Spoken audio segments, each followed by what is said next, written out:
Okay, hopefully this microphone's working. Yep, test, 1, 2, 3. There we go. At least it says the signal's going through anyway.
Alright, here we are then.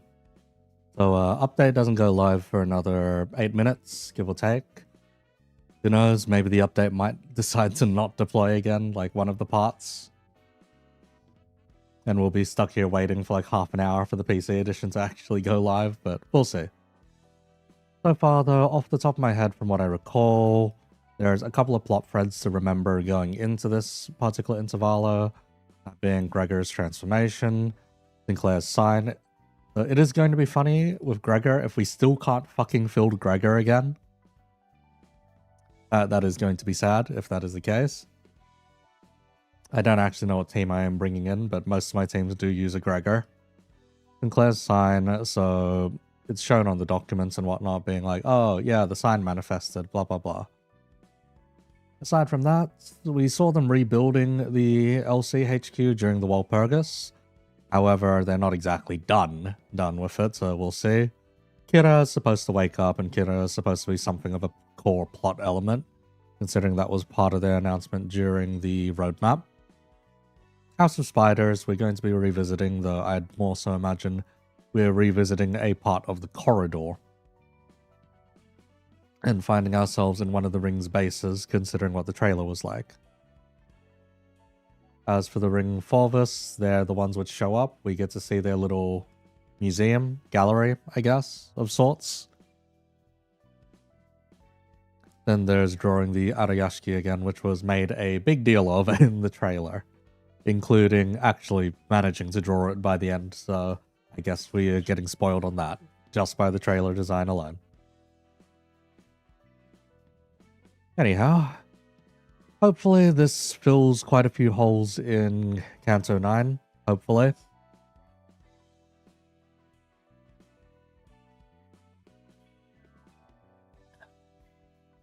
I don't imagine they'll be able to fill every single hole, but they should be able to fill most of them. In the case of, say, whenever random bullshit happens and there's ramifications for it, the best one I can point to is Canto 6. Where Dante finally gets Durante abilities and slows time. Or slows time for the enemy, at the very least. That one, I'd reckon, had a good follow-up in the form of time-killing time, where, yes, there were major consequences for having done so. In the particular case of Canto 9, Dante's abilities that he makes use of here, both let's see, Malkuth's one and Gebura's one. don't seem to have much in the way of consequence, at least not immediate consequences. Malcolm Swan, we got the immediate consequence of, say, Martin dying and everything going wrong, everything going to shit in the LCA headquarters. Whereas later on, when he's abusing it, there is not much in the way of like crazy amounts of strain or anything or repercussions post-usage. Not that we get to see, at least. Past there is Ira, so using Geburo's ability. The time that they do use it is to bind Roshu back into the fold. In the trailer, it looks like she's just trying to sever it again, and I'm just like, bro. Either that is meant to be a recap of what she had done, or yes, they are severing it back again. It's like, bloody hell, why? Aside from that, there is Arya. Arya, holes in Roshu's memory still remaining.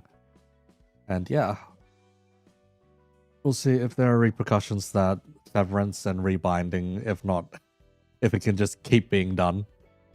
In which case, it is just going to be a stupid game of cat and mouse.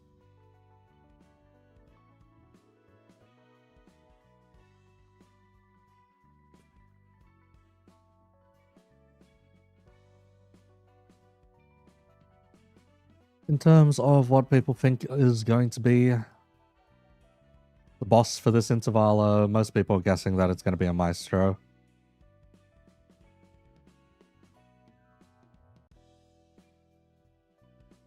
Probably the deer fella, and we are supposed to get a boss event after this all finishes. So next week or the week after, we are supposed to get a boss event, and it is probably going to be going up against this fella.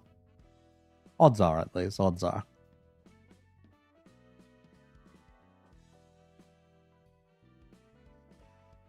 Anyhow, I can't tell if my YouTube chat is broken. One sec.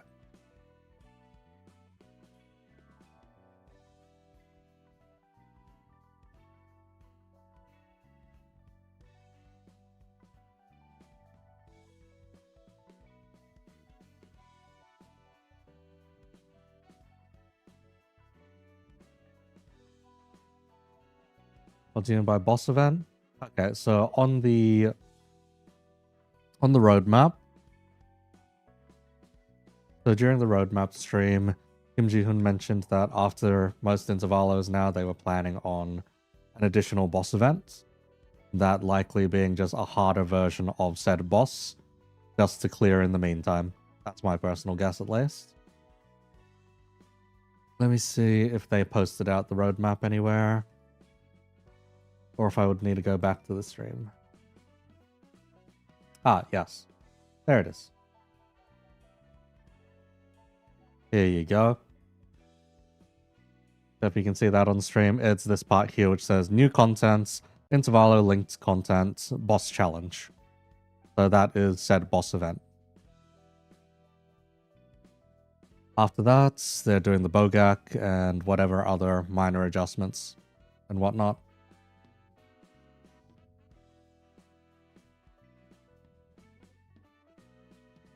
In the patch notes, you think just coming next week? Yeah, pretty much. It would be next week, not this week, for the linked boss challenge. Honestly, probably fine having this kind of thing, more or less because there isn't much to do while farming the event. If not, or aside from doing mirror dungeons or repeating the node, if we get something that's more variety, that's good.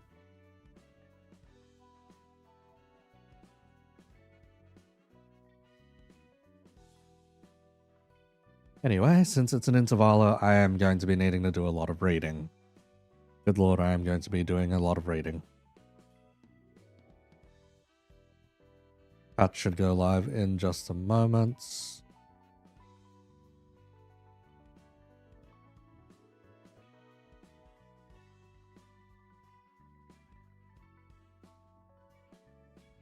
Counting down a bloody long minute.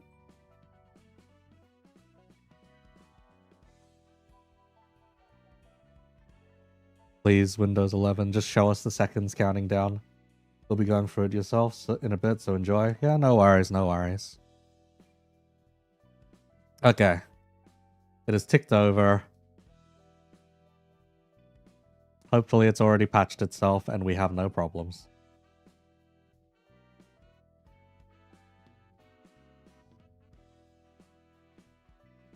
I do not think it's patched itself. Congratulations. Time to verify the files.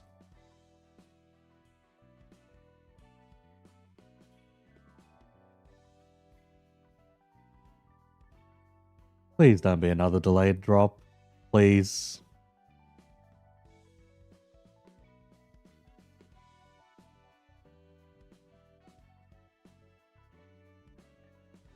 All files validated. All files validated my ass. It's going to tell me that it hasn't updated yet. Which is just a little annoying, yeah.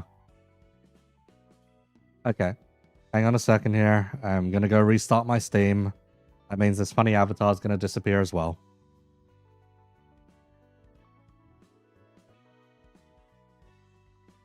Give it a moment.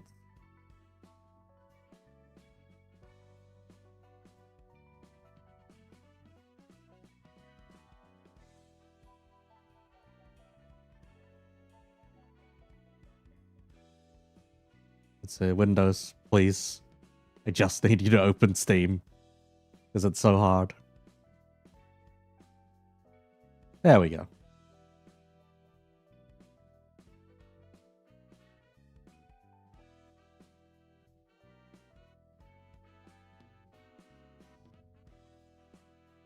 Okay, did you successfully update now?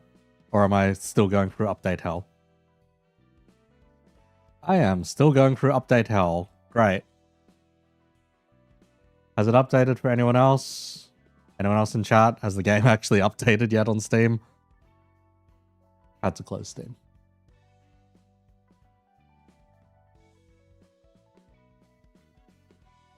Otherwise, we are currently stuck in this perpetual loop.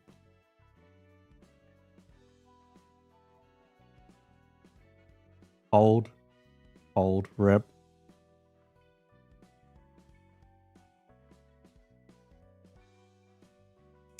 Yeah, looks like it hasn't exactly loaded up. So we'll be waiting a bit, it seems.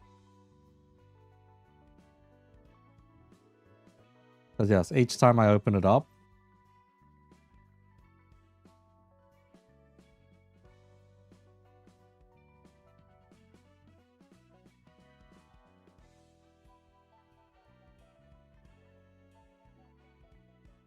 it just gives me this bullshit again.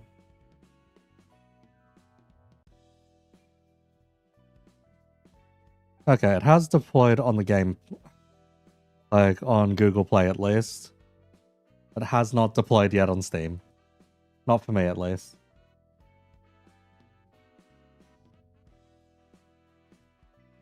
Have they put out an announcement yet?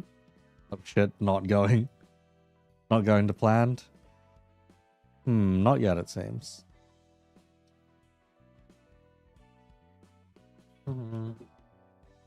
iOS is updated. Fair enough. And I am currently downloading it on my phone, so I can at least get the formalities out of the way.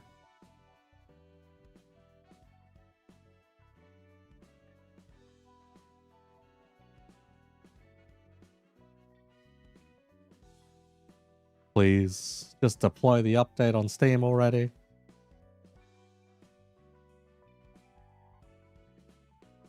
It shouldn't be this hard. It's up for you on Steam now? Okay.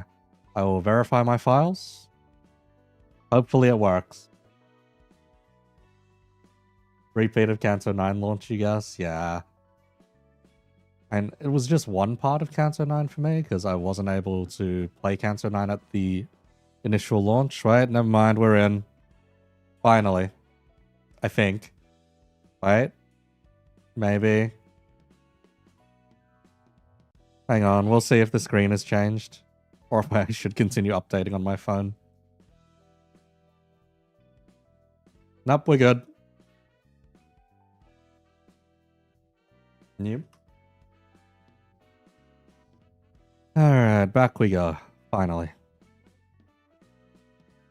Let me just pause this lobby music so you don't have to deal with it drilling into your ears.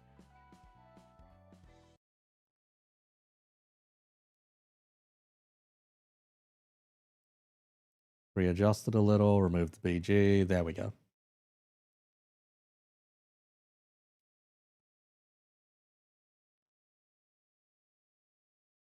An error has occurred. Please sign in again. Cannot operate game. Shutting down. Are you fucking kidding me?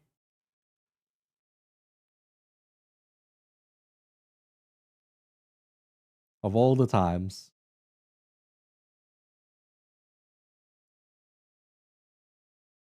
Okay, this time. Surely. Surely. Okay, we're good.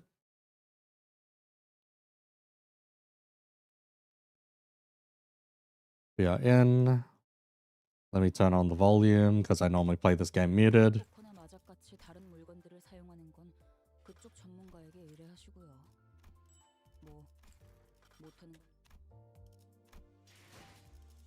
Handle some formalities then.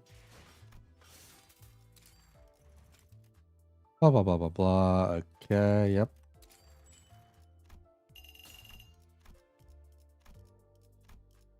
I have not been doing my due diligence in getting through these. MD is kind of brain dead for me currently.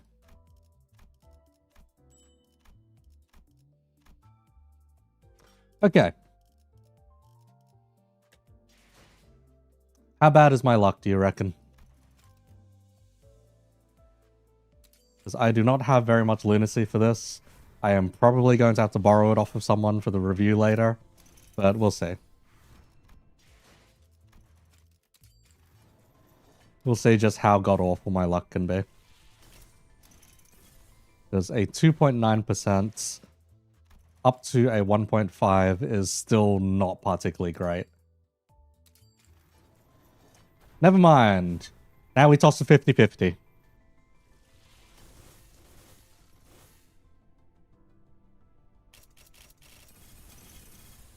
Okay, we're good. We're good.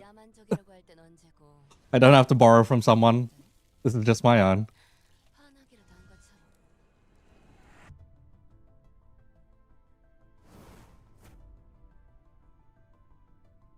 Okay. Works out. Works out perfectly fine.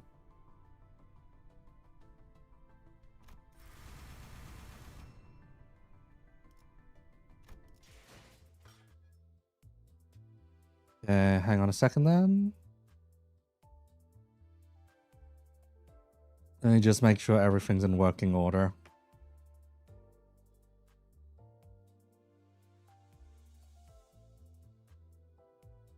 Christ, my OBS almost just killed itself just then. 12 pulls, what a luck sack, man. Let me have something, say hi. Let me have something. When I had to pull for the other two, it was like...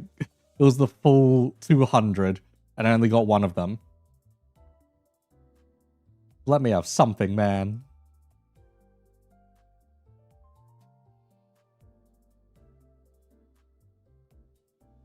Okay.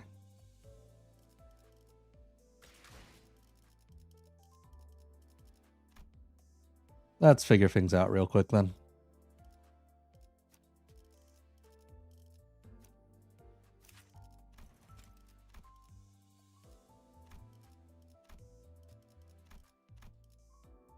I don't know if you are going to be spoilers as hell to go through, but that is fine. Never. When's the next video? Tonight, probably, considering we just managed to get her. It's gonna be so much butchering of French.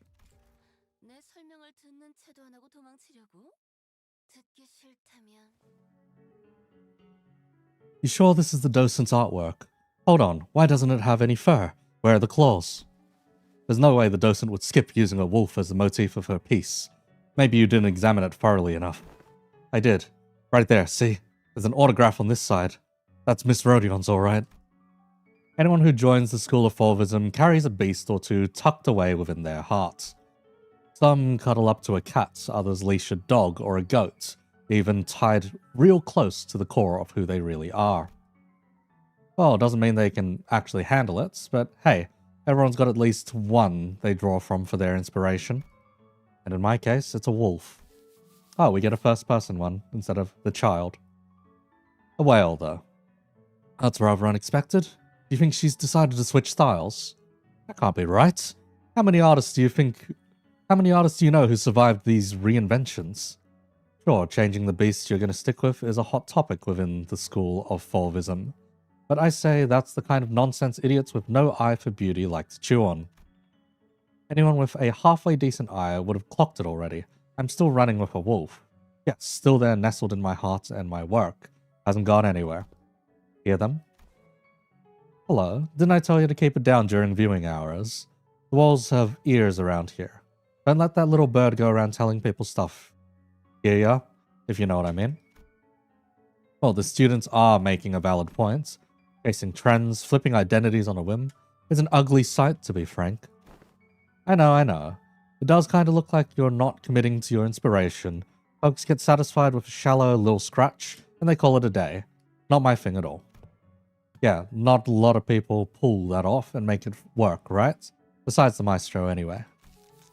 Well, the Maestro's an outlier who has an exceptional understanding and affection for every beast. She returns from each excursion with a new fixation, and yet it seems to deepen the profundity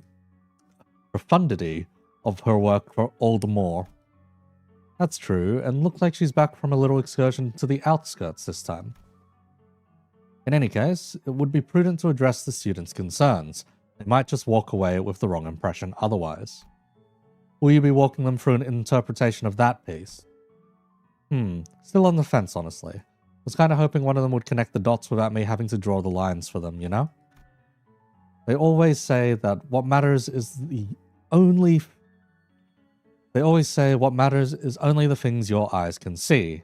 But if everything has to be so conspicuous, where's the fun in that? I guess even a single layer of interpretation's already too subtle for students' artistic perception. Fangs sunk into the whale's hide. Sinews stretched tight to keep it unrolled, all of them pulling back together like a pack on the hunt. That ferocious medium, taken from wolves, makes the real hidden artwork. If they'd look a little closer at the seams, they'd be blown away by the intention of the maker. I know, it feels like a waste of educational material to spell it out, but perhaps you could give them some guidance, a proper lecture to toss them a bit of inspiration. The students' grades lately. Let's just say they've seen better days. They probably haven't been exposed to the more recent iterations of artworks. Not exactly a promising batch, huh? Well, there's that one over there, and maybe the other one too. That one? Ugh, nah. Seeing his artwork is like staring at something that's been declawed before it even learned to scratch. No creativity, no curveballs, just straight lines and monotony. Still, his grasp on the theory is flawless. Oh, but I do understand why he doesn't stand out in your eyes, Rodya. You've always been exceptional at encapsulating parody in artworks since your student days. Your old piece, Hunger, first. It's still being exhibited, you know. One of the few student artworks deemed worthy of a pedestal of its own. You've got to be kidding me. That thing's still up? Hunger, first. Subpar junk I slapped together with whatever rotten scraps of meats and hide I could get my hands on, back when I was freezing my bones off, hungry as a wolf. Wasn't about chasing art, just needed something to catch the ring's eye. Figured if I got noticed, I wouldn't have to go to sleep hungry. Didn't know a damn thing about fundamentals back then, and yet people couldn't take their eyes off of it. What was the critique again? Apparently it laid bare the hunger of beasts and the brutality that stems from it. Uh-huh. Thought you'd be more flattered. Actually, I'm not a huge fan. It's mine, yeah, but it's just grubby. Not that I don't get why people are reacting like that. I mean, I couldn't recreate it if I tried. Not in a million years. Fair enough. Then let's leave it at that, shall we? I've got some money in my pocket now. I can actually splurge on whatever materials caught my eye without second thoughts. I get to put together some solid pieces and even go out on hunts. But back when I created that piece, this life wasn't even on the table. Yeah, now I understand what they meant by verity when they talk about that artwork of mine. Still, I would never want to go back to those days just to encapsulate that kind of ferity. Alright, guess I'll schedule a lecture session tomorrow. Busy today? Got some business at the House of Spiders. So the rumors of its collapse were true after all. But is there anything worth picking up? The last person who went said it remained much the same, just corporate works cluttering the place. There's got to be something waiting there, if the Maestro's sending me out for anything that needs collecting, right? Who knows, maybe it's finally come together.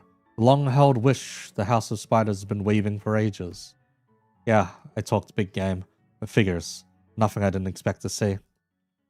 You can't ride the same success forever just because you used it to pay off, because it used to pay off. You've got to be willing to cut it loose when it starts going stale. People get bored fast these days. If your piece can't be branded with the word groundbreaking, viewers will just walk right past it. I mean, just look at this place. The gallery must have been lacking visitors enough for some strays to just walk in and build themselves a cozy little nest right in the open. You can see every bit of you. No point playing coy behind that pillar. Come on, get out here before things get awkward.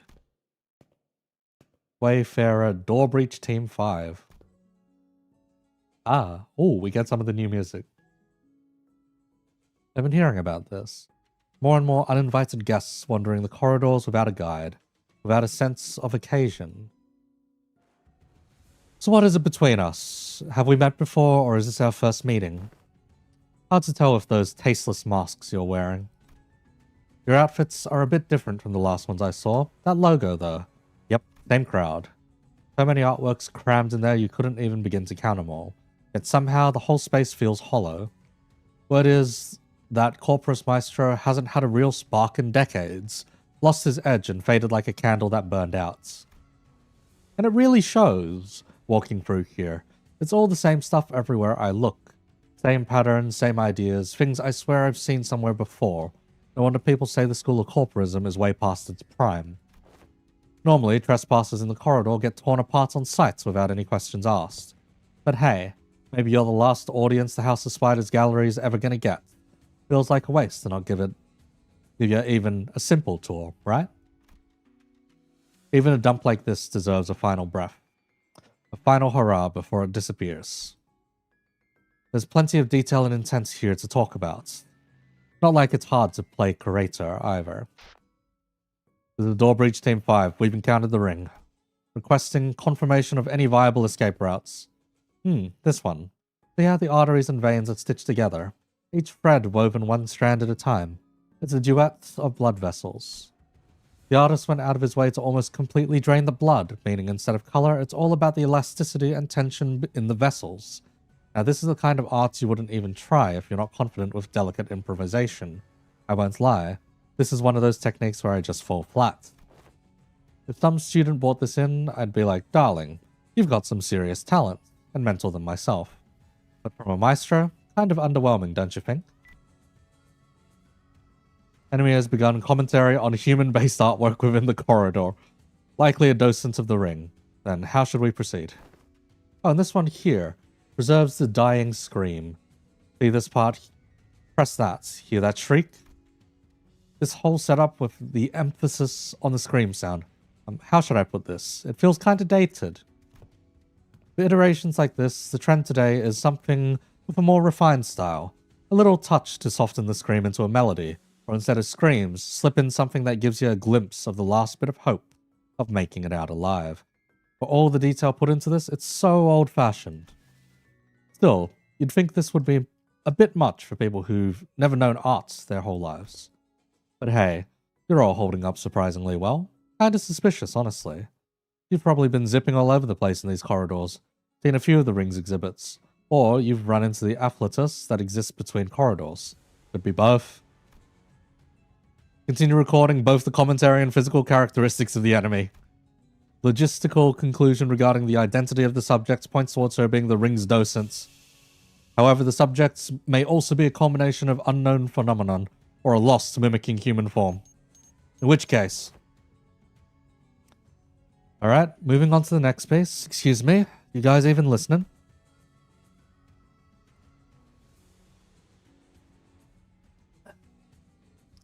I mean, sure, points for taking notes and all, but art isn't something you memorize from a note.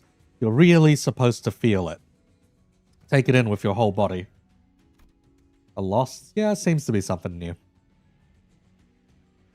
Subject to stop the commentary.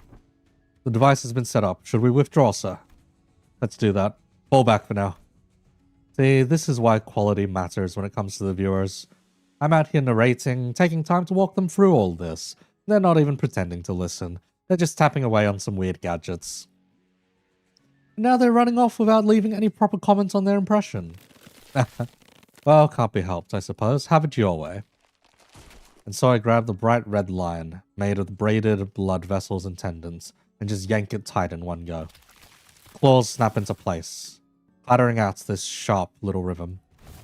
And along those taut strings, the bones of beasts line up all neat and pretty. There's a unique structural beauty when it falls into place. All units disperse and relocate via designated routes. Avoid engagements and move to adjacent corridors. Ah! Oh, she's too far there. Flattened and crushed, torn and ripped apart, the uninvited guests are sprayed and splashed across the snow-white halls, leaving crude streaks of red lines. It's a form of art too intense and overwhelming for the undeserving. But once you've breathed in the sight, there's no helping it. Let it dig a scar in your sensibilities for life.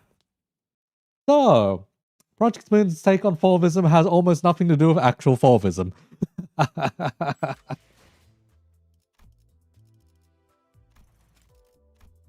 This doesn't necessarily surprise me. It does slightly disappoint me, but it is whatever at the end of the day.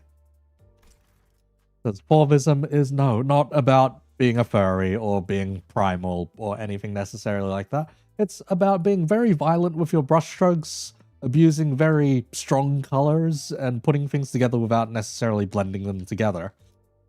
I'm sorry, I saw like Frey's video this morning about blending together the blue and red to make purple and calling Touche Hardy as purple, and I'm like, no, that's not what that is.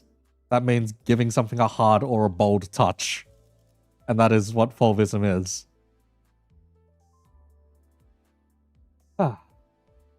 Okay, 227. Let me double check a couple of things. So you're 283. You are... shit, you're 214. Okay. I wanted to check HP values, because if HP value was low enough, we could have abused this over here. Lowest max HP. Unfortunately, since Ring Sung already has lower HP, that's out of the question to abuse.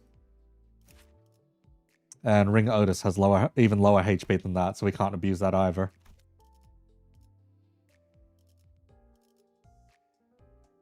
It was the hope, but unfortunately, no.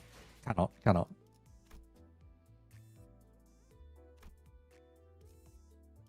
Alright, I should take a quick look at the numbers. Hang on. Let's see, 1 bleed counts, mold color rouge. Stacks up to 9. Stacks up to 9 is very good. Losing 1 stack per turn is very fucking good. The only thing is Palette Vibrant halves the stacks as well, so that might be a little nastier. How much do we need of each? Okay, so if it has all of it at once, that's good. Oh, and it scales up as well. If we have 9 of each, then we get 4 palette. And palette just stacks up to 4 and gives us up to 10% extra damage. An extra... or up to 20% extra if you're from Fauvism. 1 bleed counts, sinking counts. Yep, sinking, that makes sense. And then otherwise expires.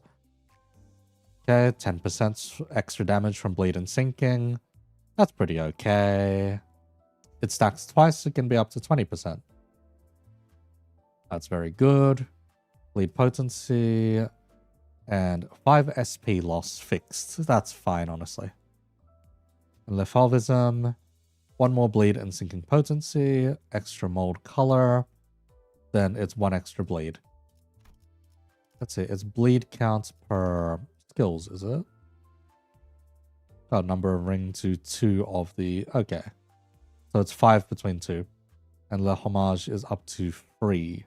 So getting 3 students on field is already enough. And then 1 more of each is perfectly fine. Let's see here. So 1 bleed counts. 2 sinking count is nowhere near enough. And then we're looking at 2 bleed count. 2 bleed count, 4. And more specifically, critique. How many times can we reuse this? Or how many times does it get reused? For every 3 types of negative effects on target, up to twice. So it requires 6 and can be double slapped. Okay, that's actually pretty good. 2 reflection. Oh, okay. That's a bit rougher though. That means you only use this every 2 turns. Meaning inside the skill bucket, you can only replace skill 1 twice within a rotation instead of 3 times. That's fine, but that's fine. It does mean we still have to use 1 skill 1, and Gloom is nice to have anyway. Nothing other than supporting the ringed clashes. Yeah, pretty much.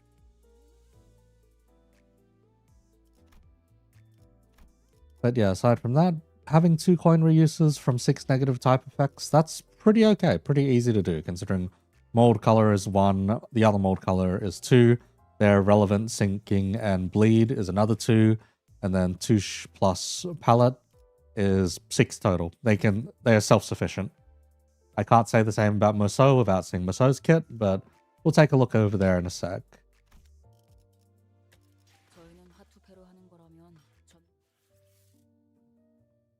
Oh, that's pretty good music.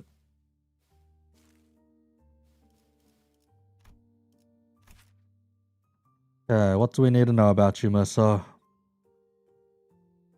Okay, 1 bleed, 1 sinking, that's fine. A 2 bleed counts is pretty good. In the skill free, I needed to know one thing specifically.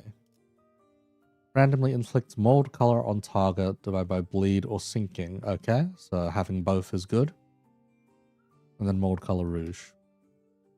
Or if it has 5 or more mold color, use coin free an additional time and convert all coins to unbreakables. Okay. Oh, ooh, okay, that's actually pretty good. Inflict 1 with everything. Okay, so this is 2, this is 3, and this is, let's say, 4, 5-ish, 6-ish, 6-ish. And since it only decays by 1 at end of turn, that's pretty good.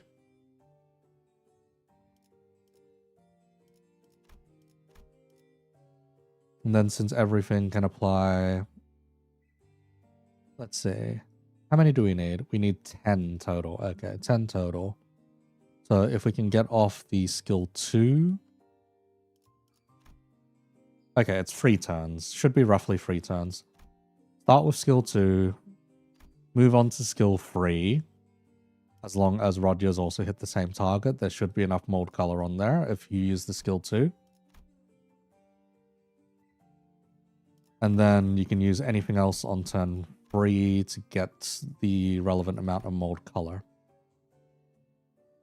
And with enough mold color, then we end up with Lethalvism. And that'll help out dramatically with potency application. The thing I should double check on Rodya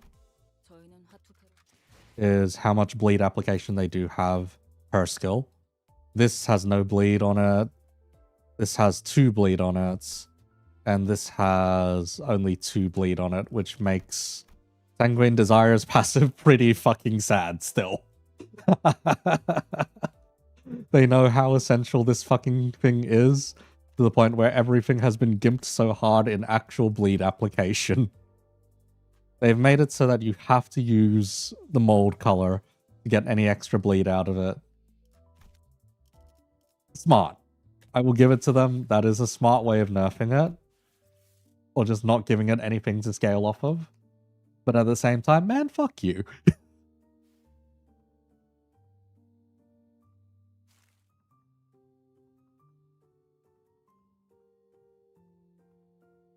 Okay. Are we going upwards?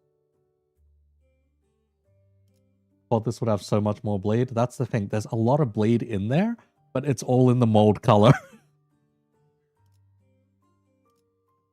Because if I am to quickly showcase it, the mold color, when hit, you gain bleed potency. This is a debuff. This doesn't say that the ring member has to hit them. Anyone can hit them. And then a shit ton of bleed is getting spat out. At least that's as written. And there's no limit on the turn by the look of it.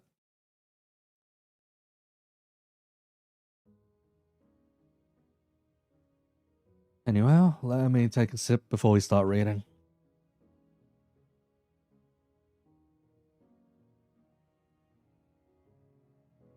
Renclair with the quad sang passive. Christ.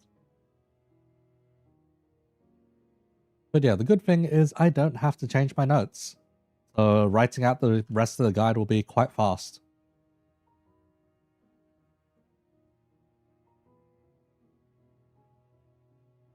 Okay, let's get through it though. It's a long day ahead. A funeral was held for Martin and the LCA researchers today. I thought I'd seen more than my fair share of deaths throughout my journey with the sinners. But never before had I witnessed this many people gathered in one place to mourn the deceased together. The unfamiliarity made me feel quite out of place. Am I doing this right? Most of the sinners seem to be feeling that similar sense of being out of their element as well. Some of them were asking Merceau, apparently the most knowledgeable of them all when it came to funeral processes and etiquette. All manner of questions for pointers. Expressing respect is the primary purpose. Hand placement and gesture are unimportant if that objective can be accomplished. Yes, do not do your press F to pay respects, or you just slap your hand on the coffin. Hey, where do I put this? Beneath the third pillar to the right. Can't any of you quit chattering for 1 second? Have you all forgotten the instruction to carry yourselves with solemn propriety that befits the occasion? Cut me some slack. I haven't been to funerals all that much. And I did tell you to read the manual. I even underlined all the important parts for you. Funerals are in the manual. Good to know. Sorry, Ishi. The wall of text was just too much for me. My focus started fizzling out from page 30 onwards. Hadn't every sinner here attended a funeral before? Back when we set foot in that grim manor in Teacorp. Ah, thou speak of the funeral held in young Heathcliff's manor, dost thou not? The one bereft of the dead. Bereft of the dead? I mean, someone had to have died, because there wouldn't have been a property dispute big enough to involve the Ufi Association's notarization otherwise. Yes, but they were the ring members. I've said this time and time again, but it was just an intentional anonymity to prevent family strife. Intentional anonymity, is it? If the situation was indeed as thou sayest, then there's no helping it, forsooth. Yet to the pity that the dead wasn't named at their own funeral. The name of the deceased was... Oh man, that stings. It was Catherine's funeral.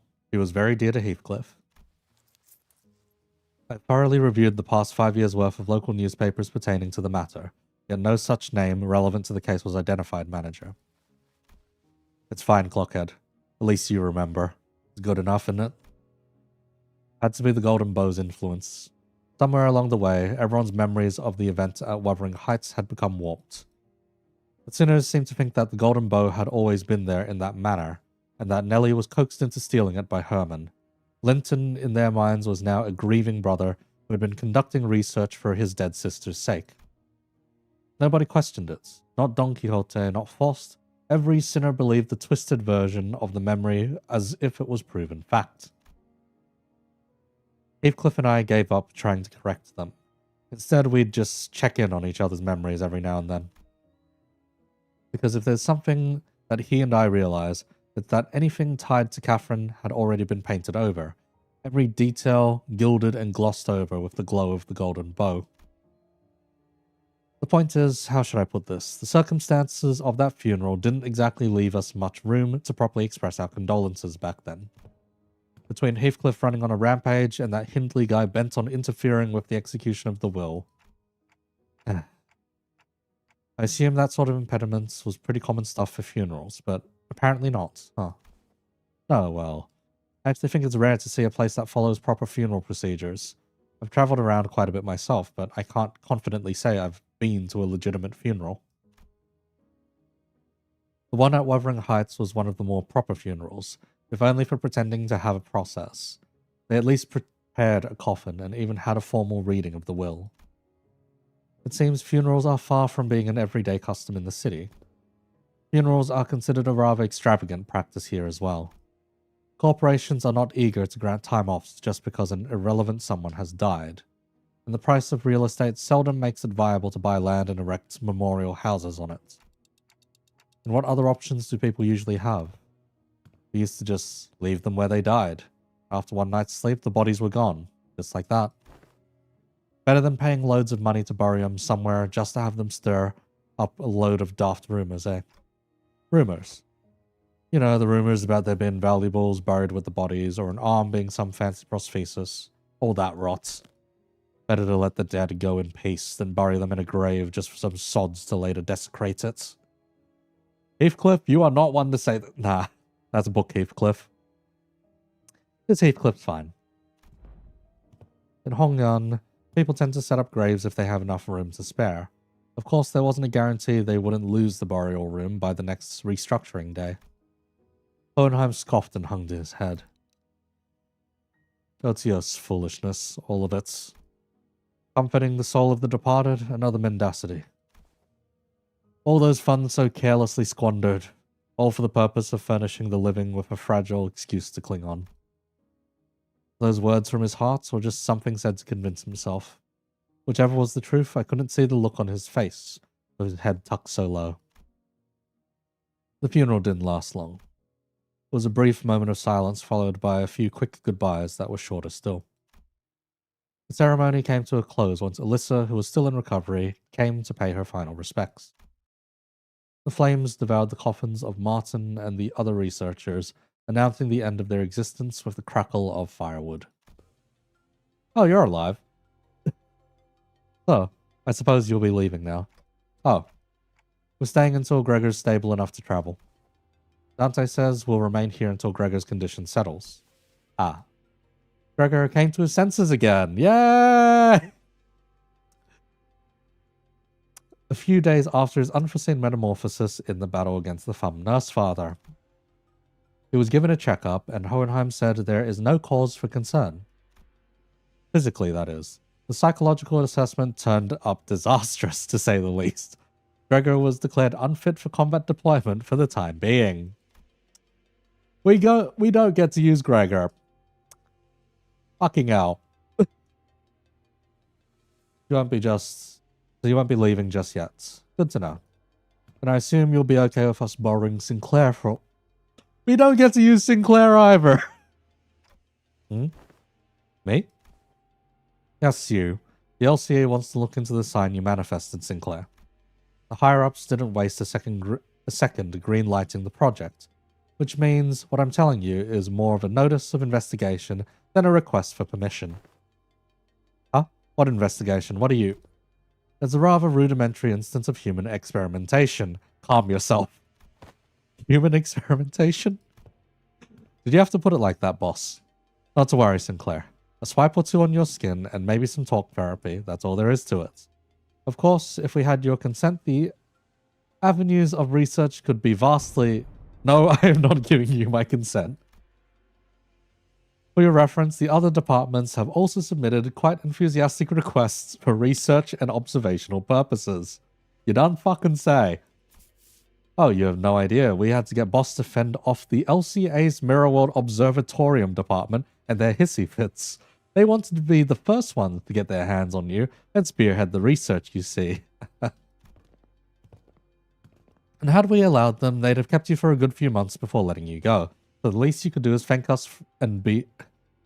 So the least you could do to thank us is be a good boy and cooperate. Ah, just in time, our researchers are here. Alyssa waved at the researchers who were filing out of the funeral hall after paying their respects. It wasn't long before Sinclair found himself surrounded on all sides. Wait, I'm perfectly capable of walking there on my own, so just don't run any painful tests on me.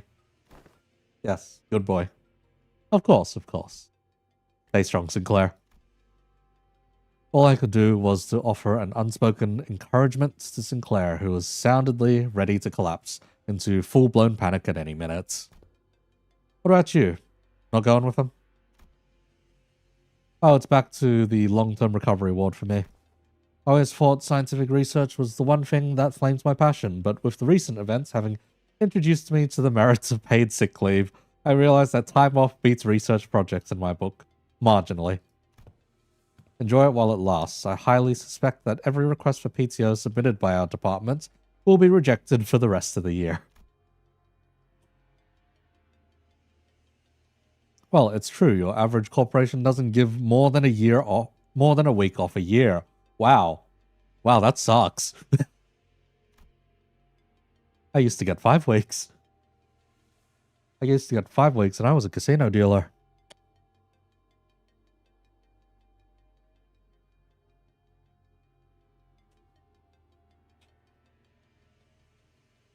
As soon as Alyssa trudged off with her dragging steps, the researchers seized Sinclair and carried him away. Alright, we should get going too. Oh, do you all have somewhere else to be? Well, I thought I'd go visit Gregor. I'm worried about him. That's something I said I'd help with. Gotta be there for it. I'm going with Sinclair to get some rest. Also keep an eye on the researchers and stop them if they try anything fishy with the experiments. Let me know later if you need anything, Dante. The Sinners fanned out in different directions. They seem to have their own errands to run during our stay at the LCE. Everyone's busy with their own thing. The only ones keeping me company now are Roshu, who had been filling the air around with thick cigarette smoke, Don Quixote, who was sniffing and asking around at every corner for Vesper in a valiant quest for the new colored fixer's whereabouts. Horse was still here too, staring blankly into the air. Is she accessing the Giselle shaft? You seem to have some time to spare, manager. As I stood there wondering what I should do next to pass the time, Hohenheim, who had apparently finished tackling and signing a stack of papers, walked over to me. This makes things rather convenient. There is something I had intended to discuss with you in Sinaroshu.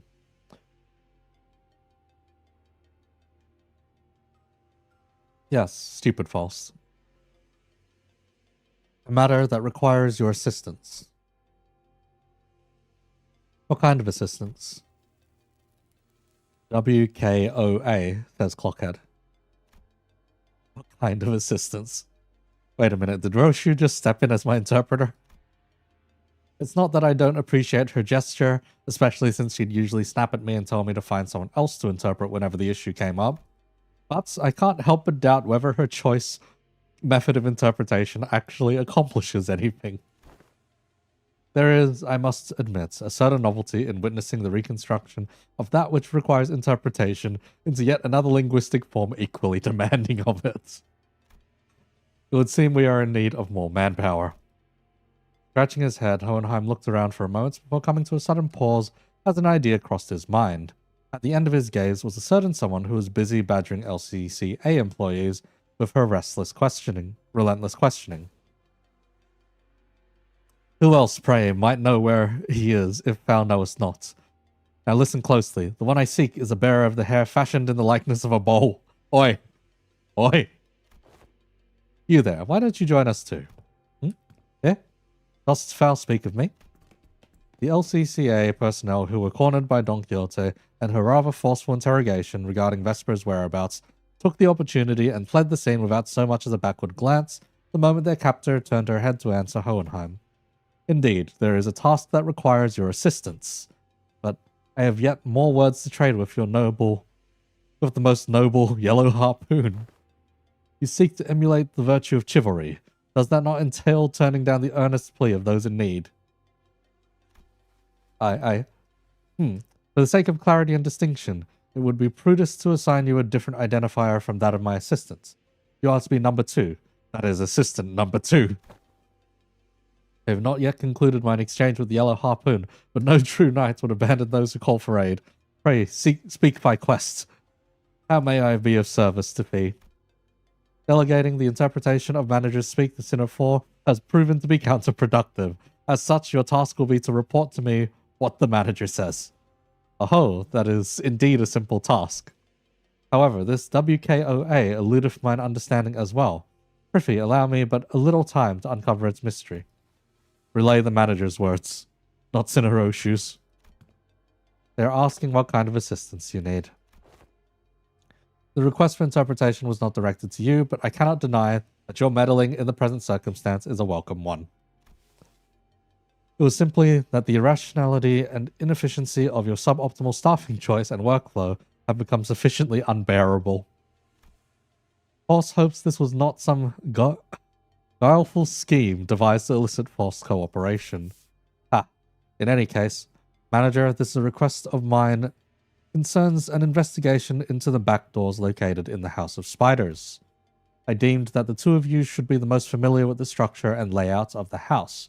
After all, you were the one monitoring the entirety of the 5-pronged assault operation, and Sinner4's familiarity does not bear repeating. Do we go to the House of Spiders right away? HOSRA? You have assisted enough. Perhaps you could help Foss. Sure. Although not word for word, Foss relayed my intention to Hohenheim, who responded by shaking his head. Not immediately, no. There is one more member you should bring along. One more member? Seeing me tilting my head, Hohenheim pushed up his glasses. The apprentice who was captured alive in the House of Spiders. Hiro. He has regained consciousness. Wait. Are we doing another one of these restricted sinners again? Really? Really, please. Don't do this to us, man. Don't do this to us. What, I have to work a team with Roshu, Don, Faust. Not the worst thing to do, I reckon. And what, Kira and Hohenheim? Or are they actually going to let us bring everyone along? The place Hohenheim led us to looked less like a recovery ward and more like an interrogation chamber, though every single medical equipment installed around seemed to be state-of-the-art. This place looks well-equipped, probably a direct order from upper management. Although technologies to restore lost body parts are common enough in the city, a facility of this kind is required to preserve the original form of the lower body in the reconstruction process while keeping costs reasonable. Reasonable, huh? So I want to ask how expensive the other options are if this counts as reasonable. The windowless room thick with the sharp scent of medicine and chemicals. Kira was sitting on the bed at the center of the room, kicking her feet as she regarded us. Hey look! Scar. We've been cut in half. That is a very clean bisection. For someone recovering from bisection, she didn't look much different from how she appeared when I'd seen her through the Sinner's shared vision. She was captured alive for the extraction of information, yes? How far along is the process of extraction? It hasn't begun yet. Actually, we are waiting until the lines of information that warrant questioning can be isolated. So far, all available personnel have been fully engaged in analyzing the documents and items discovered in the House of Spiders. And what's she even doing here? There is work to be done contingent upon information obtainable only from a recent inhabitant of the House of Spiders. And following a discussion with the upper management, I have decided to put you to use as the company had originally intended. No TV, no comic books, just a super prickly glare and a cold shoulder whenever I ask for something to pass the time. And now you suddenly need my help? Give me one reason I should cooperate. Hohenheim didn't so much as twitch an eyebrow at Kira's biting tone. He merely gave her a nod with a steely, imperturbable expression. I didn't ask for your help. Put you to use, I believe is what I said. What? Your survival is not incidental. It is the result of calculation. The company anticipates a potential profit by keeping you alive. Expected gain, as the term goes. Without such a forecast on the company's part, you would have already been disposed of. The upper management consists of people who would be disinclined to tolerate the daily maintenance and depreciation costs of this room, even at half their current numbers. Which brings us to our next point. Should you insist on maintaining this uncooperative attitude, the company may decide to convene a meeting to reassess your worth, or shall we say lack thereof, in its projected income statement. Well, suffice to say, that such a reassessment would skew heavily against your favor. The outcome would be a recommendation for immediate disposal. Hohenheim always had a way with words that could prickle and sting. But with Kira, it almost felt as if he'd traded the usual thorn for a sharpened knife, intent on twisting it right where it hurts. I'm dead meat as soon as my usefulness runs out anyway. It's not like you're gonna let me live, not after I killed a bazillion of your guys. Ah, so you anticipated some form of a corporate-level retaliatory response against your person. That is indeed a curious line of reasoning. And I must tell you that unlike your typical backstreet syndicate such as the Middle, corporate entities of the city tend to avoid choices that may incur losses. The value of the information that could be extracted from an apprentice of the Middle, and the combat prowess honed under the tutelage of a great brother of the Middle, these two considerations are likely what increased your value in the eyes of the company. Ah, you've got zero self-respect, huh? You should consider yourself fortunate. Huh? The heck are you on about? Other companies would not solicit your cooperation by means of verbal exchange. Your interrogator would simply open your cranium, harvest your brain, and extract any and all necessary information without going through intermediary steps such as this. Even without resorting to such methods, the range of available means to compel the disclosure of information is practically limitless. Truth serums, hypnotic suggestions, electrical shocks, and stimulations, and of course procedures utilizing distortions and abnormalities. That being said, the LCE department prefers to distance itself from such uncivilized approaches that may entail complications and after effects. I do hope that we share a similar predilection. You're so frickin' annoying, you know that, mister? The feeling is entirely mutual. Leaving the biting chill of his threats to sink in, Hohenheim turned to the exits. Give her some push and bring her along. I don't quite seem to be myself today. No, disregard that. That was a rather foolish thing to say. I will defer this matter to you, manager. Work of this sort likely falls more within your capabilities than my own. And with that, Hohenheim stepped out of the room, leaving me to deal with Kira. His reaction was understandable. The LCE had only just finished laying its dead researchers to rest. Kira was probably the last person anyone would want to face right now, much less speak to. What should I even say to persuade her? I was still caught in thought when someone, quite unexpectedly, made her way to Kira. Yoshihide? You. Heard you got stabbed in the back by Matthias. That's not true.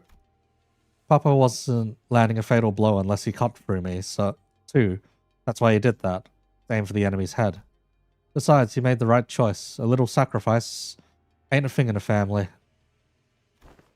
Ah, family. Coming from him, a middle mutt thrown out of his kennel. Doesn't it sound ridiculous even to you? That's thrown out. That fucker Matthias was a great brother only by technicality. He fucked up badly. He was still family by name, but underneath it, everyone hoped he'd disappear quietly on his own. He was that family member no one wanted around. Same treatment for me, being his brat. Not surprising, it's the ST for the bowl cut too. Same tastes. Oh, young Roshu, could it be that thou also dost harbor a passionate zeal for fix?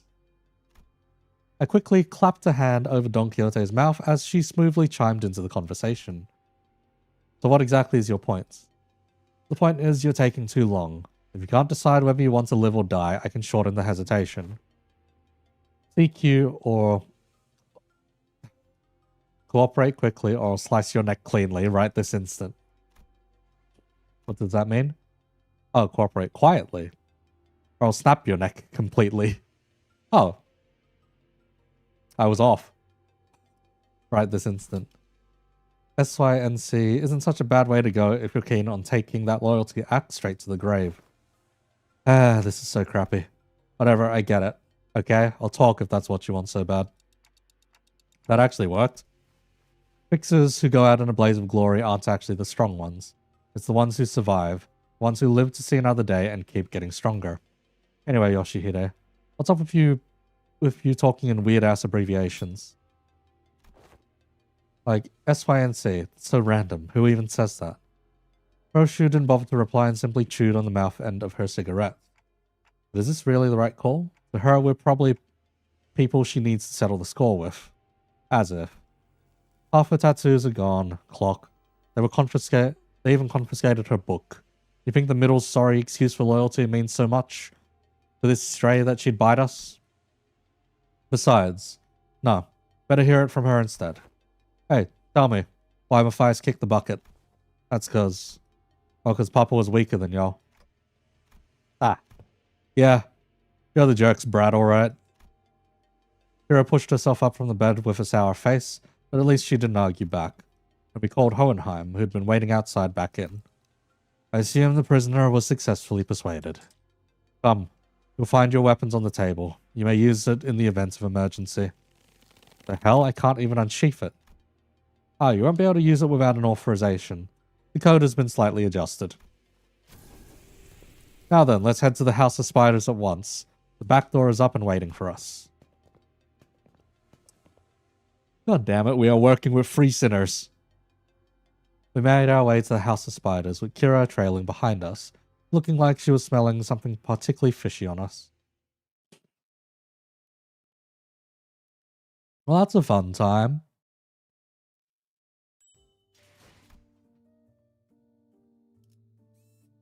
Oh, finally, some combat. Clear within 10 turns, level 58. We've got Blunts, Lust, and Gloom. Okay. This is probably going to be the Falls.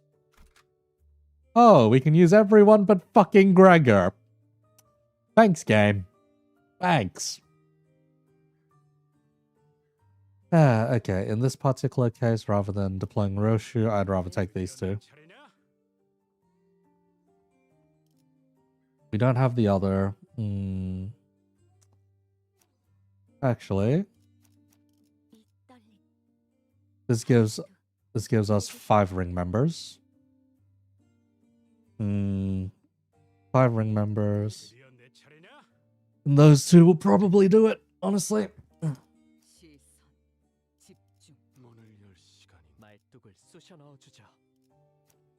You don't even do anything here.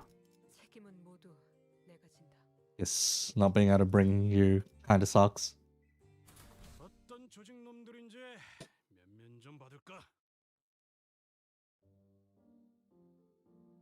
Only a few days had passed since our last visits, and the place looked markedly different from what we remembered. The sights of the hollow, frigid atmosphere and endless stretch of corridors hadn't changed. How many pulls did I get Rodya in? 12 pulls. I got really fucking lucky. The Callisto's so-called artworks were now covered in white sheets, and unfamiliar devices were affixed all around the back doors. Privy. Who might those people ever be?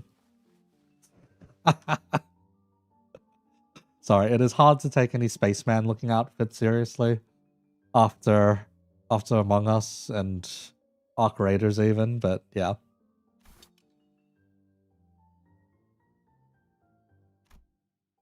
Looks like some shady bastards moved in already. Our guarded reaction prompted Hohenheim to step forward and gesture to one of the oddly dressed figures. It seems introductions are in order for both sides. This is Team Leader Alan from Wayfarer Company, who will be working with us on the investigation into the house's back door. Oh, so these are the guys that Rodya was tearing apart. Wayfarer Company. A corporate entity partnered with Limbus Company, responsible for providing portal technology. It has on prior occasion been referred to as the new or Aspirant W Corp. Hey. Though the name is an unofficial one. Our employees have also taken to calling you the new L Corp, something we have in common, given that we're both chasing after the same horizon. You know what, Alan? You're alright. You're good. Ah, I remember. That company vying to take W Corp's place, right? The same horizon. He's probably talking about getting recognized as a wing. After all, the old L Corp has already fallen, while W Corp, from what I've heard, is free falling at this point. And these are the manager and sinners of the LCB department, our field operations unit, frequently deployed to deal with on-site matters firsthand. They have more personnel, but the rest are tied up with other duties elsewhere. Only a handful will be joining this investigation effort. I understand. Field operation units are almost always understaffed anyway. The support you provided is more than sufficient. Hey, there we go. Not an Among Us anymore. Alan gave an understanding nod. The man slipped his bulky helmet off before extending his hand in greeting. Pleased to make your acquaintance. The name's Alan, leader of Door Breach Team 4. Likewise. Before Foss could even relay my reciprocal greeting, words spilled out of Alan's mouth in a strangely uneven rhythm, as if my ticking didn't bother him at all, like he was sticking to a script he had rehearsed. I've heard great things about you, Manager Dante of Limbus Company, and the bus team's performance. You capitalized on the suppression of distortions at T-Corp as leverage to push your products, and the profits were nothing short of staggering, I'd heard. Oh yeah, we're supposed to be distortion resolving specialists to the public, but what's that product part about? The manager says it was merely a matter of luck. They also look forward to working with you on the task. Oh, you're the interpreter. In that case, I'll be sure to consult the manager only when both of you are available. Sure. Foss didn't seem particularly pleased with the role Alan had pinned on her, but she nodded anyway. He quietly came up to my side and answered my earlier question while Alan carried on with Hohenheim. He's referring to the Monolith sales project. The credit was attributed to the LCB at the express request of Mr. Hubert, T-Corp's executive director. Oh, so that's how the rumor spread, huh? Thanks, Hubert. We've reviewed the agreements. Unfortunately, none of that money went to us. None of it. Not a single fucking on. I understand you'll be assisting in verifying what lies beyond the back doors. I'd appreciate it if you could share any prior knowledge you have about where these back doors connect, as detailed as you can make them if you don't mind. Hohenheim fixed Kira with a pointed look.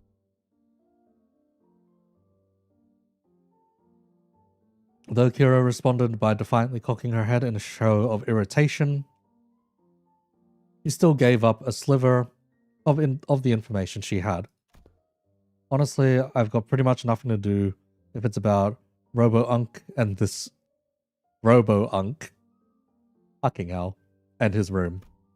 I mean, I've seen Albina hit up that door and the other one over there when she was popping out to farm stuff, but... Farm? Oh, it's gathering material. I see, what kind of material? Human guts and all that. She'll come back hauling piles of them. So they're probably connected to some backstreets area. The backstreets. Any more details? Can you stop prying? You're low-key pissing me off. God, the words coming out of my mouth, I hate it. But that's literally all I've got for real. For a moment, Alan leveled Kiro with a stiff expression. Ooh. Ooh. Okay. And even before I could register what had happened, Kira's head jerked to the side from a sudden punch by Alan. Well, sorry, Alan. You are now a child abuser. God fucking damn it. Well, Kira was nimble enough to dodge a surprise attack easily, but this one seemed to have caught her completely off guard. She stood there blinking, eyes round in rude surprise. Actually, it wasn't that he caught her off guard. It was the motion of the punch itself that somehow felt off. The fists being raised, the arm being extended, the blow making contact. The chain of actions was there, but it didn't look normal. What, he teleported a fucking punch into her face? Did you just hit me? What the hell's wrong with you? As Kira reeled from the unexpected strike, Don Quixote spoke up in a cold, sharp tone. Foul, what manner of discourtesy is this? Ah, With all that whining, I thought the brat could use a lesson to remind her of her place. I had no intention of damaging your company's asset, of course. I simply assumed the level of warning would not be inappropriate in this case. Team Leader Allen, that sort of conduct may not be an issue in your organization, but it is here. Should it happen again, do understand we may choose to terminate today's joint engagement without delay. My apologies. I'll keep that in mind going forward. Alan stood down without arguing back, but Kira looked far from satisfied with how Hohenheim handled the situation. He gets to sock me in the face and walk off scot-free? Freaking annoying. Fortunately enough, her grumbling didn't escalate into her lashing out at Alan. The punch just now, though. What was that? It exhibited a behavior that defied the standard laws of physics, presumably a form of technology used by Wayfarer Company. Let us resume the task at hand. Tenoroshu, give Manager Allen whatever information you may have. That door should lead to one of the ring's protected turfs. The other two on the left, remember they were marked with an X painted with blood. But IHNI, where they actually lead. It's all blurry. It seems that's all the information we can provide. Will that suffice?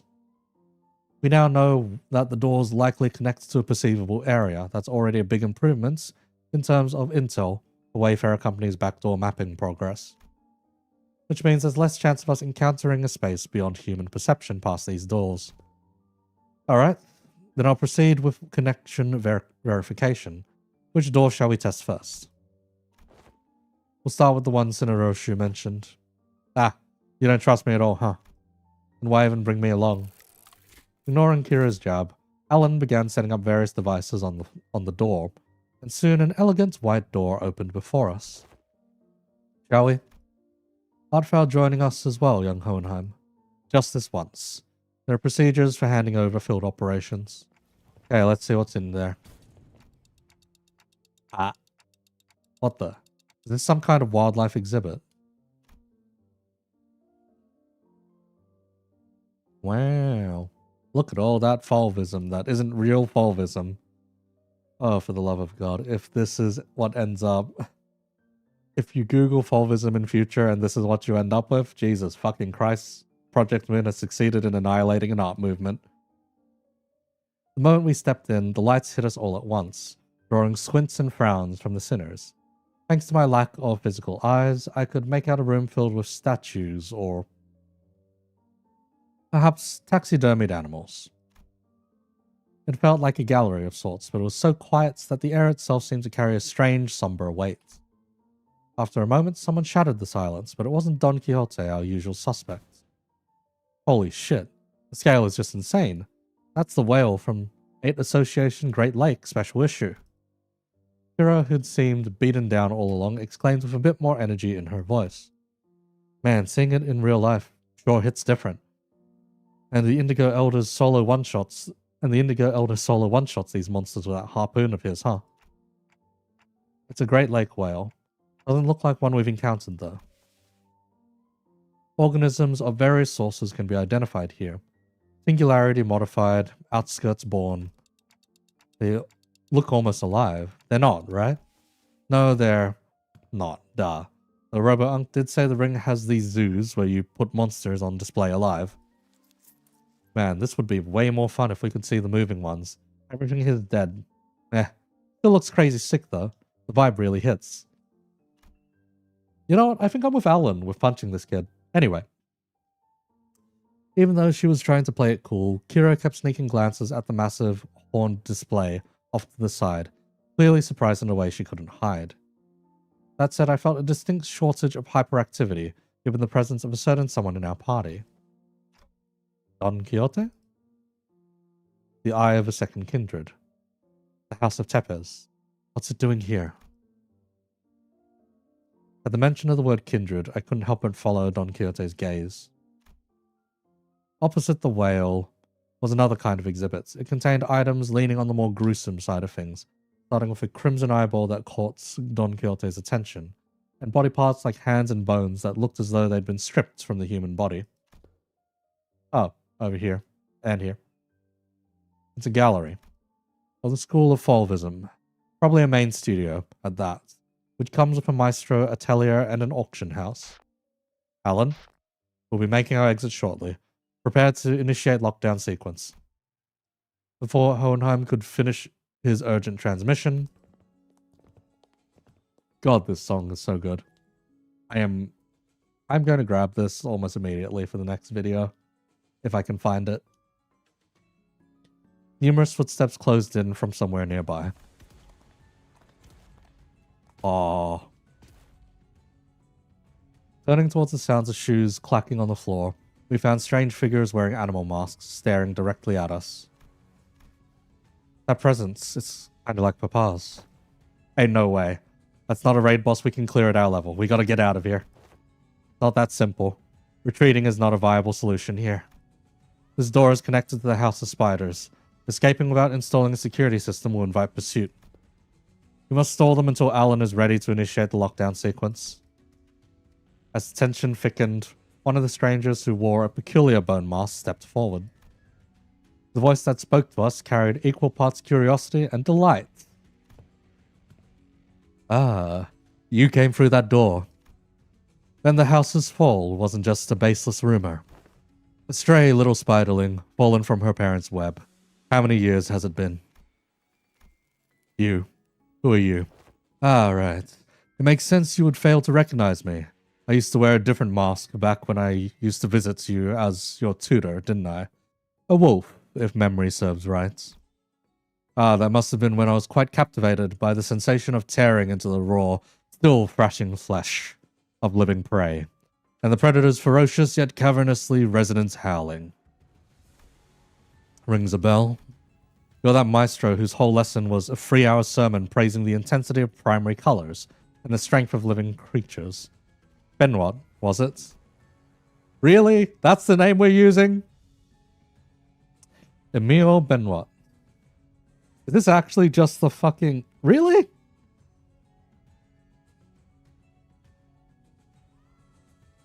I'm pretty sure this is just fucking...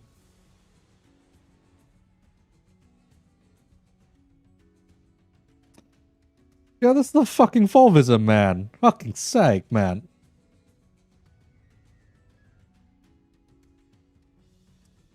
Okay.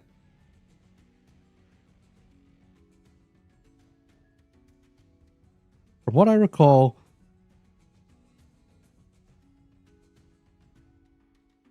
Yeah. This guy's the fucking founder of Fauvism.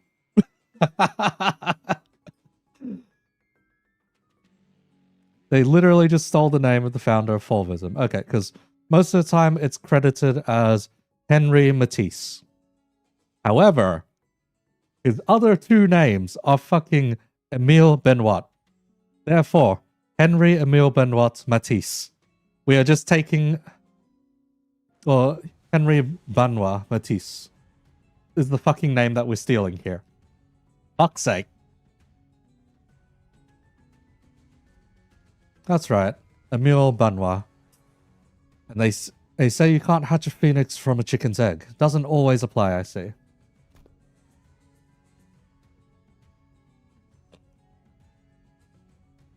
Looks like that mind of yours is still sly as a raven, unlike your nurse fathers. Don't presume. I only remember you because of the tactility of hides and guts, made for a possible AW. At first glance, it looked like Roshi was casually taking a trip down memory lane with the Maestro, but I had a feeling she was in fact dragging this out on purpose to buy us time. A lockdown sequence thing. How much longer till it's ready? Young Hohenheim, the lockdown sequence. Don Quixote, who had been shooting the ring members an incensed glare, sparked by the discovery of a kindred's eye, swiftly relayed my words to Hohenheim without a hint in her earlier shenanigans. I'm afraid the progress and speed of the lockdown sequence lies in Alan's hands, not mine. It is, by its nature, a time-consuming work. We cannot expect haste. Perhaps that does make this a suitable juncture to trial Plan A. Plan A? Any suggestions that involve Don Quixote removing her shoes will not be dignified with a serious discussion. Instead, maybe what Hohenheim had in mind had nothing to do with Don Quixote's shoes, because he opened his mouth as though he was about to retort to false categorical rejection. But the moment he followed False Eyes and saw what she was looking at, he quietly shut his mouth and said nothing further. Faith in potentiality is not something I dislike. As for this, however, this seems more like grasping at straws. At the end of their gaze was Roshu's blade, Arayashiki. I was going to try using it anyway. Long wanted to see if a Maestro's death is any different. Telling him that we were just leaving won't work, will it? No, it won't.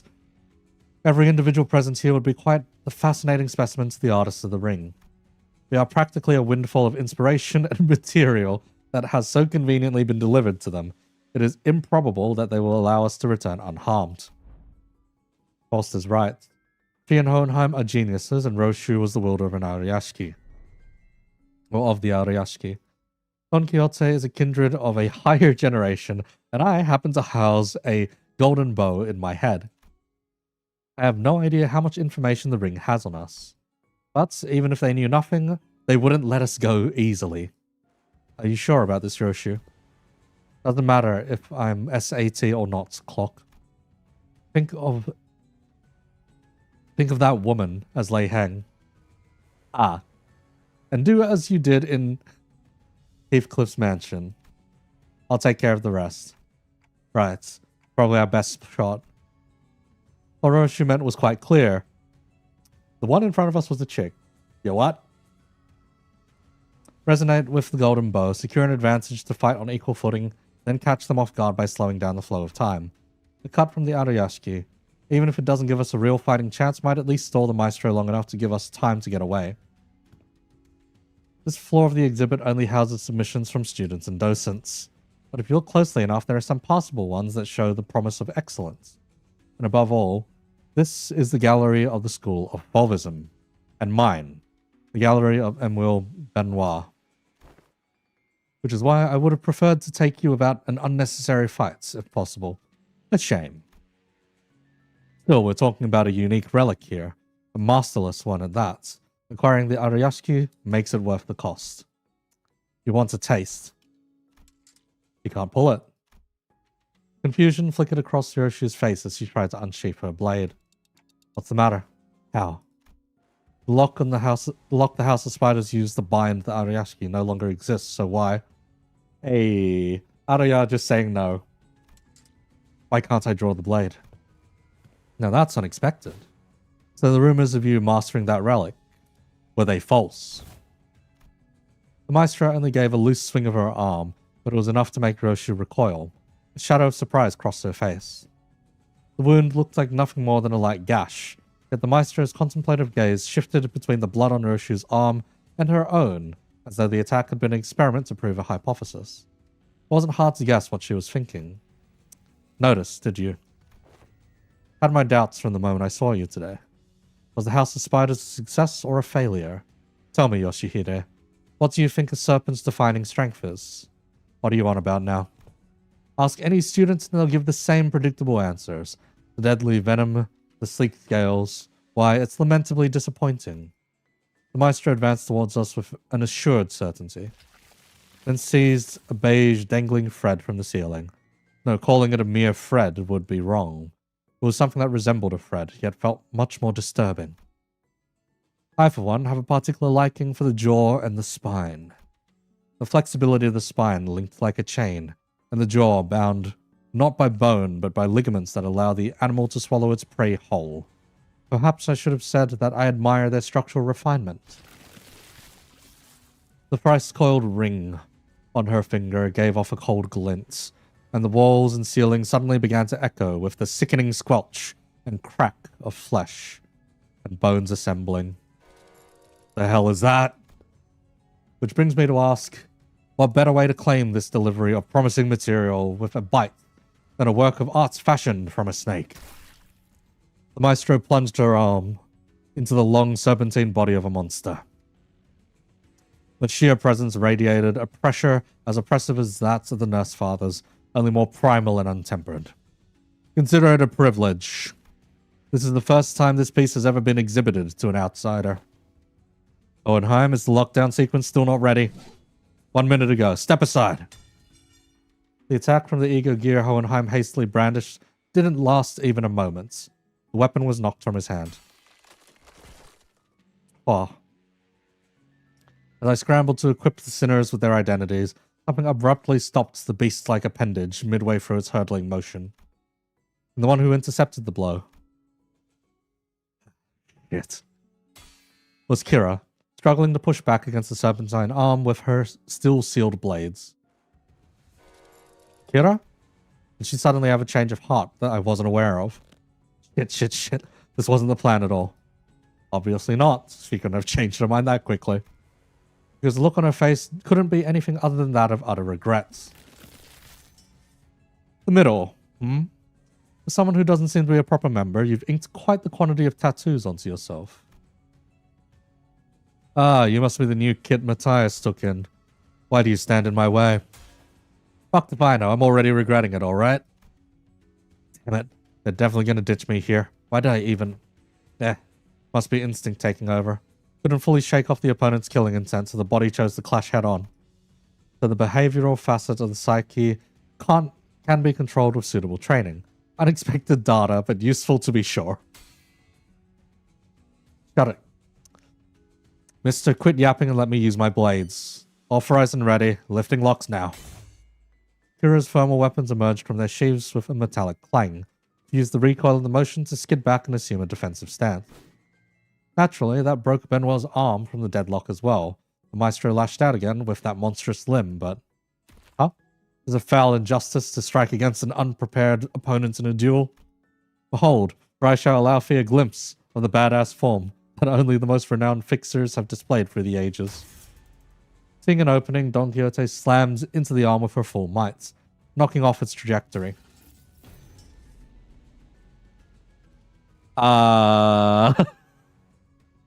Predictably, however, the sheer force of the Maestro's attack instantly reduced her to a red sludge of flesh and bone, sending her remains crashing into the door. Good fucking job. Ready to initiate lockdown sequence. I'll seal the door immediately upon your exit. Everyone to the door. Boss, retrieve the organic remnants of Sinner free.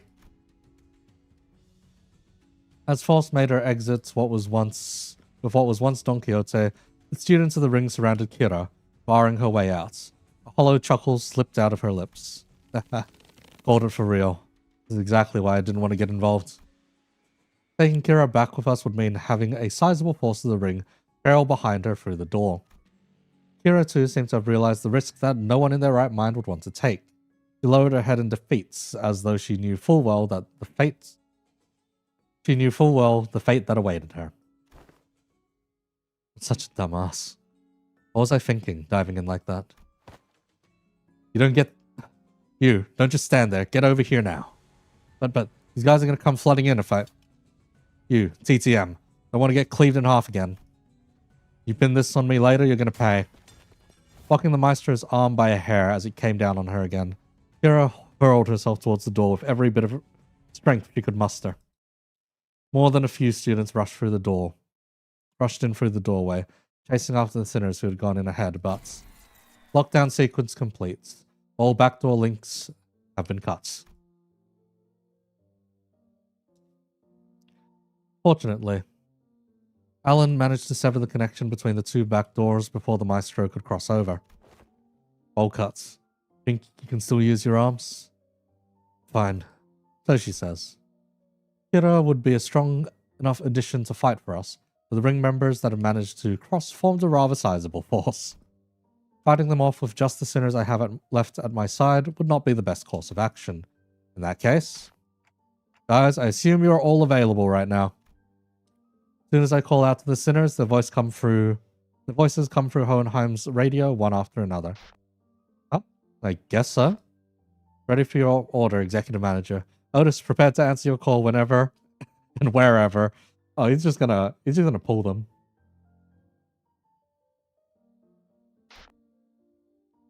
Yeah, hang on, I just need to finish this bite. Everyone to me. Oh, God. So that's why we're not just stuck with 3 sinners for this fight. Welcome to ring on ring violence.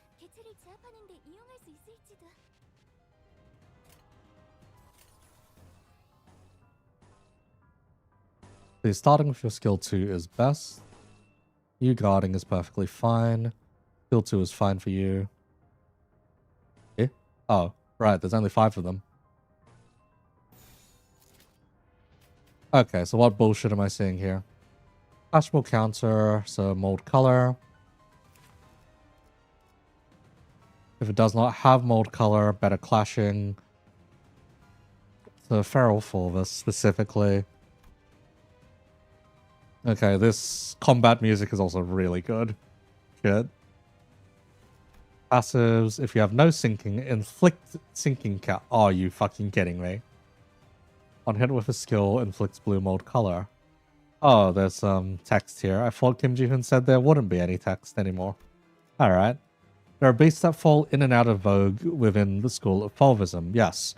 But a true artist must take fierce pride in that single animal as the underdrawing which best represents their unique self. Despite this wisdom, however, there are some who flit from beast to beast, as though the self is nothing more than a costume to be worn and discarded. Okay, so they mostly getting clash power benefits. That's going to be particularly annoying in the mirror dungeon. Clash power, coin power, clash power, coin power. Mold colors on target. Otherwise, they're quite straightforward, yeah. The first step is always but a single animal, and with every quest for art and verity, another beast is layered atop the previous specimen. You don't have any flavor text in you, do you? Okay, you don't. Ring on ring, what is this, a marriage? Motherfucker.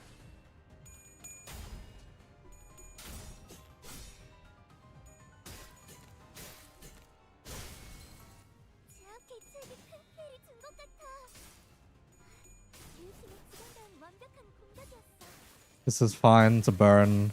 It's skill free now because it gets us tibia early. Oh, some of you cunts have unbreakables. Unbreakables is not very smart to have. Oh, we had Kira with us this whole time. We have Kira, but we do not have a Hohenheim with us. What you got for us? Time for a warm-up. Totally badass ass kicking. Crossing Dervish. Thermal blades off. Yeah, no shit. Middle start just augmentation tattoos this time now. Makes sense. Now it's just grudge. No more of the middle. No more of the middle.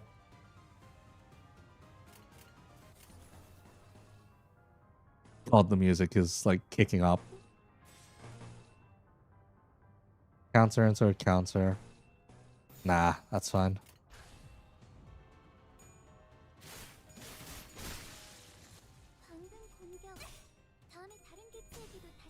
They die pretty easily, not gonna lie.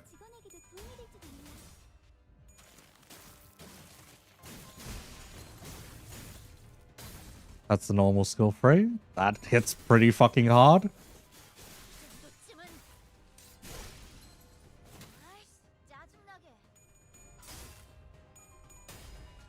We don't have enough negative status effects going around right now. So we don't get the skill reuse there. Unfortunately.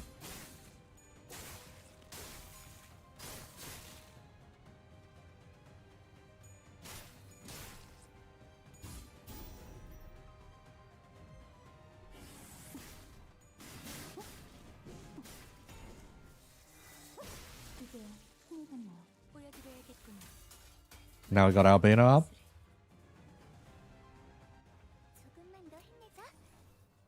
Yeah, this isn't a bad fight by any stretch of the imagination. Quite straightforward, if anything. Okay, let's try out the guard.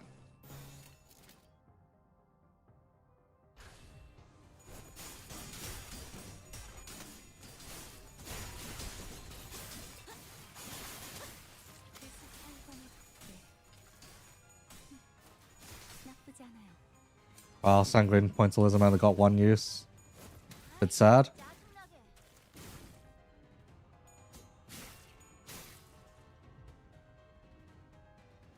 Wait, so did we get it off, or did it lose the clash? Oh, I think they just got staggered before it actually happened. Oh, yeah, because it got... Wow, that's unfortunate. Because if the skill didn't get used, that means the tableau didn't count down. Yeah, that means the tableau didn't count down. Rip. Otherwise, we would have it on this turn. Means she shouldn't have... Yeah, she doesn't have reflection over.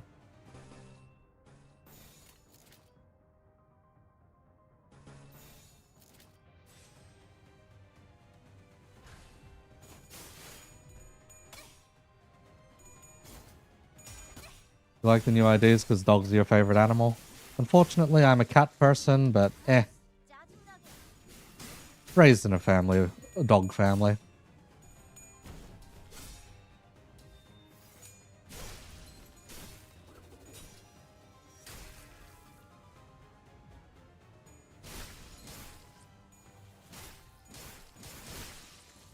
What, did your target get staggered again?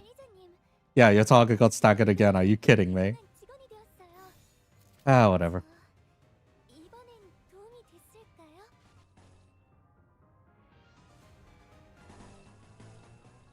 This should be the end of it.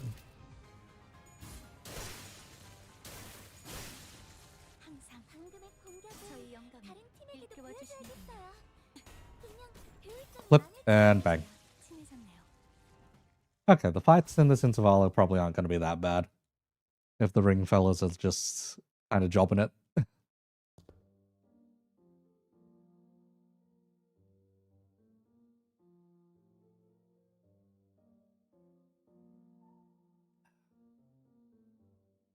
Is that all we're going to get in the ring? Is that it? It's only the first door, and the impediments are already beyond expected levels. I swear, I thought that was it for me back there. Events of this nature won't be frequent. We were merely beset by ill luck. If you'd just listened to me and picked another door, we wouldn't have gotten cooked like that in the first place. Like, why even drag me into this if you weren't going to trust me, weirdos? We would have opened them all at the end of the day. SD. SD? What's that? Same difference. Again, why shorten it like that? Just say duh or something. Or just spell it out and say it was anticipated. That's WA. Huh? Good work, everyone. Wayfarer does have a team dedicated to this sort of task, but the mortality rate is quite high. Honestly, I was bracing myself for the worst. The odds of completing the first door of an expedition without casualties are under 15%. This by all measures counts as a flawless expedition. Tapping away at his device, Alan addressed us with an amicable smile. He seemed totally different from the same man who had manhandled Kira with a fist to her face. Those four of us won't be able to cross over anymore, with the door completely locked down, right? That cannot be assessed with certainty. Are you saying more might come? The corridors and back doors have always been the ring's turf clock. Those Fulvus beasts have endured as a long-standing faction within the ring.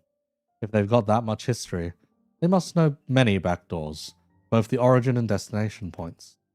Alan clarified what Roshi was hinting at. Yes, compared to them, we lack sufficient knowledge of alternate routes, which makes it difficult to prevent infiltration. No need to concern yourselves overmuch. If that were the case, it is unlikely they would move on the House of Spiders so soon. Eh? They could always rush us for a surprise attack, though. Even that Fulvus Maestro seemed to lack clear intel on the event that took place at the House of Spiders.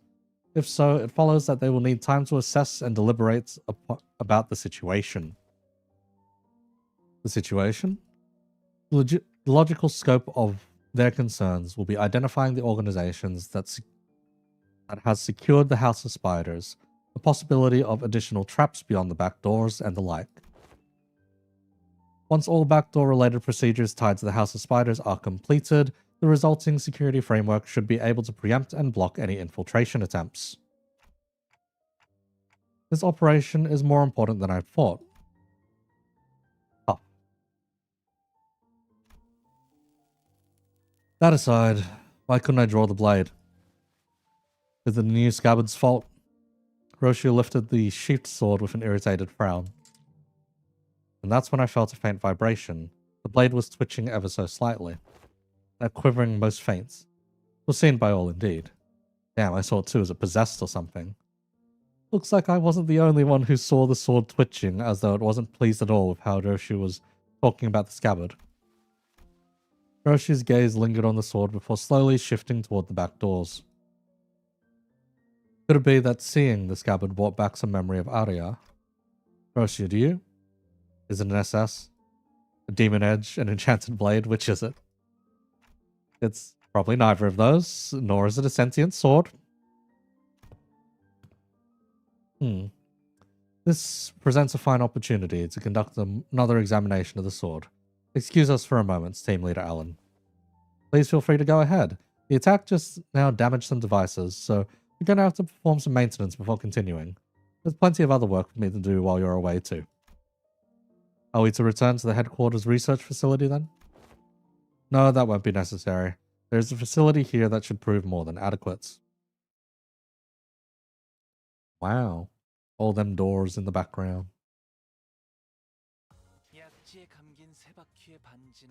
Also, I'll turn up the game volume just a little bit.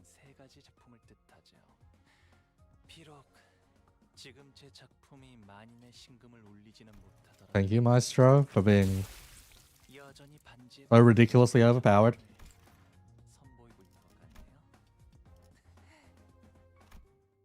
Or at least broken enough.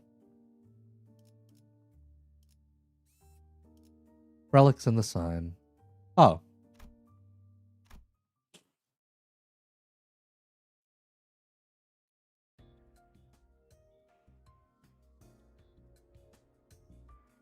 Yeah, I'll pump it up just a little bit more for you guys.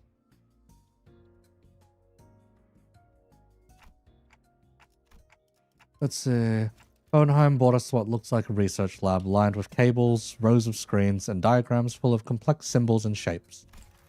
Didn't know there was a place like this in the House of Spiders. This is a forward base constructed by Limbus Company following Operation Spiderpire. It did not exist prior to the house's fall. It is intended for additional backdoor investigation and research into irregular phenomena observed during the operation. Irregular phenomena?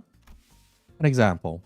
Research subjects such as a spatial analysis on the correlation between the emergence of Sinner 11's sign and the manifestation of possible future.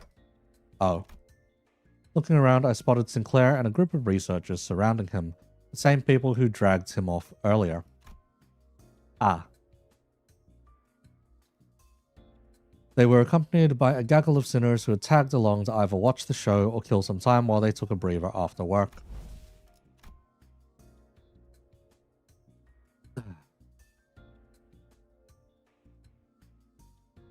Yeah, probably Sinclair Law. Hohenheim. How long will the examination take?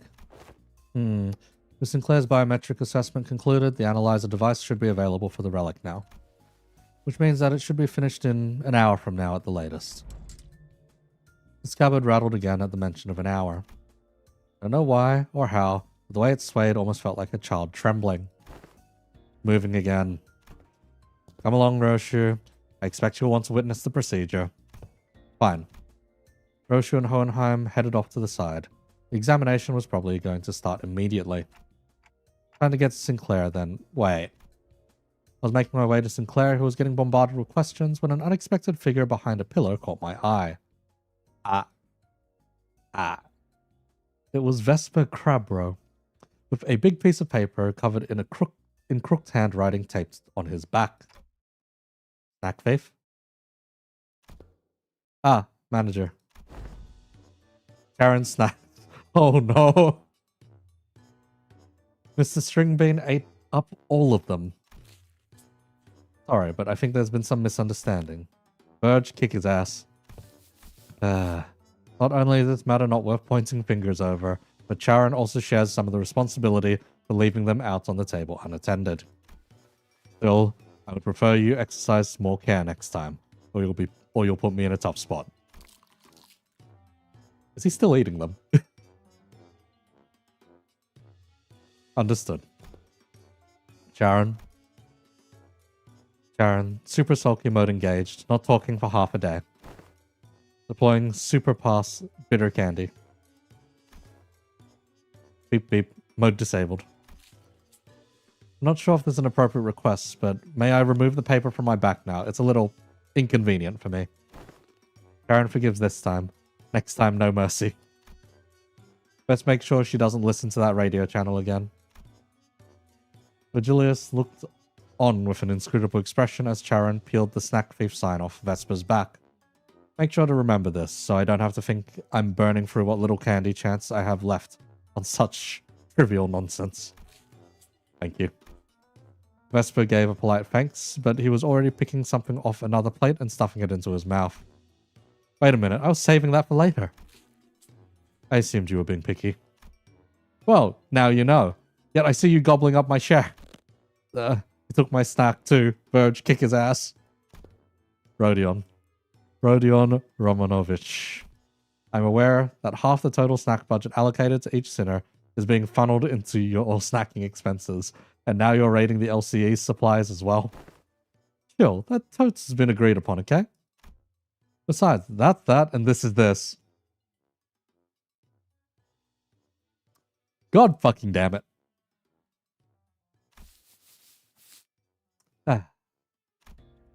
Lines on Virgilius's brow looked deeper than usual today.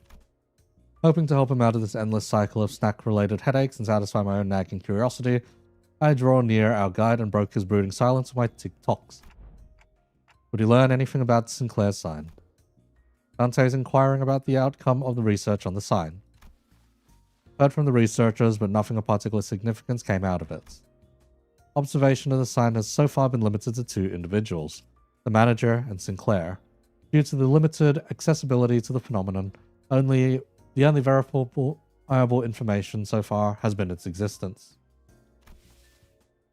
Researching that which cannot be observed is bound to be difficult. Faust had a point. Aside from Sinclair, none of the sinners can actually see the sign. And the same would go for the researchers. Even Sonia said only a select few people could perceive it. If there were more individuals bearing signs, there would be a wider pool for comparative analysis of statistical samples to narrow down the scope. However, records indicate no suitable references exist. At present, the research effort is limited to reducing variables such as whether or not the irregular phenomena are tied to the location where the battle took place. By individuals bearing signs, you mean people like Damien and Sanson? Wait, then, could those guys do what Sinclair did? Pull in some superpowered future self just to wreck everything? Even Sonia? Could step in and put an end to this subject before Roger gets the blues? Don't think so, from what Ishmael and Force reported back then. Right, so Sinclair from the future said each sign carries a different power, I think. Maybe, you know, those layers of light rings that... Ah, yes, those layers of light rings. Demian used to finish off Chroma, or Sanson dragging us into his story. Those could be it. Aye, that doth seem plausible. But none of that is information we can confirm yet. Correct.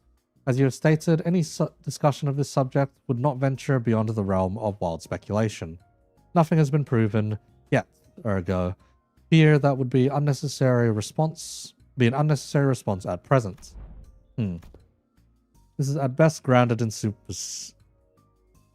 supposition, but it would seem that the researchers are coaxing forth a hypothesis from the vestiges left in the wake of Sinclair's future self. On that bit about the sign maybe being some singularity or whatever, yeah? The precise position of the hypothesis was that the fundamental principles of the sign's workings may be equivalent to those of singularities or relics. But as no actionable evidence was obtained from Sinclair, there is presently no means by which this hypothesis may be validated. I say that nothing came out of them dragging Sinclair off for that research. Oh, you thought I was being dragged off, but still let it happen anyway. Ah, no, I mean. I'm kidding. Just thought I'd try going along with the mood. The old Sinclair wouldn't have even thought to joke around like that. He's really changed lately. Better, I think. So, did anything happen that we should worry about? I stuck close to him just in case. Nothing serious came up. Just took some blood, small skin sample. Oh, and they were checking if the sign reacts to electrical stimulation. Yeah, and, to fill out some questionnaires too. Things like, please describe what you remember from the battle exactly as it happened, or list the sensations you felt when you regained consciousness. And your memories of that moment have yet to return? No, I don't know if they'll ever come back, actually. Paul said they only exist within my future self, so... Wait, but for my future self to even have those memories, couldn't I carry them in the first place? Which comes first? A paradox, it would seem. In such a case, that sinner is merely one branch among many possible futures. If the future unfurls into boundless branches by means of ceaseless bifurcation, then the body of information that constitutes a certain future would scatter into grains more than dust, too diminished to ever reverse their course and trace their path to the self that now exists. Is that the theory suggested? Not a certainty, but a plausible interpretation. Here you go again. More of that nonsense that only you lots understand. Oi, memory or not, that future guy still came out of him, didn't he? And some part of him still got to be left in there somewhere, like muscle memory or whatever. Perhaps he can pull off some of those tricks from back then. Tricks from back then? Heard you kicked off proper out there. Even pulled out that trick you picked up from that plastered old geezer, right? Not just that, he was using that Mang techniques quite effortlessly too. What, that glowing ring thing? Yeah, the glowing ring thing. He had two of them coiled around his weapon. I used the glowing ring thing? This is the first time I'm hearing anything about it. Alright, so what exactly is that glowing ring thing? Anyone? Virgilius, please pipe up now. Please. Maybe some technique that enhances physical capability? I mean, I guess that flashy aura that makes you real tough's one part of it. There's got to be more, right? I don't know. Could be a secret finger thing they pass down to their members. Technique, gear, something like that. Look at it. That black Look at it. That black Coney leader, that Lei Heng prick, and the nurse fathers we fought. Whole lot of them fingers, ain't they? The notion seems to unravel. For even among the LCD, there were those who came to wield it. And Virgilius too. So what? Only the proper hard bastards can use it, not some posh top-end trick, is it? Or some posh top-end trick, is it? Without anyone in particular prompting it, the sinners slowly turned their gaze towards Virgilius and Vesper. Finally!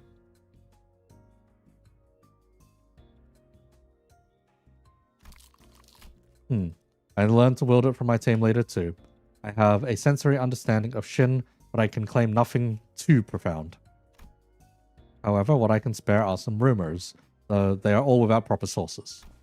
Rumors?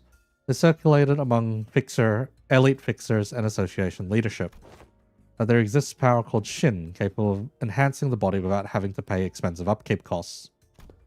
A rumor among fixers, sayest thou? Yes, even the technique to manifest it.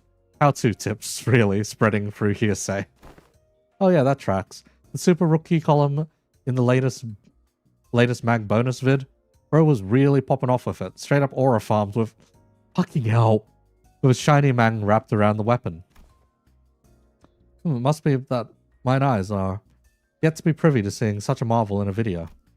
Wait, you serious? It's in the latest issue. Literally on the videotape in the back. Maybe you missed it. Video? Tape? Alas, for many a week, I've been stranded from Mephi, leaving me a chance to read not only the prior chronicle, but the latest one as well. Woe is me. When I return, I shall feast through the nights on those noble exploits of adventuring fixers. As Don Quixote dramatically spiraled into a state of utter dejection, Otis cut into the conversation, her gaze narrowing with suspicion. From what I recall, the mantle of Shin grants its users a high degree of physical enhancement. There is no such thing as reinforcement without supplies. No power of magnitude comes without an equivalent cost to wield it. That power relies on emotion and will for manifestation, Its output is not consistent like prophesis and augmentation. And depending on how it's used, the consequence it demands can reach levels comparable to the ego you use. You mean to say that it exacts a toll upon the mind? I can walk you through the fundamentals if you'd like. From what I observed, it appears to be a technique reserved for those of considerable strength. At our current level, it is not unreasonable to assume we could make use of it. Regarding that, our team leader has been conducting intensive research. And according to her, physical strength itself has little bearing on one's ability to learn and wield Shin. As the Yellow Harpoon says, it is in essence a power that can be learned by almost anyone, provided they know the proper method of training. Okay, so this answers some of my gripes with this fucking power system, but anyway.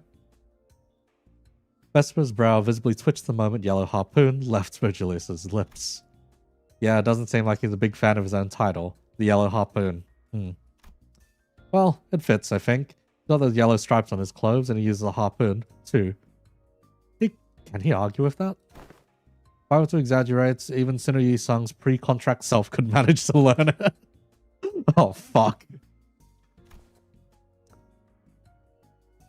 Why must this self of mine be chosen as the point of comparison? Well, because you're the wimpiest one here. Don't let it get to you. Even so, it would be a mistake to assume it's a power anyone can grasp with ease. As long as you are bound by contract as sinners, your ability to wield it will be severely limited. Unless you rely on particular identities or come upon an extraordinary circumstance. Shame. That would have been useful. Hey, then what about me? Can I learn it too? Kira, who had been fidgeting with her fingers, raised an arm and asked as though she couldn't hold the question back any longer. And to think of it, the middle nurse father didn't use any Shin or Mang. Papa never taught me how to use it. He always said I could get strong without a stupid crutch like that. Ah. It wasn't that he didn't teach you. He couldn't. He was a man who probably never once reflected upon his own sins. A piece of trash like him would be incapable of even comprehending such power in the first place. Vesper's response always comes back dripping with venomous hatred whenever the conversation turns to the topic of the fingers. Kira must have noticed too, or perhaps she simply couldn't find the right words to push back. Yes, you can try, my child. I see. Hard riot, I see. Either way, she held her tongue. Her expression settling into a blend of frustration and something that looked a little too close to sadness. If you want to reduce it to a yes or no, then yes, you will be able to learn it with the odds in your favor. That is, assuming that the company decides to tolerate your continued existence. I already said I get it. As it stands, you're nothing more than a pending case of disposal, closer to a threat than you are an ally, strictly speaking. Don't get comfortable because the manager and sinners treat you with lenience. Step out of line and you'll be the one who pays the price. There was nothing in what Virgilius said that I could argue with. Kira had been a member of the House of Spiders, who murdered scores of LCE researchers, and left us with plenty of memories we'd rather not revisit. For now, we're just working together. Not contesting that decision doesn't mean we have no hard feelings toward her. Leaving Kira alone with her thoughts, the sinners slipped back into their own business. Snacks, idle chatter, and conversations about whatever had happened around LCE. The examination is concluded. Suppose it won't be an issue to let you hear the results together. Before we knew it, Hohenheim and Roshu returned. You know, a slow, more downtime Intervallo is what we needed after that previous canto. This is good. This is very good, if anything. Ren Ketsuen.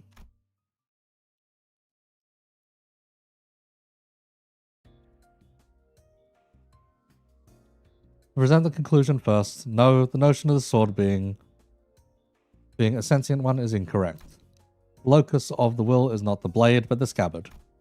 An ego forged in a rather paradoxical nature. Yes, that would be the most appropriate description. Not a sentient sword, huh? Roshu's grumpy dismissal made the scabbard quiver as if it had taken offense. Somehow I felt like I could understand what Hohenheim meant By will now. It was a reunion of sorts, one that gave both a tinge of sadness and hope. If the scabbard has its own will, does that mean the owner of that can be resurrected? Of that will can be resurrected? It is still too premature to deliberate on the matter. The state of existence under question is not one that may be defined as death at the moment. I assume they asked whether it can be revived or brought back to life, so to speak. Even supposing that survival is a fixed variable, and that reconstitution of the original corporeal body falls within the realm of theoretical possibility, the probability approaches zero given the limits of today's technology and conditions. We researchers are inclined to entertain even infinitesimal chances, but in the terminology of laypeople like yourself, such a prospect would be labelled impossible, wouldn't it? There is no need to fixate on impossibilities of the present, Manager Dante. Such matters are reserved for us scientists to hold on to. Right. But we may have uncovered a thread, something that could lead to restoring Cineroshu's memories, though again, that too is merely a possibility. A far more practical avenue for you to pursue at the moment, nevertheless. And to that end, yes, further analysis on the scabbard itself would be necessary. Coordinate with Alan for your next duty. He should be in the ring nurse father's quarters, that will be all. Hohenheim cut himself off there, clamping his mouth shut as if any further exchange might scatter and mess up the theories he'd constructed in our conversation. Alright then, before we go. Anyone want to tag along? Munching on food, averting their gaze, the sinners were pretending they weren't interested at all. But going by the way their forks had long since stopped moving, it was pretty clear to me that they'd been intently listening in on our conversation.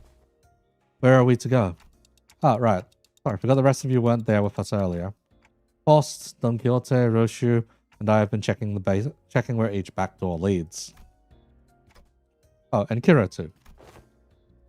The prisoner of war executive manager? You talking about me? Yeah, I'm working with them too, yeah. Best remember to tread carefully. Should you cause even the slightest harm to the executive manager, you'll be held accountable without exception. Yeah, sure, whatevs. Kira needled at Otis with a mocking pout, but oddly enough, she didn't appear particularly irritated. Anyway, I think it'd be better if we had a few more people, just to be safe. One of the doors we went into earlier led straight into the ring's corridor. That was a close call. Otis and Heathcliff's hands shot up the moment I finished speaking. Would very much like to accompany you, executive manager. You know I could rely on you, Otis. Yeah. Your recognition of my loyalty honors me, executive manager. I, Otis, understand better than anyone your concern about the peril of working with a prisoner of war so liable to betray. To have your indispensable self proceed with only a handful of soldiers under your command, this I cannot stand. I'm afraid I won't be able to focus on other duties without personally seeing to your safety. I get it, Otis. You made your point clear enough. Not keen on how I just keel over the moment you summon me. Feels a bit dodgy, that. Better I stick by your side and scrap it out myself. Probably don't need me to come along then. Guess you can summon the rest of us like you did earlier if shit hits the fan. The research, yet unfinished, holds my efforts. I shall join you once it's found closure. Don't think I can be much help where you're going. I'll pass. I will follow you if that is your order, manager. No, it's fine. Just get some rest. We'll probably be okay. Can always summon them again if things get too dangerous. From now on, I should go see Alan. But now I should go see Alan. Bloody hell.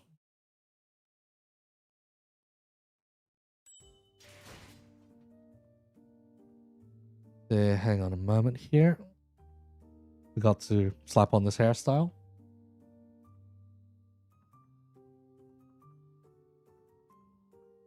I think we can lose the jacket for now. There we go. Ah, why are we back at Saru again? Renketsuan. Forget what Renketsuan means exactly.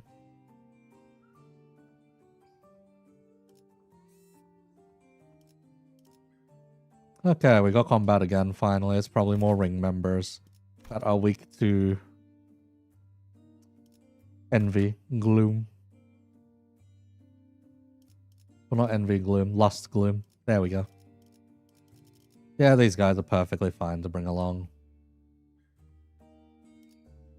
Getting all these little bonuses. 40, 20, 20, 20, 20. Oh, it does max out the bonus at least.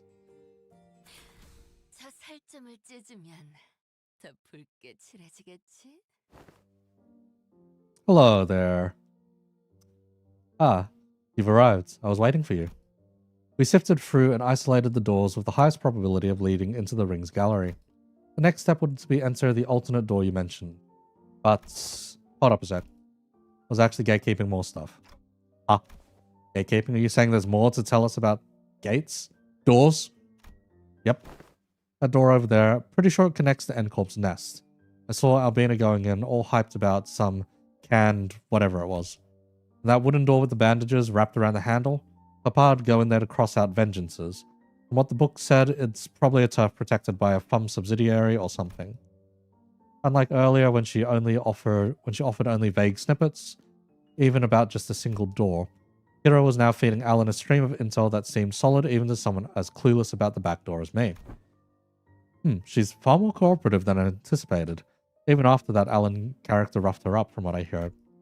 Yeah, you'd think she'd clam up out of spite when what changed her mind about cooperating with us. Nevertheless, we mustn't let our guard down, Executive Manager. There's no telling when she'll turn on us. Frickin', I can literally hear everything you're saying, you know?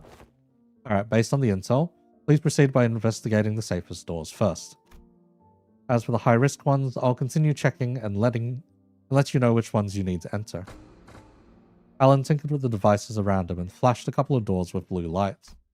Guess that means we start with those. Where do you guys want to go first? They all look about the same, just start with the closest one. Well, Alan did say these are the safest ones, so it shouldn't matter much which one. Just as I reached the nearest door, as Heathcliff told me to, Roshu suddenly veered off, stopping in front of another one that stood a few steps apart. This door, it feels familiar. You recognize that door? I think I passed through it a few times when I was little. Hardly had Roshu stopped speaking when a fragmented memory painted over in parts slipped into my mind. Sorry, it hurt a lot, didn't it? I should have finished my homework faster. Oh, I know, let's go for a walk. I don't recall much about it. The bloody dog again. Just Saru again, as per chapter title. I don't recall much about it. That memory just now. Could it be tied to Arya? Let's start with that door. Okay, this one, yeah? Here we go. Impatient as ever, Heathcliff shoved the door open and strode in first. The rest of us followed, including Kira and the other sinners. Wow. Damn. And this place is... Judging by its state, it seems to be a welfare city located within a nest. Most likely a park. Every sod walking here is dragging some animal along. Means they've got money to burn. Proper rich lot, this place. The walk the past Roshu mentioned in her memory, and the sight of people fussing over their pests. The pieces clicked together, and I voiced the other memory I saw at the House of Spiders. Did you ever come here with a puppy named Saru? Yeah, I remember that. Not a puppy, though. Saru was a bit bigger by then. Sorry, it hurt a lot, didn't it? To finish my homework faster. Man. Why isn't she getting any better? Gave her lots to eat. Oh, I know. Want to go for walksies. You like walkies, don't you, Saru? There's this workshop Dad always visits. The door there is connected to a park. We can go there right now. Roshu's childhood memory burned bright in my vision before passing. That was her as a kid? Verily. Such gentleness doth seem most unlike the young Roshu. Hey, Clock, who said you could show them my memories willy-nilly? No, come on. You know it's something I can't. It's not something I can control. GG. Back in the House of Spiders, I was the only one who could see the visions of Roshu's past. This time, though, her memories seemed to manifest for everyone around, just like what we experienced in H-Corp with Honglu. Which probably means... Why you're staring at me? So random, what the hell? Did you not see that just now? See what, you guys zoning out together? Guess it doesn't apply to Kira. Then again, unlike how it was between Lin Daiyu and Honglu, Kiro doesn't have any direct connection to Roshu. I guess it makes sense. Was that adorable hound fight companion of old, young Roshu? Indeed, my one and only best friend. And because of that, Saru would be locked away in the vault every time I had to depart on an assignment, with a spiral dripping through her. The first ever leash. Looking back, it might have been a kinder fate had she died sooner. To inflict such cruelty upon a voiceless animal. How can such wickedness be born? What happened to Saru in the end? She died before her time. I don't recall why, but there was this day when Saru wouldn't stop whimpering in pain, and I shut myself in my room crying. You were, not someone else? Who else? Of course it was me. Even after witnessing the fragment of memory, Heathcliff looked utterly unconvinced. And while I was grieving, Callisto offered a solution. Said he would give me a gift the next day. What I received was something he called the Beast Bone Blade, a tanto that would whine and yelp in Saru's voice with every swing. Ew. Oh wait. I always knew there was something creepy with Robo-Unk. So that's how he killed your dog, huh? No, he didn't kill Saru. That tanto was alive. Did you just say alive? Bloody hell. Right nutter, that psycho. Her eyes were embedded in it like adornments, and they'd stare at me in accusation. The tiny heart beat as though it was quaking with fear. The horrible sights, and I felt pity. So I shortened what remained of her time with my own hands.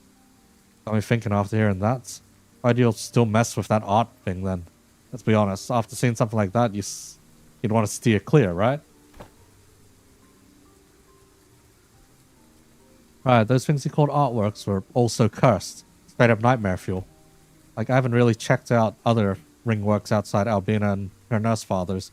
Maybe I'm just a noob when it comes to all that, but yeah. This stuff never gave me any art vibes for real. I thought the same. Well, I was terrified at first, yet as I learned more, there were some facets that suited my taste. I'll find its appeal in those grotesque creations. What you've told me about Callisto, it looks like he failed to stick to his own advice. But there's something he always used to say.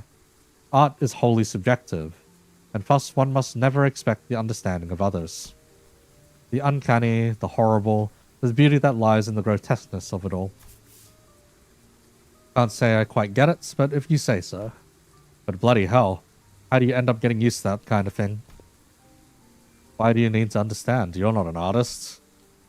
I got used to it, but that bastard Callisto's installation artworks caused night terrors and nightmares for... His cabin moved, and Roshu came to a pause. It trembled, but there was once a strange liveliness to it, as though it quivered between fear and anticipation. Night terrors, crying from nightmares in the House of Spiders. There was actually someone who got scared of ring stuff back in your day. I need to check something. We've seen enough here. Let's go back. Yeah, let's. Nothing else worth checking around here anyway.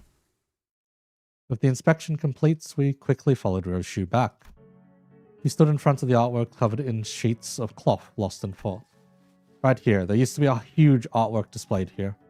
I don't know what kind of impulse struck him, but that bastard went about fussing, saying he needed practice so he wouldn't lose his touch. Mommy? What's wrong? Over there. Thought I told you to keep the exhibition in your room. Ah, you've returned, Yoshihide. Decided to attempt installation art of something of a somewhat larger scale this time, but I ran out of space in my gallery. Mommy? People were screaming. Dearest Yoshihide, Arya has reached an age where she may be introduced into the world of aesthetics. Surely this wouldn't be a problem. Oh, it's the huge-ass corpse reef. Corpse circle. That fucking Pongers puts up after his S3-2. It would. You liking it and me acquiring the taste doesn't mean Arya will. Let's get you back to our room. I was hugging something in my arms. It was crying.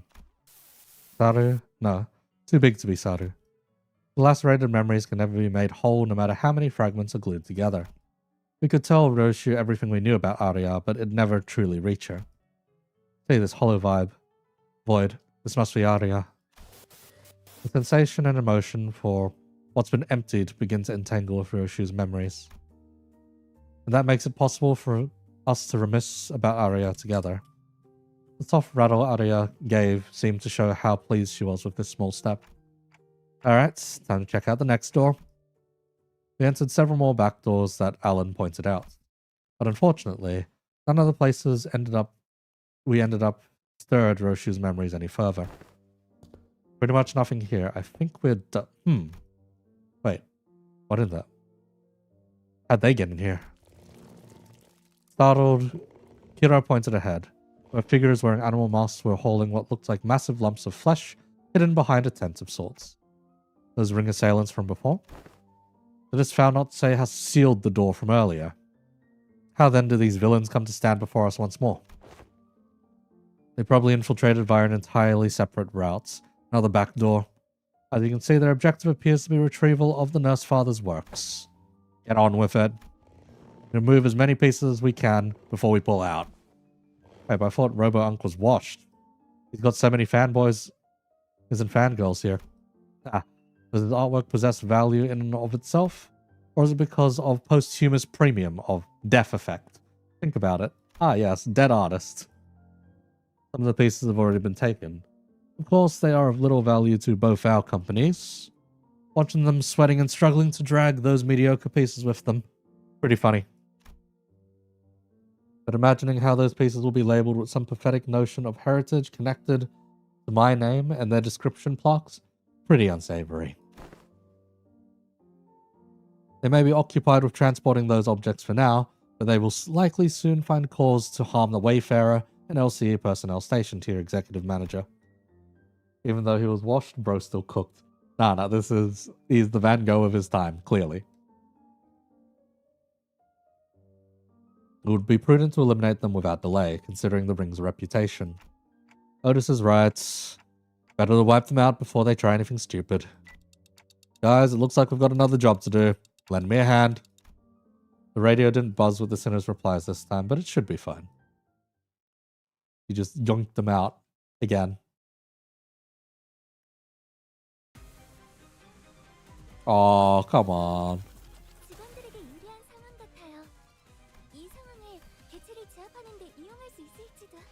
I liked the previous music more. You know, getting an S3 off on turn 1's actually pretty good.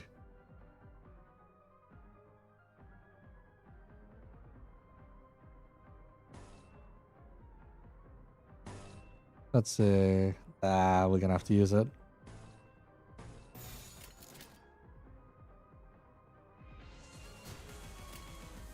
That is fine to go one-sided.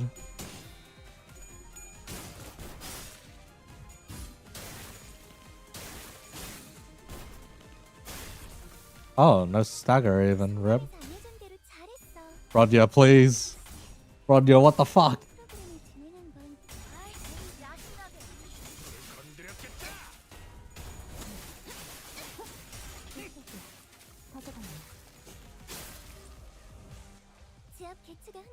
Rodya messing that up is a bit troublesome because now we only lost 6.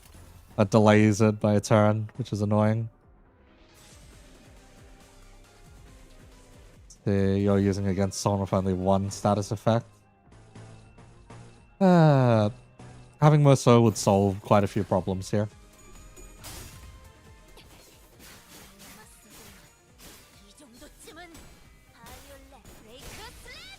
It's still a 5-coiner, holy hell. Oh god, some of y'all are losing clashes pretty badly here.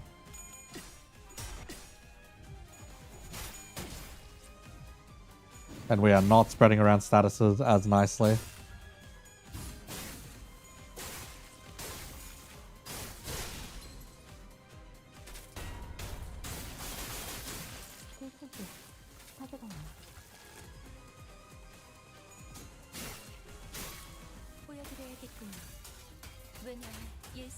Alright, pass you out.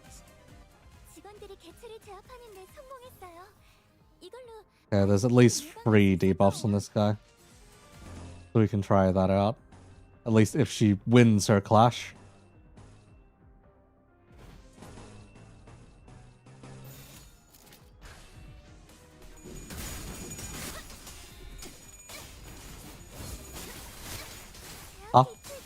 Because the bleed wore off? Did she only get one? She didn't get a reuse out of it? Wow, that is very temperamental. The coin reuse, actually. Holy hell.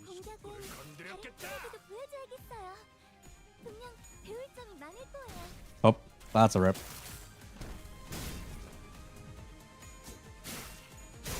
That's a rip for him, though.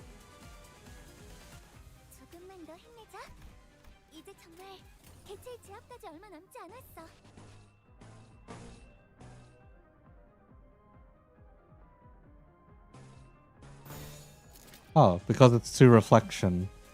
Oh. Oh wait, no. 2 reflection's okay then. If we only lose... If we lose it on the turn of use as well, then yeah, that's perfectly fine. A lot more usable than I thought it was. It's not every 3 turns, it's every 2 turns.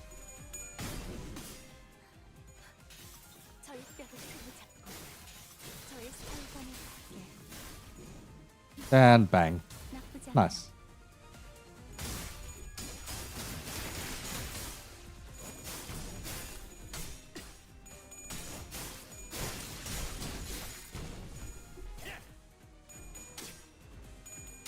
Yeah, he has unbreakables. This is fine.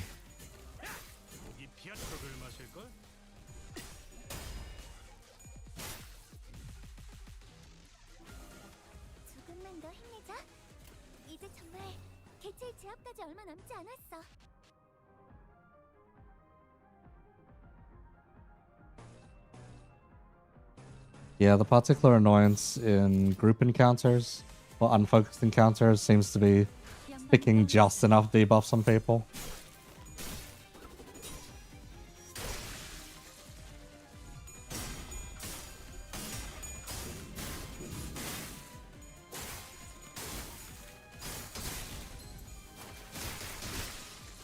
Well, without annihilating them like that. Or like this.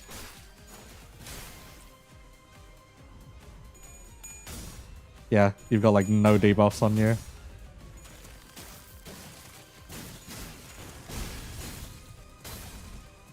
And in post, you've got a shit ton of debuffs on you. And then there's just hungers.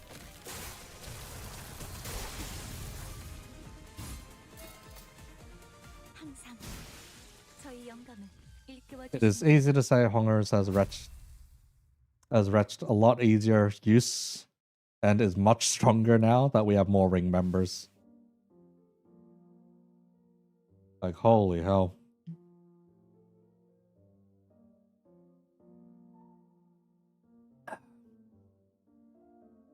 With this, the last of the ring's infiltrators have been eradicated.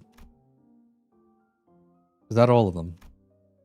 Roshu kept glancing around as if searching for someone, but unfortunately no other ring members were in sight. Right, but where the hell were those lot coming from anyway? Weren't just the first wave? Had more of those saw the leg in it from the back like they'd been lurking somewhere else. According to the tracking logs recorded by surveillance devices installed here, they appear to have crossed over from another corridor. Another corridor? What precisely does the designation another corridor refer to? The room resembling a shopping mall, the one filled with batches of toys on display. Your company, if I recalled correctly, designated as the corridor of the middle nurse father. Oh. I suggest we relocate there. Your assigned tasks have been wrapped up. Oh, and before we set off, do you have any information to share in advance? We are planning to compile a comprehensive encyclopedia cataloging the notable characteristics of these corridors and all of their connection loci. Your cooperation will be most appreciated. Kira seemed to hesitate, gnawing at her nails as if she was going through an inner struggle. Before long, she snapped out of it like she'd just locked in on a decision. Sure, I got stuff to tell you, like hella stuff. Some parts are kind of fuzzy, not gonna lie, but I can still recall like 20 places clear enough. I mean, it was home for me and Papa, so... I got nothing. Never once regarded that fucker's home as a home, and my memories of it are all fragments at best. Scabbard gave a faint, restless stir. Perhaps it wanted to comfort Roshu in the only way it could. and accompanied by its tremors, we began to move towards the corridor of the middle. Well, more Kira backstory soon, I suppose. Or at least Kira content. You are broken as all shit, Hongers. Christ.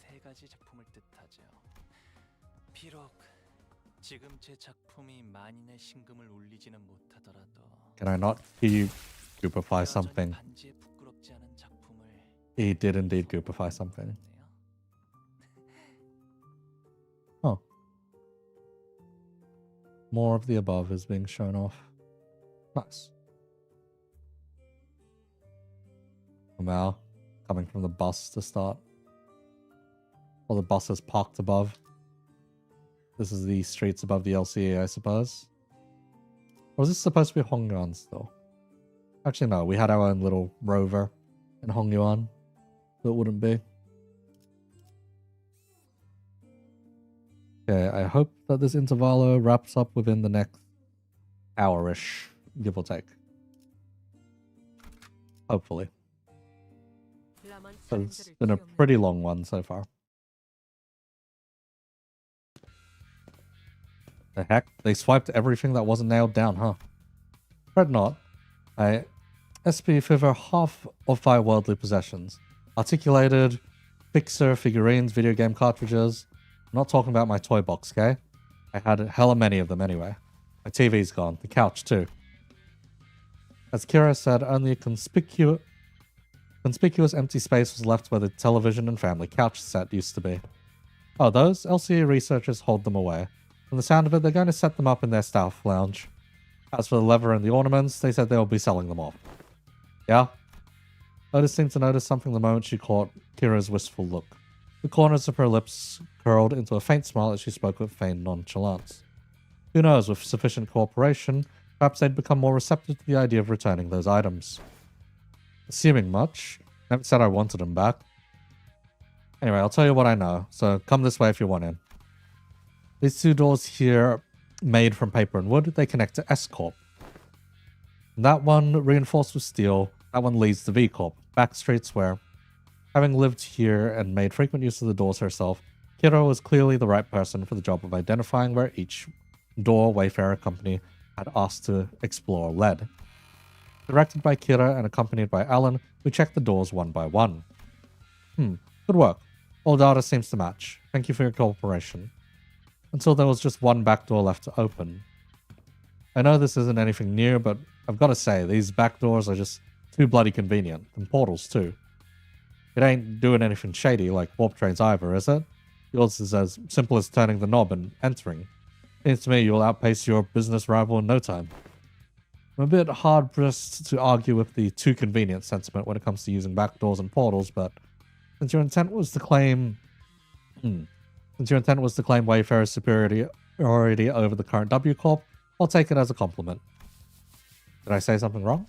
Every technology comes with a cost, Heathcliff. Aptly said. While this has been a workday relatively free of casualties thanks to the quality information you provided, do understand that Wayfarer Company's primary services include pathfinding, path security, and path maintenance. Each of those services is fraught with life-threatening dangers for our employees. Some of them never return after embarking on a pathfinding journey. Some are killed while battling monstrous entities, whose exact natures haven't yet been confirmed yet, that appear in the liminal space between paths.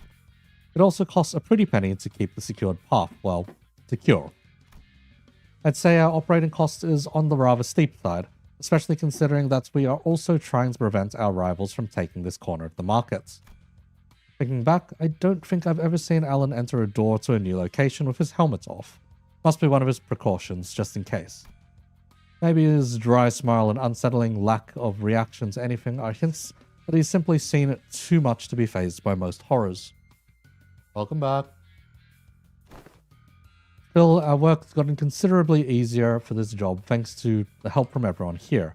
Honestly, this partnership is working much better than I'd expected. Very well then, let's take a look at the last door. Ah, it's the door Papa used to walk through all the time. Followed Kira into the door. The second I crossed over the threshold, the breeze a breeze carrying an oddly familiar salty smell tickled the tip of my one of my clock hands. This connects to somewhere in the general Great Lake area, it seems. Welcome to U-Corp's giant Stingray port ship. Stingray? Why does that ring a bell? Hang on a minute. It's that place, isn't it? The port ship that has Salon de Molix, the private hair salon. Heathcliff chimed in with a shudder, as though the sheer weight behind his words terrified him. Oh, doth it signify that we shall finally be made audience to young Heathcliff and his hairdo most luscious? Quit about that luscious nonsense, lass. Why encourage me now when you were so cavalier about blasting my villainous ass back at the lake? Indeed. Alas, 'tis true that punishment wrought upon our merry band have severely outweighed the crime. Wouldst thou not agree, young Heathcliff, that to put the coupons to use would remedy thy pain a smidge? Ah, bugger it. I ain't even got anyone to spruce up for anymore. Sweet. And can I use them? We were regulars at Muller's place, Papa and me. Papa would ask for the middle fam for a favor. He'd bring loads of coupons home. I give away a coupon every 10 visits, you see, so what am I even yapping about all excited? Hero, who'd seemed ready to launch herself into a cheerful rant, came to an abrupt pause like a bike tripping over a ledge. Her face fell as she lowered her gaze and scuffed a pedal away.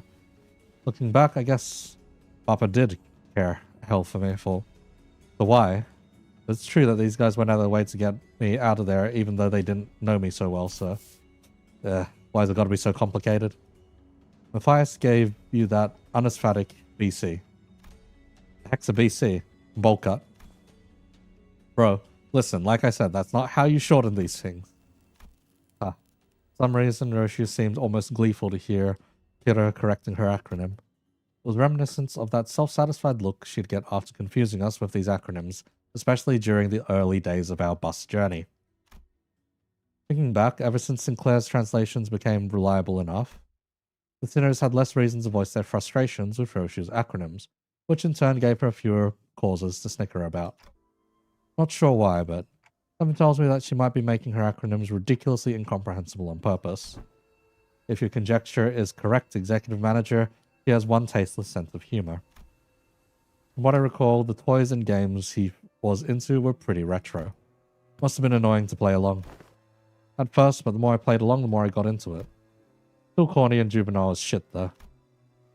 I know aught of that conflict with Infi. Trifling and apocryphal they may be, yet we are compelled to peer handwards at the interests of the family. Yeah, I wanted to know what Papa was into. You really get what he was talking about. Besides, I needed to know these things if I wanted to chat him up and talk about a mutual subject, so... You tell me about you all the time, Yoshihide. Proud shit. Not a day went by without him saying stuff like, Yoshihide learned this in 2 days, or yo, this was Yoshihide's fave, you know? Too bad I wasn't there to tell him that his words weren't worth shit. I once thought of him the same as you do now. Good man, at least among the nurse fathers. Caring enough to bring me gifts. But one day I realized that he'd never understand the things I really cared about, even if his life had depended on it. One day, Falseus. Pray tell, was there aught that had changed my perception of that man? That I don't remember when or why, just that it happened. But I might know this. Wasn't it something that happened at school? Papa told me that things started getting awkward between you and him ever since you quit school. Bullshit, I've never been to school.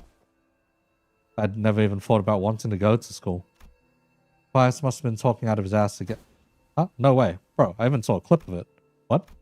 Papa showed me this video of when he was teaching me how to use these doors. I even saw baby you going off, I'm off to school, Dad, in that video. Pretty dang sure. But I don't. As Kira went on, Roshi's confidence from her initial retorts seemed to slip away. Couldn't blame her, so much of her memory had been mutilated. Roshi didn't sound like she was denying it out of hand, though. She seemed to mean it when she said she'd never been to school and had never wanted to. And I want to glimpse the fragment that made her say that.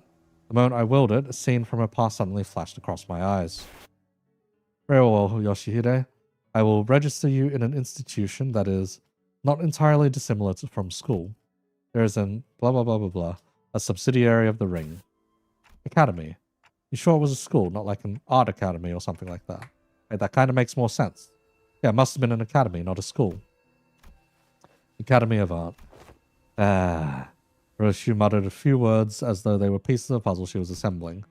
Then after a brief moment, he turned towards me in an astounded scoff and a look of mild irritation. Clock, you deserve a smack. Ugh. Then lightly smacked me upside the head with her scabbard. What was that for? This memory sucked, Clock. I would have been fine without it. But at least I got to remember the incident that changed my perspective on Matthias. Dad, how do I go to a school? School, Yoshihide.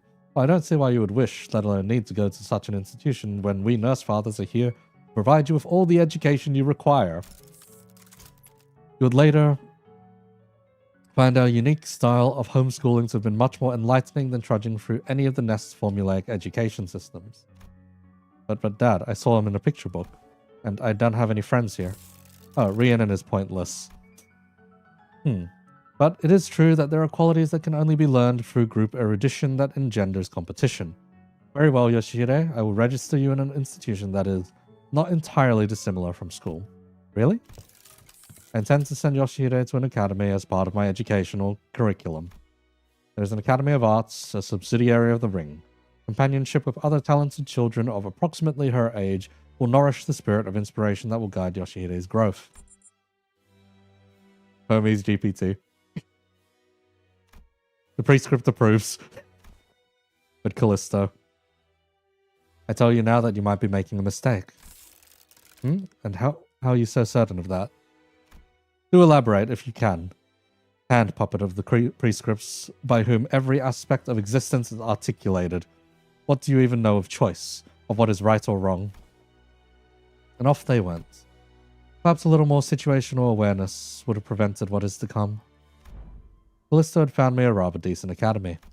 The artworks that used to scare me when I was alone weren't so bad when I was with other kids. No, that's not quite it. It would be more accurate to say that I started to understand people's perspective on beauty. Of course I would when all we ever did was nod along to the lecturers and spout purple prose, all the while making pincushions out of people's bodies like it was nothing. Our lesson today will focus on corporist techniques. Now take a good look at the diagram here, then the mannequins before you. Weave the blood vessels in the same pattern as the diagram and... I don't know why we're even learning about corporist stuff in this day and age, right? I don't get what the point of this slog is, tying and shaping blood vessels to make a color that a drop of ink can do better. I read that in a book. I'm more excited to learn about Cubist technique than this crap. Honestly, why is this washed up movement even a part of the curriculum? It's boring, shallow gore stuff. No, it's, yeah, gory, but it's boring and shallow only because you guys are bad at it. What? Are you mad because your daddy's a lame corporist? Oh, is he? No wonder her stuff is just as... Ow! Was taught that people say bad things about my family deserve to get their butt kicked. Them bad-mouthing Callisto wasn't actually what set me off. Didn't have any special reverence or attachment to family like Matthias did either. It's just what I was taught to dislike, that's all. One of those tantrum kids of that age... Just one of those tantrum kids of that age have. Kids will be kids and all that. I'm home, Dad. Hey, buddy, you're home early. Oh, man. Must have been playing rough today. You've got dust all over. Got into a fight. A fight? Yeah, they kept saying dumb stuff about class stuff, so I smacked them. What about you? They didn't hit you anywhere, did they, buddy? On my cheek, but it's okay. I punched them this many more times. Did I do good? That's my girl. Dad, where are you going? Oh yeah, just some business to take care of. Why don't you sit tight, work on a coloring book? That'll be home before you know it. The bro business? No, it's family business. I ain't seen what's so bad about taking care of your own. Them snotty sods don't learn respect unless you beat it into them. Ah, if only he'd been a simple-minded fool like you, then the story would have ended right there with a pat on my head. What? Papa, I mean, the middle doesn't stop there. It never does. You hurt a member of the family, that automatically gets you written up in the book.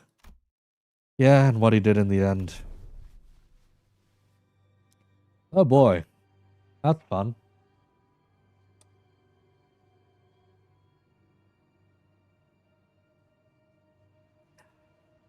Huh? Haha. There you are, Yoshihide. Is class starting already? My diligent little girl. Wonder who she takes after. Dad? I know. But I'll be back before you know it. I got a bit lost trying to find my way through the ring bastard's tricky mazes. You know how they are. Oh yeah, there's so many sniveling brats here. Well, as for their crimes, they slapped my buddy's face hard enough to leave a mark. That's an arm for you. As for the instructor as well, anyone would agree that they did one sorry job of keeping these tykes under control. In that case, pursuant to Title 2, Section 52 of the book, execution by beheading. They clearly don't got much use for what sits on their shoulders, huh? Ah. How do you like it, buddy? Papa's the best, ain't he? How dare he, such senseless barbaric violence. Uncultured, uncivilized animal. Do not be discouraged, dearest Yoshihide. I've eyed out another academy worthy of your talents. It is a much more significant and prestigious institution this time. I assure you, even an intemperate berserker like Matthias won't dare force his way into such a place as he did the previous academy. Don't wanna. Yoshihide? I want to go to an academy. I want to go. Don't need friends anyway. For all his posturing, nothing that was ever important to me held any significance to Matthias. He took away a lot from me just to feel good about himself. So I hoped he, more than anyone else, would never find about the things I held dear because I was afraid he would take them away from me like he did the others. But he'd always catch on faster than he had any right to. Every contract that took me away from the House of Spiders made me tremble in anxiety. Because I was worried about, I don't remember what, but I do know that I could never stop thinking about my room. So whatever occupied the room in my absence must have been the most precious thing to me in the world. The scabbard, which had been stirring lightly as Viroshu recounted the past, began to rattle audibly.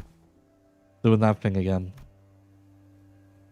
Viroshu patted the scabbard with a gentle, reassuring hand. The scabbard was once Arya, a memory without attachment. It appeared to me almost as though she was pacifying a crying child. Seeing that gesture, Heathcliff briefly cast a sullen yet faintly expectant gaze between Viroshu's scabbard and my device. He must be thinking about to his last conversation with Catherine. And Catherine's existence, like Arya, was erased by the golden bow itself. I doubt this device could do anything for Heathcliff at this point. From everything we know, the ring nurse father seemed to have been the least awful parental figure in your childhood. Huh? Yeah. Didn't know that Robotic Unc was such a radical guy. He sent you to an academy like you wanted, and even got angry on your behalf. Oh. Hazy memories. Almost forgot to mention. A few days after that, Callisto left a snowman by my pillow as a gift. It was made of heads. Heads? Yep, decapitated heads from the incident at the academy, threaded together into a sculpture. Thinking back, it was one sorry excuse for an art. He's sorely mistaken if he thought some low-effort bullshit like that could make me feel better. Could have spared us the details less. Oh, with that covered, do you guys want to head back? Hang on. What's up? Gonna get that luscious treatment before heading back? Shut it, you. That ain't it. Look here. Those blokes walking out of the salon. Ah. 4 of us, ain't they? They found us.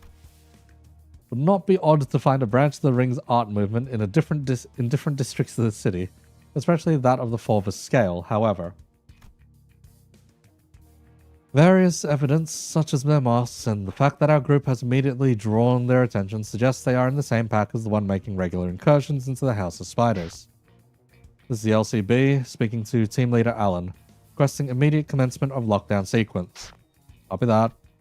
Why don't we... Holy shit, guys, stop. Bloody hell, what? Don't you know where you are? You're smack dab in middle protected turf. Pause the scene, and bros and sisters in the middle will be here any second. Oh, yeah, that's gonna be a problem. We've already drawn the Ring's unwanted attention. We certainly don't need the middle. Don't want the middle coming after us to the House of Spiders, too. Sounds like you've got a good idea. Talk. Ever play whack-a-mole? Like, why give ourselves a countdown? Just head back through the door, now, and beat up whoever thinks it's a great idea to walk through the door. He puts forth a sound strategy. Executive Manager. As long as there's no high-ranking officer among them, it would do to our benefit. Well then, let's do as Kira says. That was quick. Alan blinked, shooting a puzzled look at as our entire squad came pouring through the door long before he finished the lockdown sequence.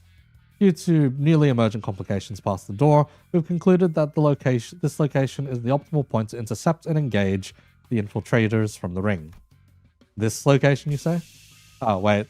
The door leads to a zone under That door leads to a zone under a Syndicaate or Wing's protection, doesn't it? Better idea to fight here, then. Happy to work with someone quick on the uptake.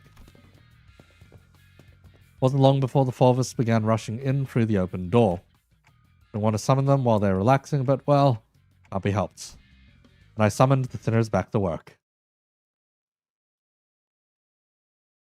Yes, we just have summon on demand.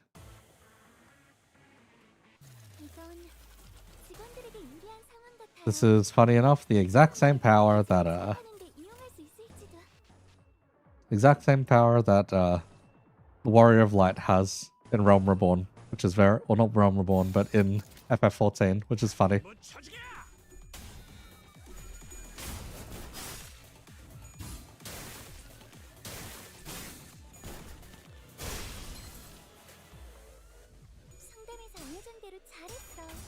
Oh no. Oh, come on. Okay. This is going to be a very specific annoyance. Get RNG'd. Oh. Ooh. That's great.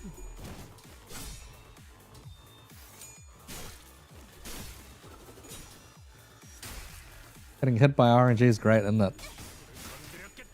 Well, at least Heathcliff makes up for it a bit. But yeah, two members of the ring fucking up their clashes. I know, they still got to use their skills, logically. Yeah, on use means, okay, they're fine then. They're fine. See, who are you using it against? Ah, better to use an actual skill then.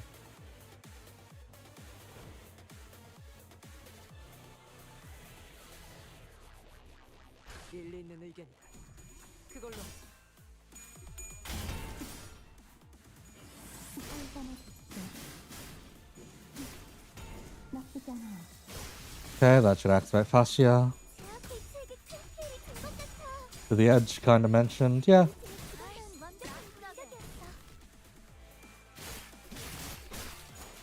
Ah.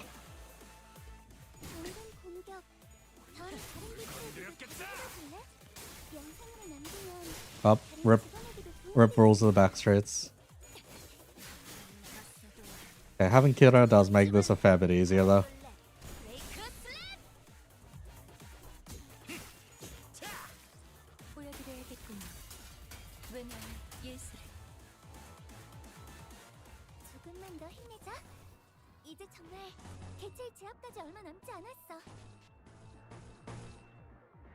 If you don't win a clash, it's not as worthwhile at this point.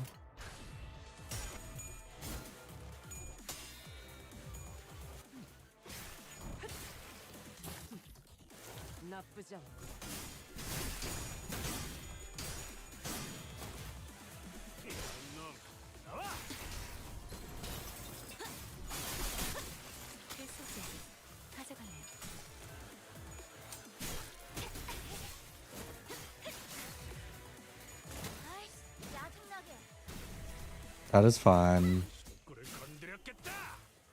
Heathcliff gets a free hit anyway. Wow, okay. Yeah, the turn 4 tibia. Nice.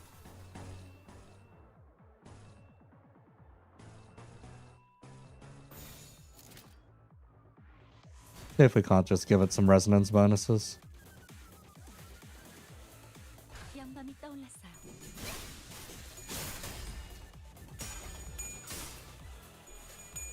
Yep, free potency is not too bad, honestly.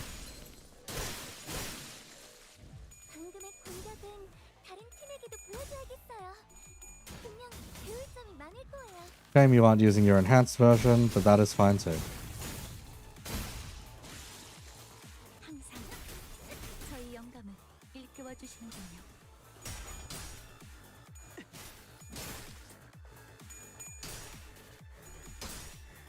There we go. That's more like it with everyone on board now. I love the sculpture out the back. Yeah, this should at least get close to finishing the fight at this point.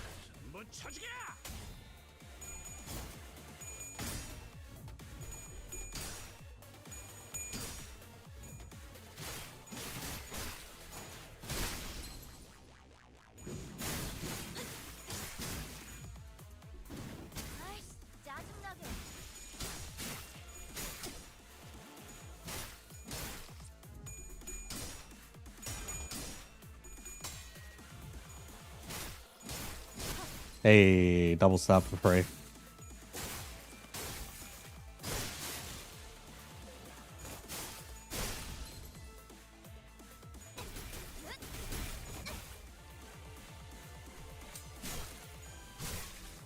Not quite enough. This will finish it though. There we go. Oh, thanks for subscribing. Welcome, welcome, welcome, welcome. We are in the back half now at this point. And the ring guys are broke ass to be making use of right now.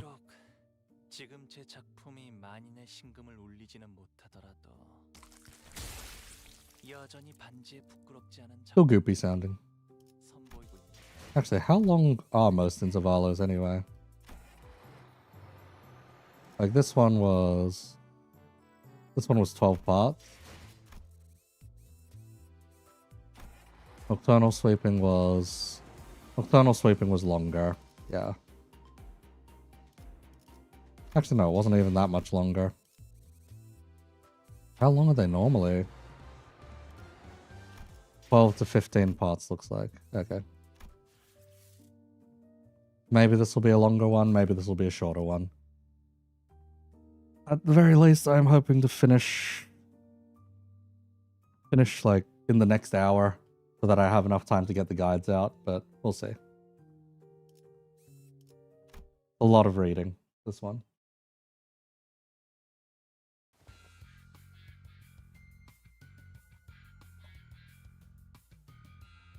Okay, and that about wraps up the middles corridor. Thanks to you folks, we managed to cut the door cataloging workload by 80%. I really appreciate everyone going the extra mile to check each and every door too. Made my life a whole lot easier. All thanks to the manager's excellent strategization. Next up, the Thumbs corridor. We actually found a lot of intel lying around there, so we just need you to check some of the doors in its basement. Intel? The manager expresses interest in the aforementioned intel. In the Thumbs corridor, we came across a bundle of papers detailing the comings and goings of the Thumbs members and the orders they were carrying. Whoever wrote the logs has been diligently keeping them updated. The last entry was written not so long ago. While the contents of the notes weren't all that interesting, they helped us get an idea of where each door in that corridor leads. Might be all of them. Valentina's shitty apprentice. He'd been keeping up with that useless shit this whole time. Shitty scrap papers, I see. Useless shit? Remnants of her desperate search for a friend to cling to. You found one of her backup ticket hoards. I've marked any door that need work with a drone. Could be about 3 or 4 of them. While you guys do that, I've got some leftover work to take care of over here, so... Been noticing this throughout our interactions. But whenever anything irrelevant to his work came up, Alan seemed to have a way of unhearing and maneuvering right past it, as though he didn't even register what was said. Truly a professional.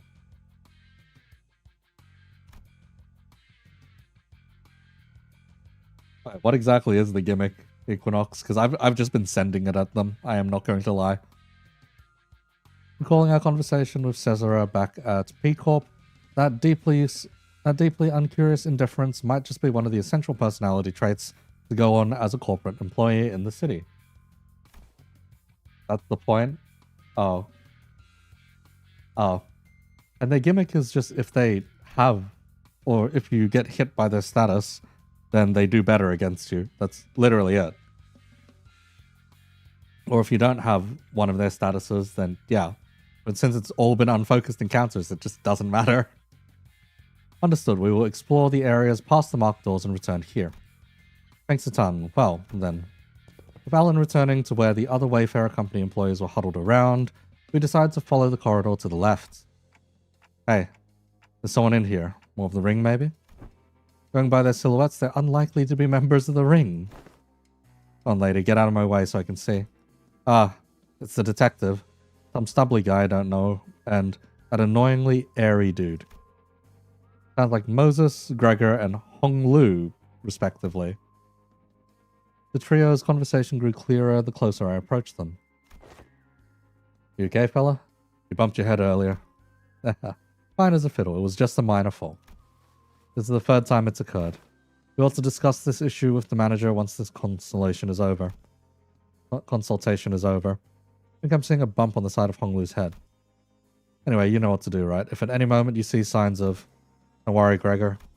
You made it through the explanation and the footage, both. You're going to be fine again. I believe in you. Look at you now. You're right where it happened, but your arm is stable, see? Ironically, fear tends to grow most unmitigated when it is distant and unseen. I understand what you might be worried about, but I don't even see the earliest portents of it. Yep, he sees none of the distortion. Therefore, what happened to Gregor was not indeed a distortion, most likely.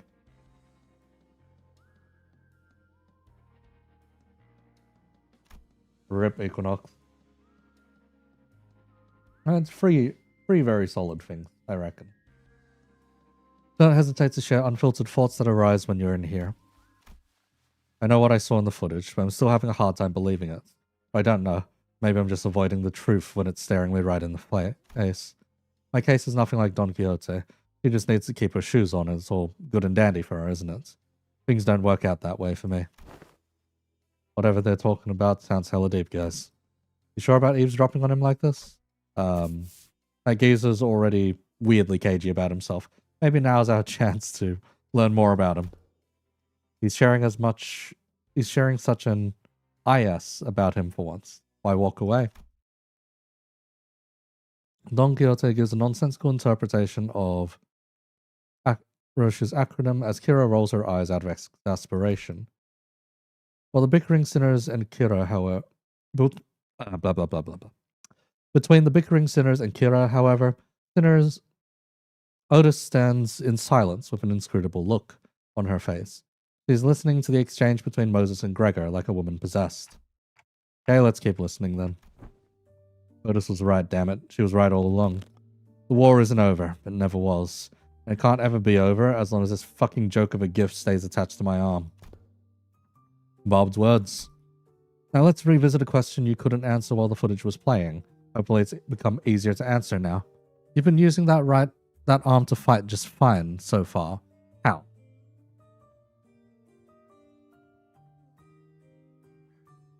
Oh, you already had the IDs. Well, that is unfortunate then, Equinox. I don't mind fighting hostiles or enemies. I'm not the kind of person who worries about people trying to kill me. For killing my comrades, that changes things, doesn't it? I can't even control it. There's nothing I can do to even brace for it. It's unstoppable. Like some kind of time bomb counting down to unleash a disease you never know when its symptoms will set off. Even Heathcliff, who will always be the first to step up when people began to spiral into self-hatred, stood in conflicted silence, his lips drawing a hard, straight line. Besides, Gregor wasn't wrong in that. At present, there wasn't any way to stop his transformation should it occur again. We've still got a good chunk of the journey left, and eventually we'll have to. No matter what lurks in the past of us sinners. Even if they have killed hundreds, thousands, no tens of thousands of innocent people, will you still embrace them? Otis, this is about your crew. This is about the Odyssey again. Anyway. We'll eventually have to confront an even darker, bleaker truth of the war. Can I really trust Gregor not to crumble under that inevitable pressure? I see, you're afraid you'll end up hurting us. Well, that's... At first I thought I couldn't give a hoot whether or not I accidentally murdered some of you. Bit saddening to hear that. You know how it is, Honglu. We, the bus team, didn't exactly get off to a rocking good start. But through our journey, I've begun to think of you all as my comrades. And I was okay with that because I had too much faith in my own weakness. When I realized that I'd grown so weak that I couldn't even take down some backstreets thugs with this arm, I was relieved. Imagine the same arm, my arm, a weapon that stabbed at the hearts of countless people during the smoke war. To be honest, when that Hohenheim fella said that I was an exception, the thought alone made me hope. Exception. Potential to be harmless, weaker than even a non-combatant like Yi Sung. It made me hope for a life that didn't sound so bad. Oh man. We all know how that went though, don't we? Blew up in the worst possible way. And after that, couldn't bring myself to fight again because I no longer know when this fear would eat me up again. Because I'm constantly afraid of this damn gift manifesting again. I'm sorry, Gregor. We got 2 new IDs for you in the downtime. Please. The same fear you've carried all this time. How did you endure it before? Badly. Barely. Holding on to the idea that the living's gotta live on and nothing else. This really brings me back years. The memories are so clear that it's like they all happened yesterday. Unless you kick me off the bus before push comes to. That can't be the answer, Gregor. You can walk away, but the danger of our journey won't leave with you. Dante and the rest of us will still be facing an endless repeat of peril. And it's not like leaving the bus will bring peace to your heart. Our deaths can be reversed should an accident occur, even if it comes at the cost of Dante's suffering. The same can't be said for most people in the city. And that's something I never expected to hear from you. Guess you're right. If we're seeing this through to any kind of end, this would be the place to do so. Not many places in the city have some warmth to them, like this one does. Boy, this consultation thing is pretty embarrassing. And it's not like I was forced to go through something as traumatizing as yours, Honglu. Truth be told, I'm not some special case. Everyone who participated in that war must have gone through more or less the same experience. Miss Moses, Otis, and even Valencina. Oh. Is that knocking or is that... I think that's just hammering. Okay. That piece of work. We can't attach a number to our misfortunes as if they're something to be measured. When I fled from my past, I tried my hardest to avert my eyes from it. But you, Gregor, you're not like me. Every few steps that distanced you from the past, you'd come to a pause to spare a look toward the path you had walked. All those years I let slip by, all those that slipped you by are dotted with fathoms of suffering that are both ineffable and beyond measure. Different experiences, different pain. Still, if there's one thing common to everyone, it's that trauma leaves after effects that linger for a long time. What are yours? I dislike loud noises and people who talk too much. They sound too much like the cacophony of the war, like screaming comrades who resented me even as they lay dying, and the wounds they left in my heart let me dry. But I thought you were fond of Miss Ezra, Miss Moses. I've talked too much. That aside, haven't you heard your fill? Might as well come out from that corner you're hiding in. Man, they knew we'd been dropping eaves this whole time. I was actually waiting for just the right time to come out and say a few words. I couldn't find the appropriate moment to... well, I wouldn't have had to share this with Manager Bud or the rest of you fellas. I would have had to share this with Manager Bud or the rest of you fellas sooner or later. I don't really mind, but... What's she doing here? TA. Temporary ally. Nope, temporary accompaniment. Don't be an asshole. I'm working my ass off to help you guys. Pleased to make your acquaintance. You're right on time. I've been working on a theory, but I don't have all the clues to be absolutely certain. A word from someone in the know may immensely improve my confidence in the theory.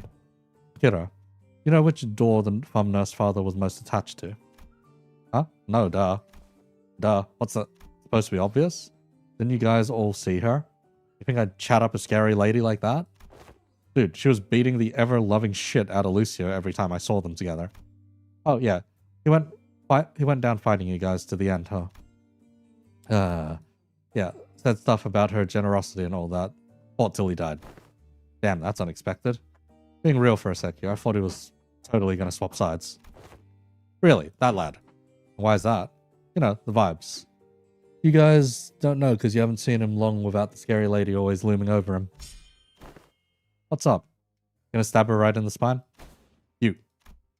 Look, I think you might be training wrong because you're not improving as much as you look from all that grind. Let me show you what I learned about sword swings from this comic book. That is not how my master has instructed me. The textbook cannot be permitted to leave even a single deviation if it means to repay the debt it owes her. Why are you so obsessed with all that crap anyway? You don't even like that old lady. But you're not so different from me in that regard, are you? Bro, the heck are you talking about? I love my papa. Seriously, I thought things were going to crash and burn before Yoshida even came home. Oh, suppose textbook and I had that in common. If this one doesn't know, let me redirect that question towards you, Shinaroshu. Hopefully this touches upon one of your more intact memories. You know which of these doors the Thumb Nurse Father showed particular attachment to, or the door she used most often? Why ask me? Fine. Yes, I do remember. Don't even need Clock's help to piece it back together. That one.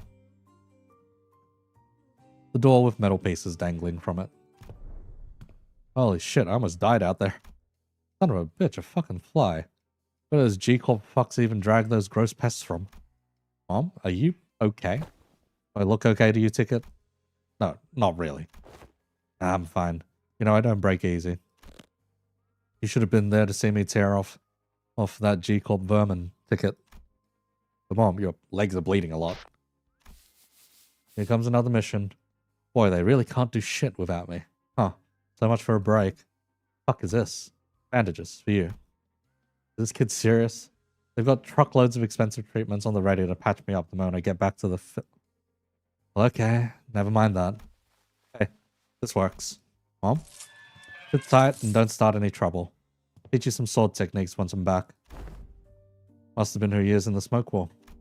Yeah, fighting in the war took a lot out of her and left her perpetually exhausted. But she marched to every battle with a smile. Stopped drinking. Stopped beating me too. Like a blissful idiot who forgot that she was still neck deep in the inescapable pits called the House of Spiders.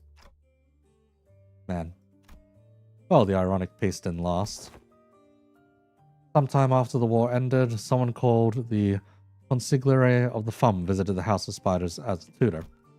And that's when she went right back to drinking herself into a shit-faced stupor day after day. The beatings returned, and so did the edge in her profanities. It was pathetic. Hold on. Why though? Sure, I was on the losing side. But wasn't Valencina on the winning side? A war hero at that? Ever heard of the regulation that prevents Smoke War participants from moving into I-Corp and K-Corp nests? Oh, it's K-Corp too. Okay. The most... Oh, of course Otis reacts to it. The most common thread between those post-war rules is that they make the lives of veterans difficult. Dubious rules that don't discriminate between winners and losers. I see. There must have been things going on behind the scenes there too.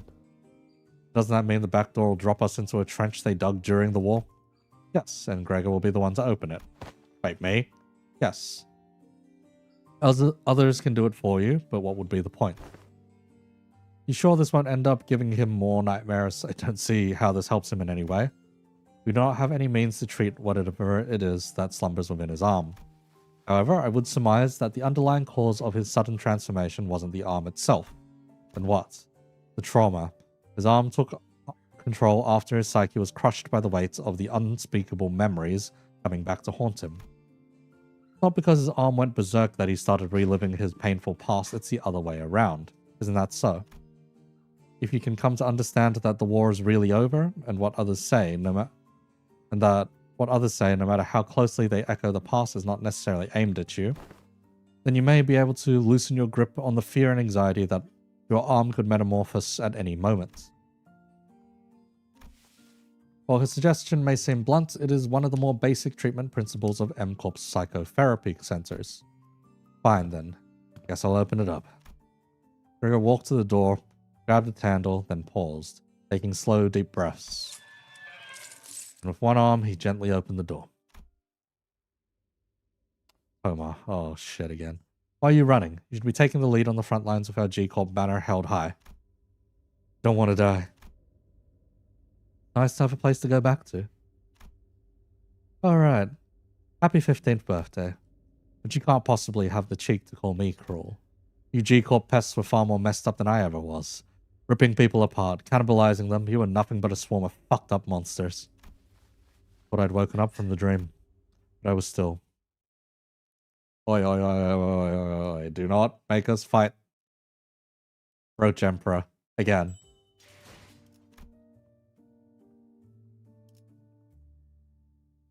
Okay, we aren't, which is a good sign, I guess. But also, how long is this Intervallo? Holy shit.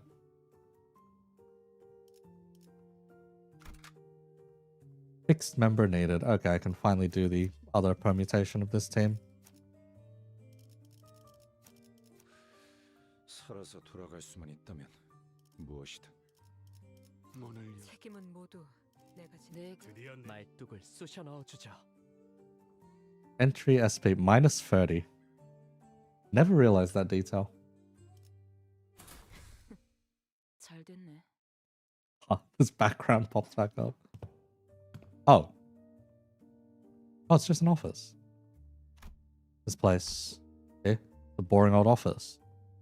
Kind of ready to be shook, thinking we're about to walk into a war zone or something. You recognize this place? Ah, of course I do. My last job before Limbus company. And my desk was over there. Here's the tip, fellas. When you're working in an office like this, always get a corner desk facing the wall if you can help it. Lets you hide from the boss man. Out of sight, out of mind, you know? You can do whatever you want that way. Work, chill, or even freak out in terror at the slightest sound of metal clinking. Nobody will catch you. Nobody will think you're a bother to the other people. Gregor grins. Bitter, mocking smile directed at himself. The only downside of this desk arrangement being people walking up behind me to get my attention. Higher-ups just had to holler, "Hey, vet hire." I'd scuttle right up to them, but others can't do that. So whenever people walked up to me from behind, I'd get afraid that I might cause an accident. Vet hire. Must be about the post-war veteran special employment. Right, but I couldn't possibly complain. Wouldn't have gotten that job without it, you know? Not everyone was lucky enough to be considered for that. I was better off than most. Gregor? Huh? Head manager, Ted? Gregor whipped around, his hand instinctively leaping to his other arm. There was an unfamiliar man in a clean suit standing behind us. It really is you, Gregor. And I see some new faces with you.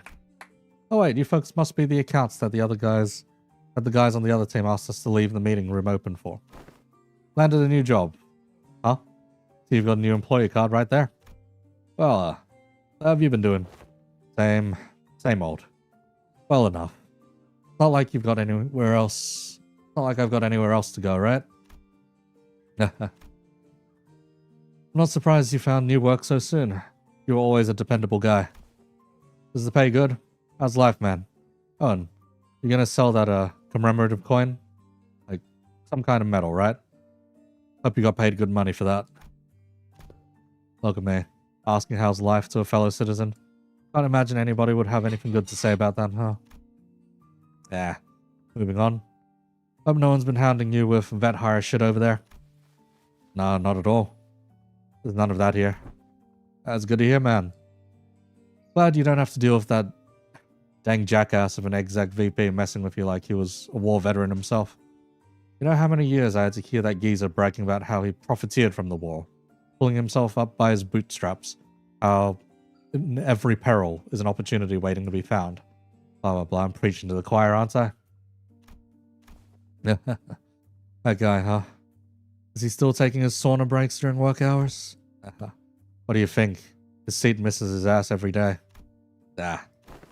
Oh, and get this. Remember I used to call you Special Employment Fella? This is Nepo Force. A few days ago, his name showed up in the HR report. Guess what it said? Turns out he was lining his pockets with the kickbacks when we were choosing the fixer office for a partnership project. And there's about to be a vacancy in the office real soon, I reckon. Really, isn't he, you know, an actual Nepo? Thought he's the president's family. Yeah, man, it's that bad. What anyone ever talks about. It's what anyone ever talks about by the water cooler. If there's anything I learned here, it's that people obsessed with back in my days are all kind of like him.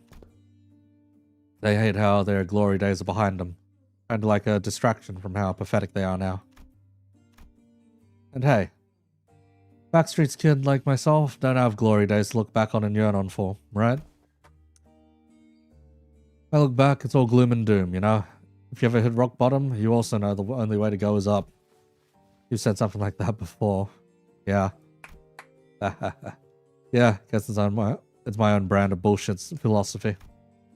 Boy, look at me running my mouth in front of our customers. Sorry about that, folks. Oh, don't worry about it. Yeah, that's a pretty unique prosthetics you got there. No worries, but it seems that you were on your way to submit those proposals? Gee golly, I'm late. Thank you for snapping out of it. Gotta get one hell of a scolding. Hey, Gregor, hit me up sometime. Let's go out and catch up over a drink or something. Sure. If I get the chance. The man who seemed like Gregor's former co-worker hurried away, but he didn't forget to wave us a good-natured goodbye. You can see a little bit of him in the way you talk, Gregor. Oh, come on, I don't sound as old as he does, do I? Moses, who's been quietly observing as Gregor and his former co-worker chatted, exhaled a light stream of smoke and slowly began to speak. If a smoke alarm went off just then, I'd be like... Because it does look like they're installed here. Many of us who returned from the war seem to suffer from a certain misconception. When we are told to remember, it does not mean we are bidden to live through the nightmare of the past over and over again. We're not being cursed to relive the pain and suffer in it. Both Ezra and I, we're both trying to be free of the misconception we inflicted on ourselves. It's not like I remember because I want to. Well, if you can't bring yourself to forget them, might as well include them in your memory. The fact that the war has indeed ended. Fine. You're not wrong there. Gregor stared at his right arm for a while, quietly contemplating. Manager Bud, can't say I give you any reassurance, but just going on with my life seems to be the best answer for now. Want to ask if you're okay with that, though? I'll manage, but it's you who's going to deal with the aftermath. Gregor would always say the same about those suffering from the cruelty inherent in living. Still, live on. Just live on. Yet even as his lips spoke those words, his eyes would take on a desperate and unfocused look, shaded beneath despair. Today the gloomy greys seemed to give way to just a hint of blue sky beyond. This may be no more than a single ray of the sun peering through the dark clouds that have long suffocated the sky. It would probably take much more than this for the shadows to be fully lifted, but don't you worry, it'll be fine. A big step for him to have addressed even a little bit of that persistent anxiety from his past.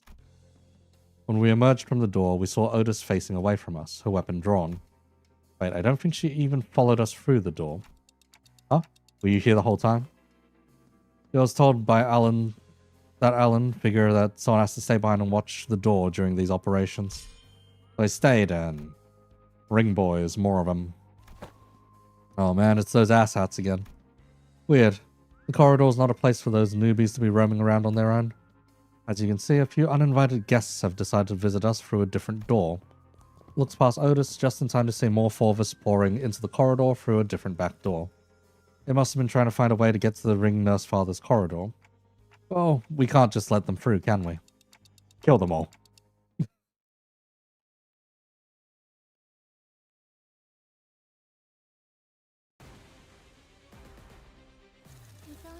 Of course, we're getting the fun music this time. Is the only person we're bringing in here? No, we're bringing in Rodya and Yi-Sang both.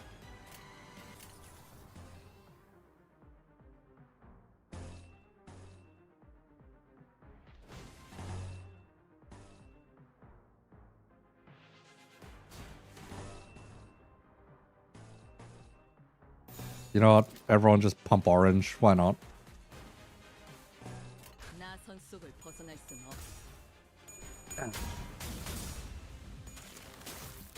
While this turn is going, I'm just gonna refill my drink.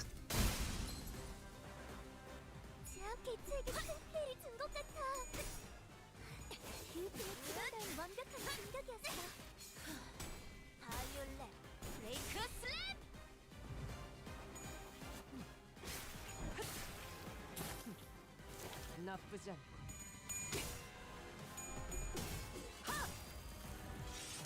기가 튀고.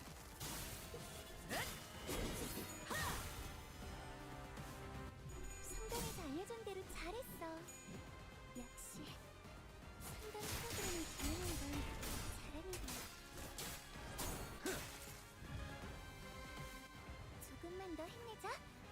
이제 정말 개체의 제압까지 얼마 남지 않았어.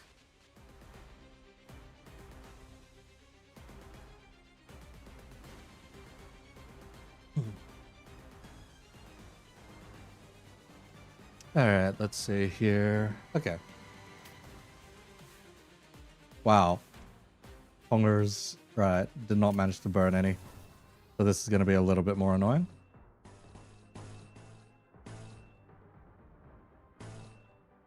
And we're not going to be able to get that off anyway. Let's see, you have 2 negative status effects. I don't think that'll exactly change. But yeah, normal attack is fine there. 감상은 어떤가요? Alright, do not mind combat. For me, making combat a bit slower. I am just gonna eat a pork plus bun on the side. 빈틈투성이군.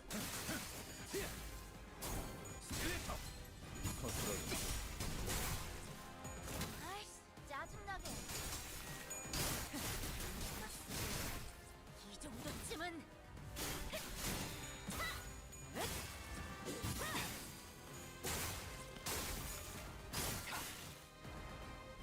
파우스트, 신체 파의 예술을 보여줄 시간이랍니다.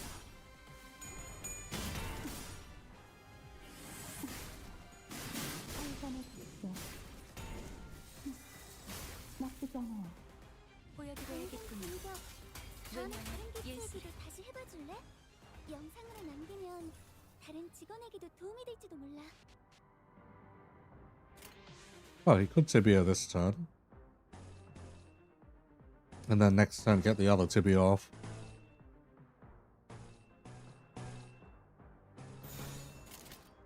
일리 있는 의견.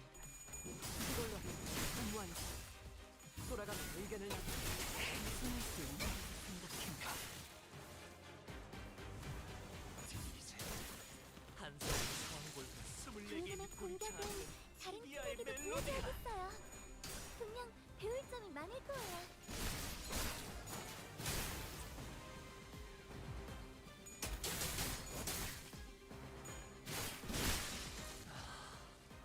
예술적이네요. 조금만 더 힘내자. 이제 정말 개체의 제압까지 얼마 남지 않았어.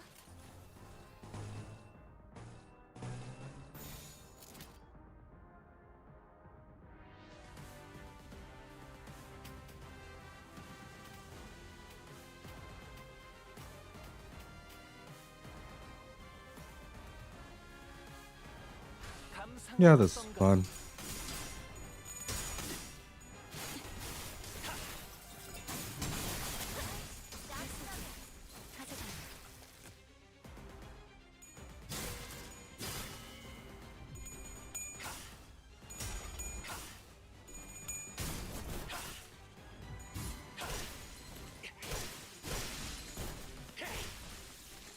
항상 저희 영감을 일깨워 주시는군요. 바이올렛 브레이크 슬랩! 빈틈투성이군. 자세가 뭔가요?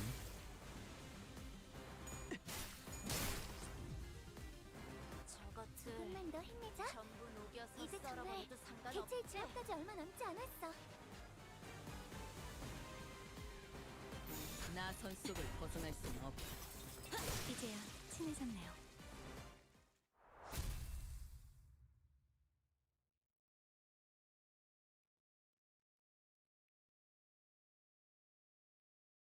약지에 감긴 세 바퀴의 반지는 마에스트로가 되기 위해 Mr. Callisto is now way too fucking strong.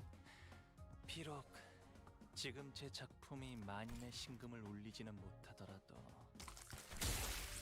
여전히 Yes, we're gonna have to hear Goopy explosion every time. 선보이고 있는 것 같네요.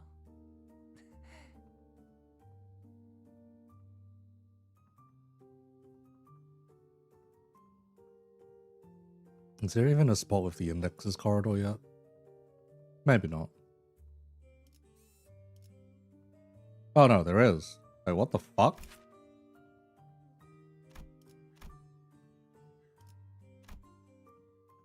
Wait, it's already showing us proselytes. Really?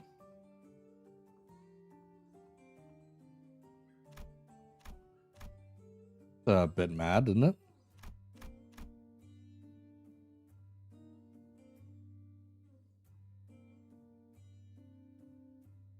Yeah, they're already showing us the next enemies are proselytes. Oi. Slightly weaker to Pierce. That's fine, we're bringing Pierce along. Okay, sure. Let us fight some proselytes. No, Sin Affinity, yeah, it's just Pierce. Okay. 교류해. 설레네요.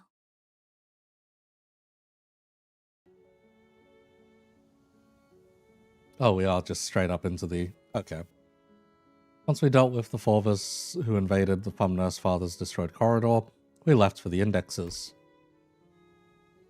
And ran into a few familiar faces waiting for us at our destination. Oh, don't you guys have today off? Yeah, but I thought I might as well come along. It's, you know, you keep summoning us while we're in the middle of something, so I decided it might actually be more convenient for us to be with you in person. Your summoning occurred at the most unideal moment. Man was on the shitter. Real unfortunate. Now I know you weren't doing it on purpose, but all 3 times you summoned me, I was leaning over snacks topped with a bunch of whipped cream. Today I learned that blacking out and waking up to a me-shaped incident in a cake I was about to chow down doesn't make for a very relaxing break. Sorry about that. Should have checked in with you guys before summoning, but I'm still getting used to it.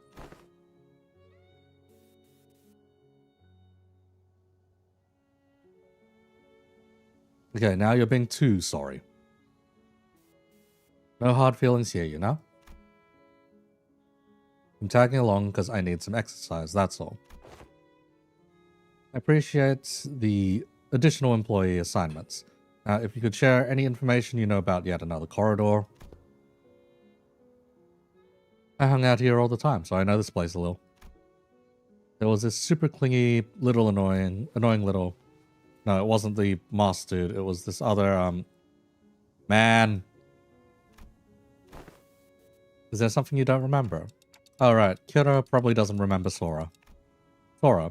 Don't think that name rings any bells for us either. That's on who used to live here. Yeah. Well, Sora was the Index Apprentice, so she probably lived here. Forsooth, the Index Apprentice. So, pray tell, wherefore is it that the Middle, the Thumb, and the Ring each have apprentices, yet the Index and Pinky lack them? It would be indeed quite odd if a mere 3 of the 5 fingers kept an apprentice each. Retrace I might my recollections, yet I find it like following a trail of odorless air, invisible and unreal. No, there was someone, but I can't. The representations of the Pinky and Index apprentices are missing. No, to be more precise, a merciless blade had shredded and reduced them to intangible formlessness. How refreshing to hear that same impression from someone else rather than myself for once. As it seemed that I was the only one who remembered the 2 apprentices, I retraced back our first meeting and briefly shared what I knew about Sora. Huh. She doesn't sound like a very forgettable character. Well, the Arayashiki cut her into ribbons. I would explain why it feels as though I'm recalling a sequence of events with a critical part missing in between. I can almost imagine her giggling to herself like a creepy loner. And she probably wears glasses too, right? Like one of those gloomy introverts from anime. I see, so that's why it feels like I'm tearing through each strand of a weave. Roshu? Let's say the world's made of strings or threads, clock. With every slash, the blade would be cutting through the flow of strands that twine to compose one's existence. When an object is severed forever beyond repair, you'd think neither trace nor shape would be left of it. Now that you've pieced together some of it, it's almost... Instead of elaborating further, Ryoshu fell silent again, save for the sound of the tip of her cigarette turning to ash, like she was recalling another incomplete memory. I guess she's trying to avoid over-speculating on what she doesn't know for sure. Damn, that totally breaks the matter. I had a vague idea of how it works, but this is the first time I'm hearing the deets. Papa had to go through 4 ramp-up stages and remove seals to, like, even make full use of his sword. Honestly, yours needs a trade-off. Your sword totally power creeps Papa's. Christ. Theo, there's plenty already. Oh, so true. Guess slicing your memories away is one hell of a trade-off, sorry. Okay, I'm guessing you don't have anything to contribute for this corridor. Ah, I've got one. Don't know where it leads, but the index guy used it all the time. Hopefully it doesn't drop us into an army of indexes. PPU. They rarely gather in big groups. He said that's pretty unlikely. Ow, ow, ow. What was that for, Ryoshu? Wait, did you just hit me with the sword with that sword's handle? Huh? I didn't do anything. But I saw it. I saw Ryoshu's scabbard, Arya, suddenly jerking to the side, prodding Sinclair like it was annoyed by something.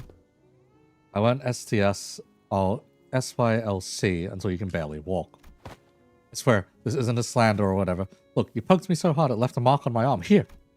Well, I don't want to read too much into it, but the scabbard was rattling like it was irritated by something. Stop interpreting for her. This is why she won't stop making up these nonsense acronyms. Oh. He's making it worse. I gotta stop him from translating for her somehow. Arya? Wait, that voice just now sounded a lot like Arya's. Dante, you saw it too. Roshi didn't do anything. Wait, really? It wasn't her? Nope. Yeah, then it's decided. To be fair to Sinclair, no one else but I saw in full detail how the scabbard came to be. Which means that he couldn't imagine in his wildest dreams that the scabbard poked him of its own volition. Doesn't seem like any of the sinners heard that voice either. Damn, you guys bully him a lot, huh? Well, the lad's been long overdue for a little smack upside his noggin. We should head inside. Let's not keep Alan waiting. Hiro directed us towards an almost disturbingly normal wooden door. So featureless that I could have mistaken it for any of the dozen doors we'd walked past in other nests. We were greeted by a whiff of stale, musty air the moment we walked through the door. Oh, dear lord. If you've read Rian Yisung's Uptai story, this basement may seem a little bit more familiar.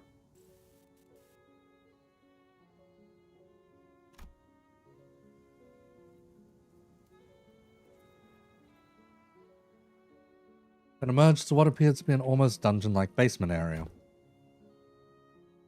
Whenever the masked Unk's beeper rang, he'd walk through this door. So who are they?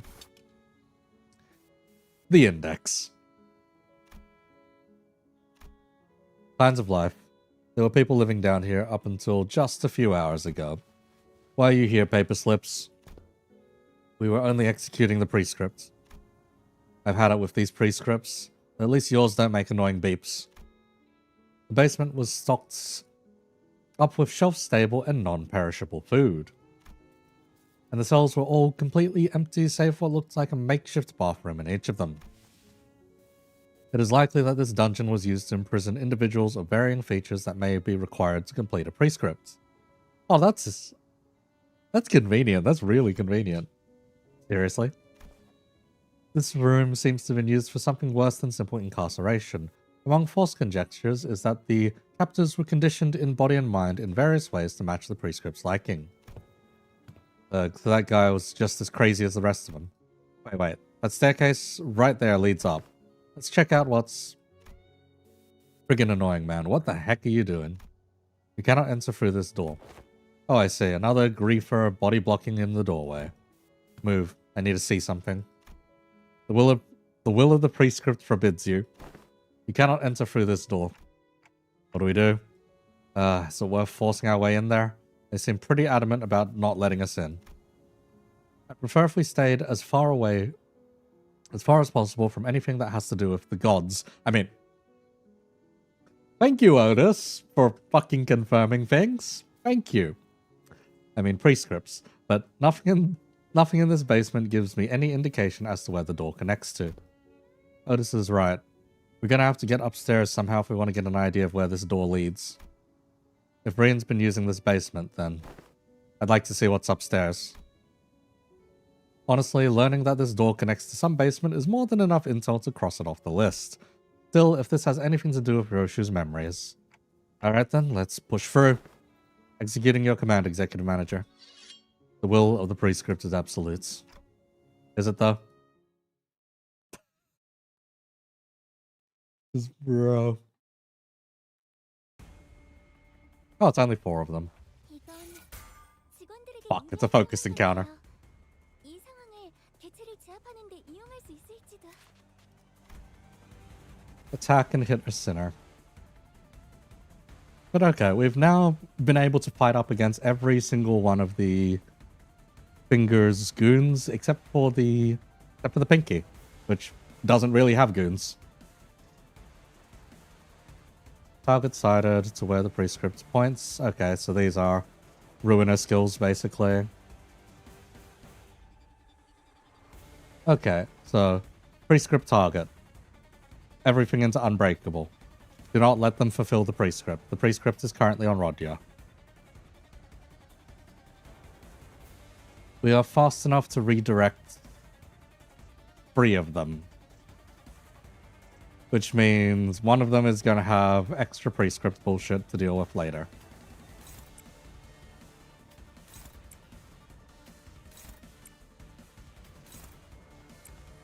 We are going to pile it on for this last guy.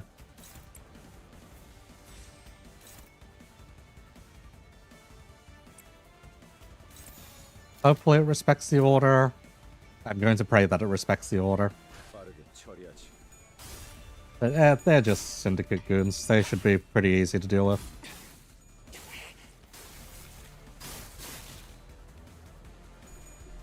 Oh. Spoke too soon.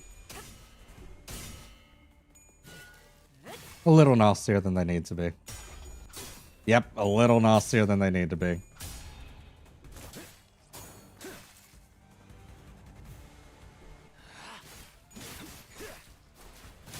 합격장. 방금 공격. 다음에 다른 대표에게도 다시 해봐줄래? 영상으로 남기면 다른 직원에게도 도움이 That's 되지 않아? unfortunate. 짜증나게.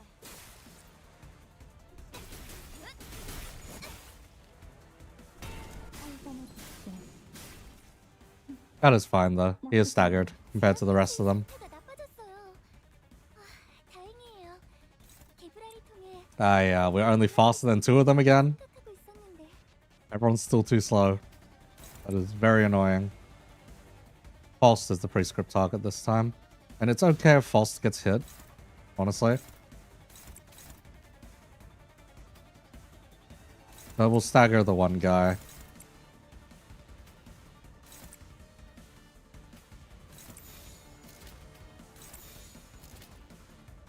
We'll try to stagger the one guy anyway.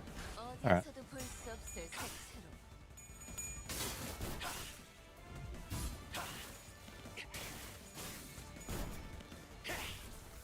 Resistance to slash is a bit on the annoying end. But it's okay. We have some pierce here.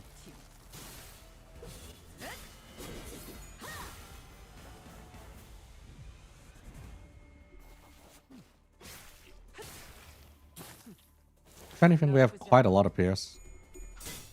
It's fine, just give him some bleed. 아이씨, 짜증나게.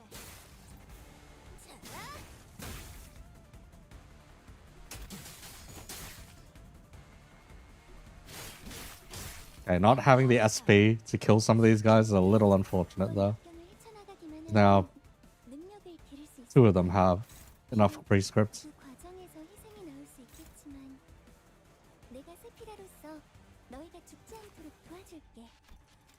Okay, you have 1, 2, 3, 4, 5. Yeah, why are you sparkling? Sparkling with like some pizzazz. How many of you got? 1, 2, 3, 4, 5, 6, 7, 8. Okay. Okay, I see. You wish to annihilate one specific guy.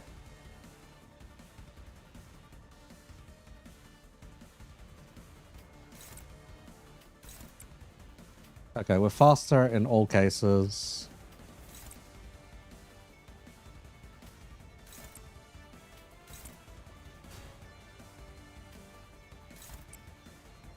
Not perfectly faster in all cases, but is what it is.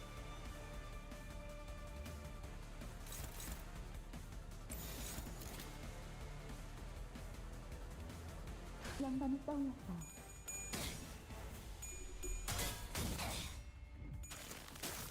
내르다 정렬.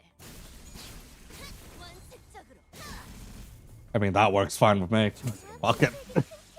자비에 감사하고 이 팀이 부담다운 완벽한 공격이었어. I forgot that it was an unfocused volley, because we hadn't been able to get it off before. 내가 공격되면 애전. Well, yeah, you deserve that at that point. 조금만 더 힘내자. 이제 정말 Ah, 제일 제압까지 and there's a fresh batch of them now. Great. Fantastic.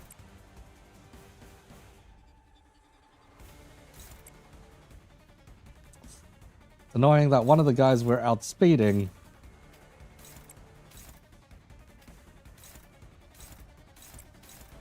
I guess we gotta focus you down.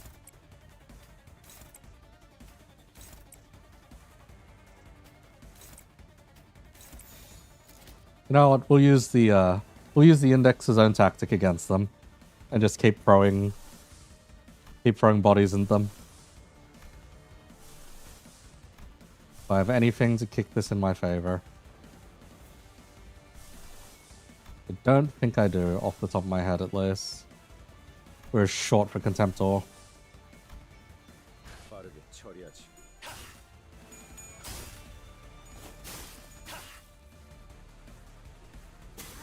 Hope you're happy, buddy.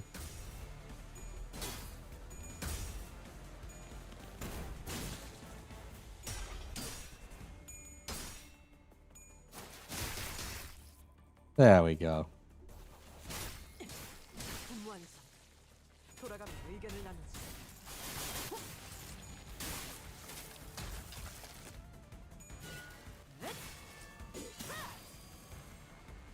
I think I just need more pierce damage because these guys are indeed a fair bit more durable. 직원들이 개체를 제압하는 데 성공했어요. 이걸로 많은 피해를 예방할 수 있을 거예요. Yeah, it's our painter.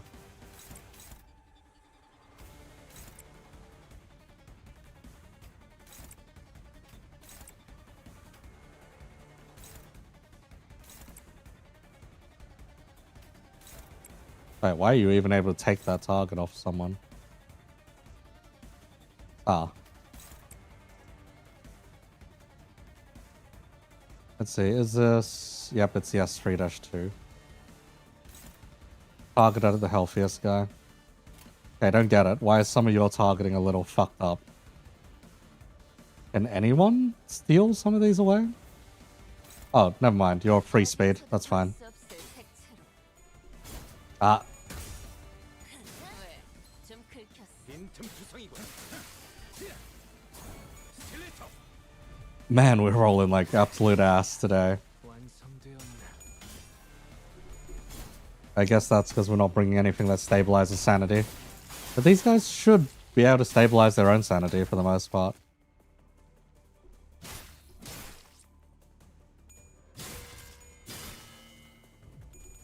Alright, Hongers, do your thing. Nuke out half the crowd.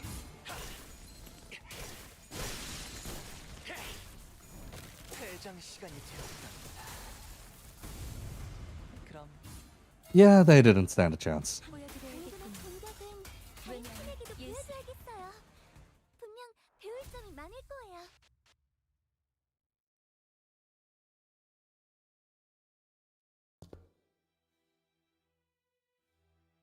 What's up there? Oh, Arya was brought here. You may speak to me casually, Arya, but in the presence of other apprentices, perhaps you would find it preferable to mimic the tone of the Hui star.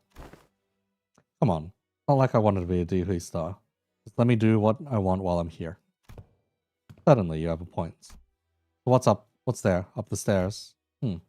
Not sure myself. I've never been upstairs. Aren't you even a little curious? Why bother peeling back the heavens to see what is beyond? Those wanting of yearning needn't raise their heads skyward. Am I seeing Arya's memories? Oh, what did you see? Not sure, but now we've got another reason to check what's upstairs.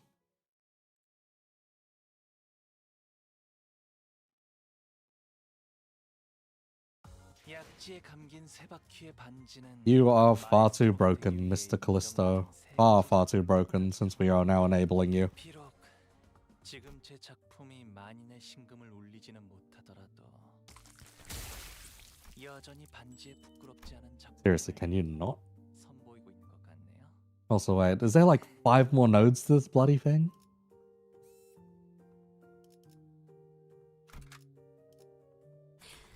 저 살점을 If it only just gave us the second clear pip, there's like 5 more nodes.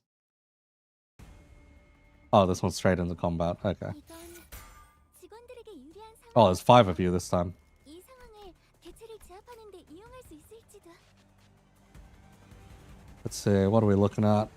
Who is the prescript target? Prescript target is annoyingly one of our fastest. And we do not have enough speed otherwise. Actually, no, we do have enough speed to deal with one of them, not the other one. God damn it.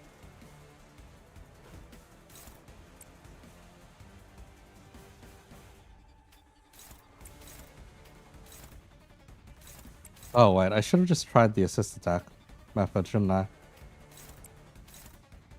Okay, we have less capabilities than I thought, unfortunately. That means at least one of you is going to get a hit through, so we should try to murder you as quickly as possible. 영감이 떠올랐다.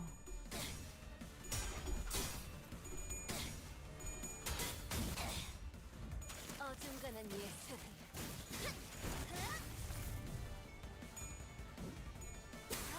Aya, on the second hit. Bruh. Fine, you hit back anyway.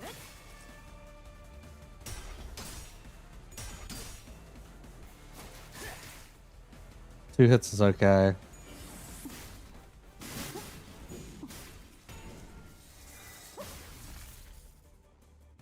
좋은 대응은 아니지만 안 하는 것보다는 훨씬 나았을 거야. 다음엔 좀 더 신경 써서. 그림은 완성. 빠르게 Well, at least 2 of you are gonna get... 2 of you are getting bodied. 빈틈투성이군. Oh, does anyone know how to roll heads here? 다음 피치하기도 다시 해봐줄래? 왜냐면 예술. 영상으로 남는 Because it feels like no one does. 다른 직원에게도 도움이 될지도 몰라.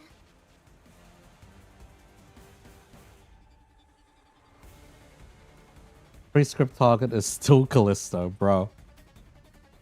Bro, please.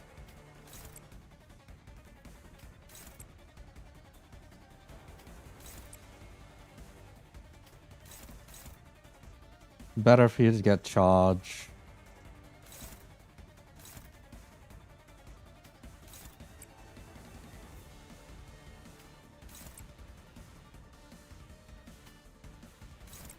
Pick another target to kill.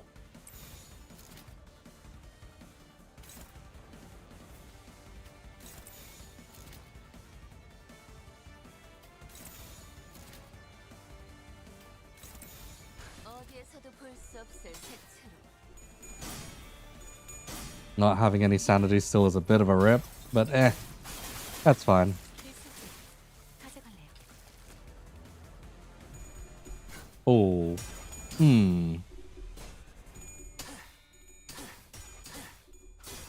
Bro, the strongest index, the strongest index proselyte.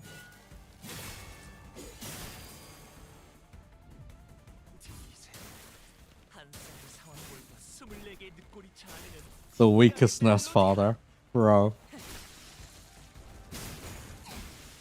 Okay, good. 제압 개체에게 큰 피해를 준 것 같아. 교육팀의 Okay, yeah, we need a lot more Pierce going out. And I don't think I have any egos capable of putting out more Pierce for us. Not particularly, yeah.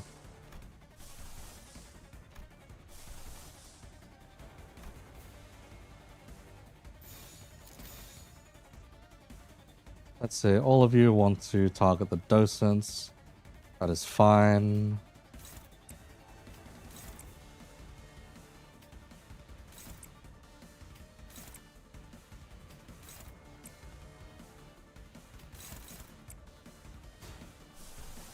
You know, just ego it, fuck it.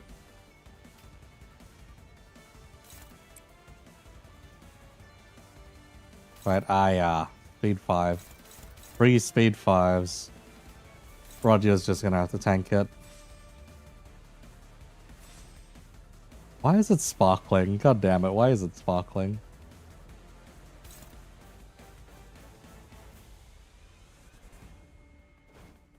Actually, no, Roger doesn't have to tank it. We have an assist attack.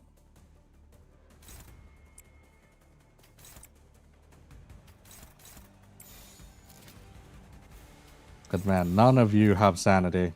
Like, none of you. 점 찍었네. You're meant to gain sanity after you complete certain things. Though I guess they're getting it now.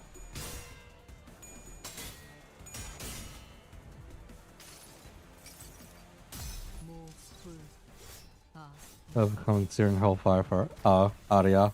Hail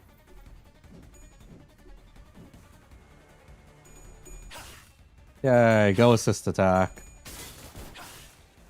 반달리즘은 사절이랍니다.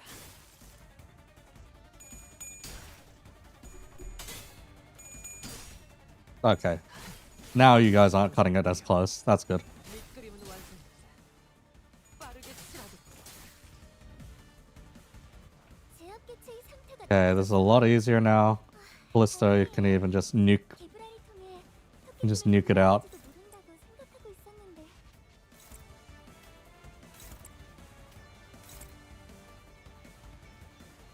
See, who is the prescript target? It is Rodya. Okay, everyone's faster at this point, so it's fine.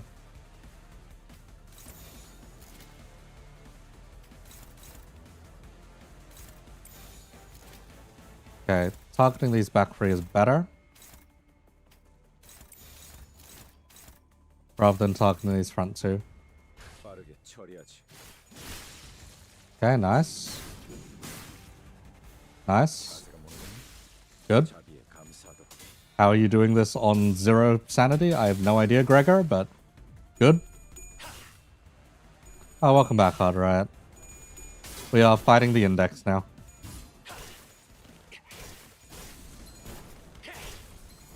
I don't think they're doing so great, though. 그럼 안녕히. 항상 저희 영감을 일깨워 주시는군요. 예술적이네요. 조금만 더 힘내자.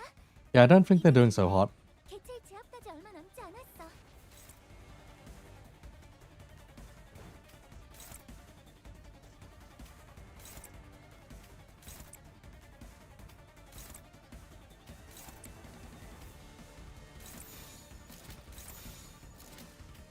어디에서도 볼 수 없을 색채.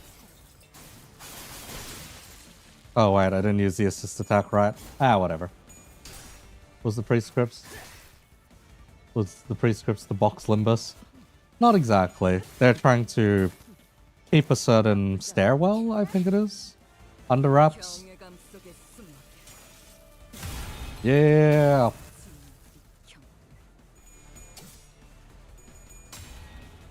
여기가 네 약점인 허술하군.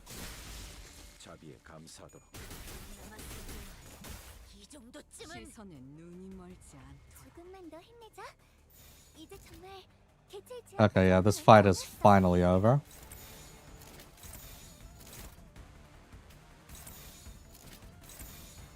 영감이 떠올랐어요. 혈관의 그곳에. 나쁘지 않아요. It matters not what they attempt to do now. 훌륭한 단말이네요. 자세가 모르겠네. But they are just getting bodied. Now, if you remember Rian Yisung's Uptie story, they were at the basement there. Oh. Kind of a letdown when they were body blocking the door like there was some big secret behind it, right? It just looks like any other average family home. Yeah, Gregor's back. We only just got him back.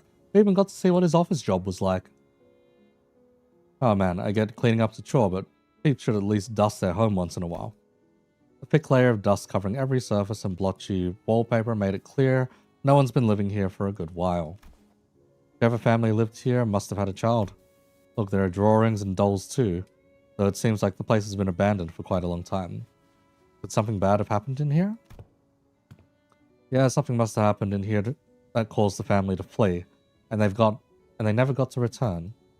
Yeah, lots of evidence suggesting that. The open door, the single shoe just lying around. So someone fled from home for some reason, never to return. I don't know. Kinda hard to narrow down the cause. It really could have been anything. Are you searching for something in particular, Roshu? Yes, but it doesn't seem to be here. Every framed photo is singed beyond recognition, and whatever documents there would have been torn to shreds. Kinda like my memories. So this wasn't where he escaped to, huh? The index nurse Father Rian. The last time we saw him, he fled the house via the corridor after suffering a severe wound at Roshu's hand. If by some miracle he survived, there's a chance he'd come after Roshu again, but something about our last encounter led me to believe that it was the last time Roshu would ever see him. This is... Oh, so this is more Rian backstory. Gotta love it. He recognized this drawing. I found myself hoping to see Roshu piece together another memory. He'd been recalling new details all day whenever something caught her attention. Sadly, she responded by softly shaking her head. No, I don't. Right, it's kind of obvious what happened here. 약지에 감긴 세 바퀴의 반지는 마에스트로가 되기 위해 인정받은 세 가지 작품을 뜻하죠. 비록 지금 제 작품이 많이 기능보다 소재의 원본을 드러내는 방향으로 겉면의 결착 염색 방식은 Do not mind me picking up the other file. 예, 피드백에 따라 결정을 보완하겠습니다. A new download has been added. Please restart the game. Oh, yeah, it said there was a hotfix deployed at some point. I'm hoping it wasn't a nerf hotfix. Let's see. It was Dante's notes, a skill description, and that was it. Okay. Yeah, that was it. Now uptime level him, yeah. That is the idea. I will probably skip over his story for now, since I do just want to get through this Intervallo. But I am going to go back and record it for B-roll anyway, so yeah.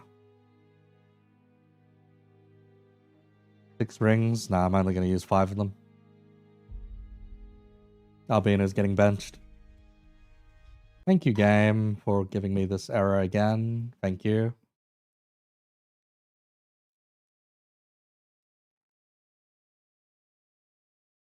My cutoff line is probably 6 o'clock before it becomes more untenable to actually do like the ID reviews within the day. Because I will probably end up falling asleep halfway through editing.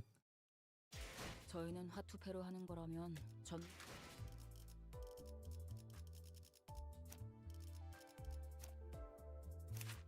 People have like pre-marriages going on, bruh.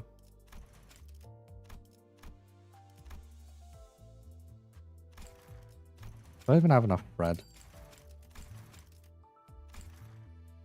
Hang on, do not mind someone's thread getting nuked down to 0. This is a luxury thing. I do not recommend it upon most people. Why do I say this is a luxury? I have this many crates lying around still.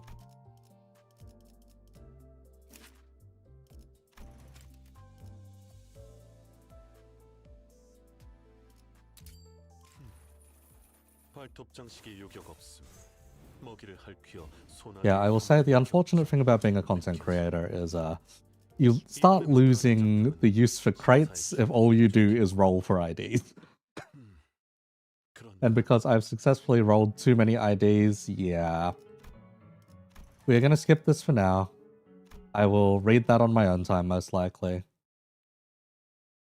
Because I want to get through this Intervallo.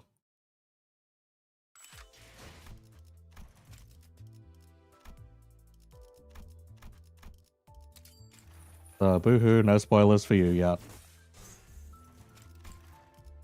Oh, you're at 212. God damn it. Hiss. Hiss. If you did not if we did not fill you, then we can swap it over to... We could 100% swap in you. Just for the passive here. Maybe we do take Albino, but we don't take the other Fov. Or we don't take the other student. It's a bit awkward.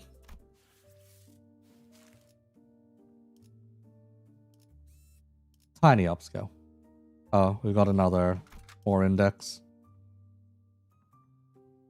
Okay. Let's try... Let's try this in comparison. That we can get some blunt damage in. Because the way her passive works is the person with the lowest max HP when hits gives out blunt damage. Which means we're then looking at 시연회의 일정이 잡혔습니까? 소재가 준비됐어? this bunch instead. Right, Gregor's also at 212. Maso was 212, right? Yep, 212. Lowest max, he's further ahead in deployment order, so that's fine. I don't think anyone else has lower. Roshu's also fighting for lowest. Isang's fighting for lowest. And everyone else should have higher HP. Yeah. Then yeah, this is fine.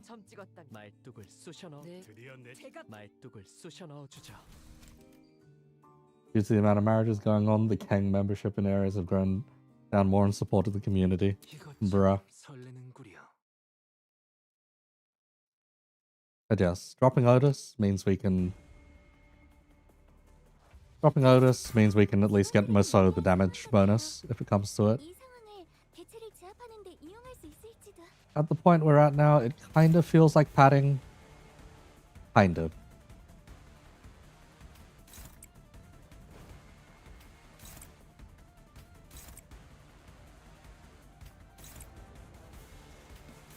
We can leave one of these guys open to just being dogpiled.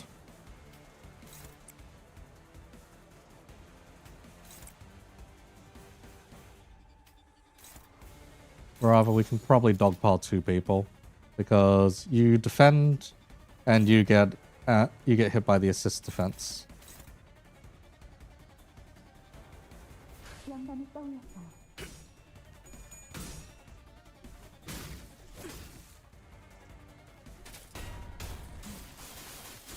Honestly, not having Otis for these encounters might be a bit more troublesome.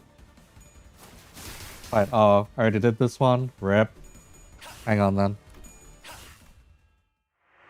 Thank you for letting me out.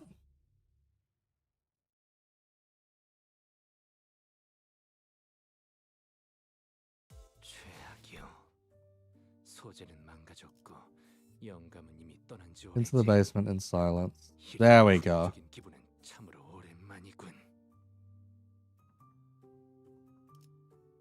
Okay, so you're the last stage of the Intervallo. Okay. Means we're probably going to be done real soon. Or means we are just done at this point.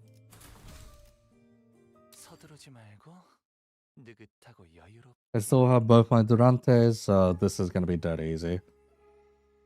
After leaving Rian's quarters, we explored the Index's corridor for a while, but didn't find anything that could help piece Roshu's memories back together. Great work. Now that just leaves the Index Nurse Father's corridor. That room didn't have any back doors for us to explore, There were countless more in the adjacent corridor, but our guideline makes it a bit difficult to delve into each and every one of them right away, which means that our work here is done. Thank you for the assistance, Dante. Ah, okay. Glad we could help. Dante's replies they're happy to have been of assistance. Well then, it's been a pleasure. After a brief round of handshakes, Ellen returned to the forward base. We probably should have done the same, but want to take a look around here anyway? Sure. As we had more business here than simply checking the doors, we decided to stay a little longer and investigate the Pinky's corridor. The Pinky Nurse Father's room had a peculiar structure. Each door we opened led to a room identical in shape to the previous one. And even though I was certain we'd traversed through quite a few rooms, we somehow found ourselves back at the starting point. There are some small design differences between each room that help tell them apart, but it's difficult to tell which is which unless we look really hard at every detail. Where are we now? The kitchen? How do you know that?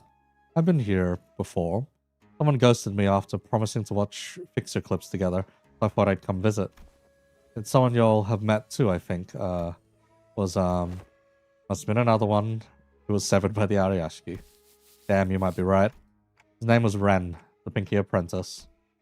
I TikToked, but no one here really seemed to have anything to say about that. Suppose that only makes sense. After all, his existence registered to no one here but me. When you said back at K-Corp that you'd cooked before, you were talking about this, huh? Yep.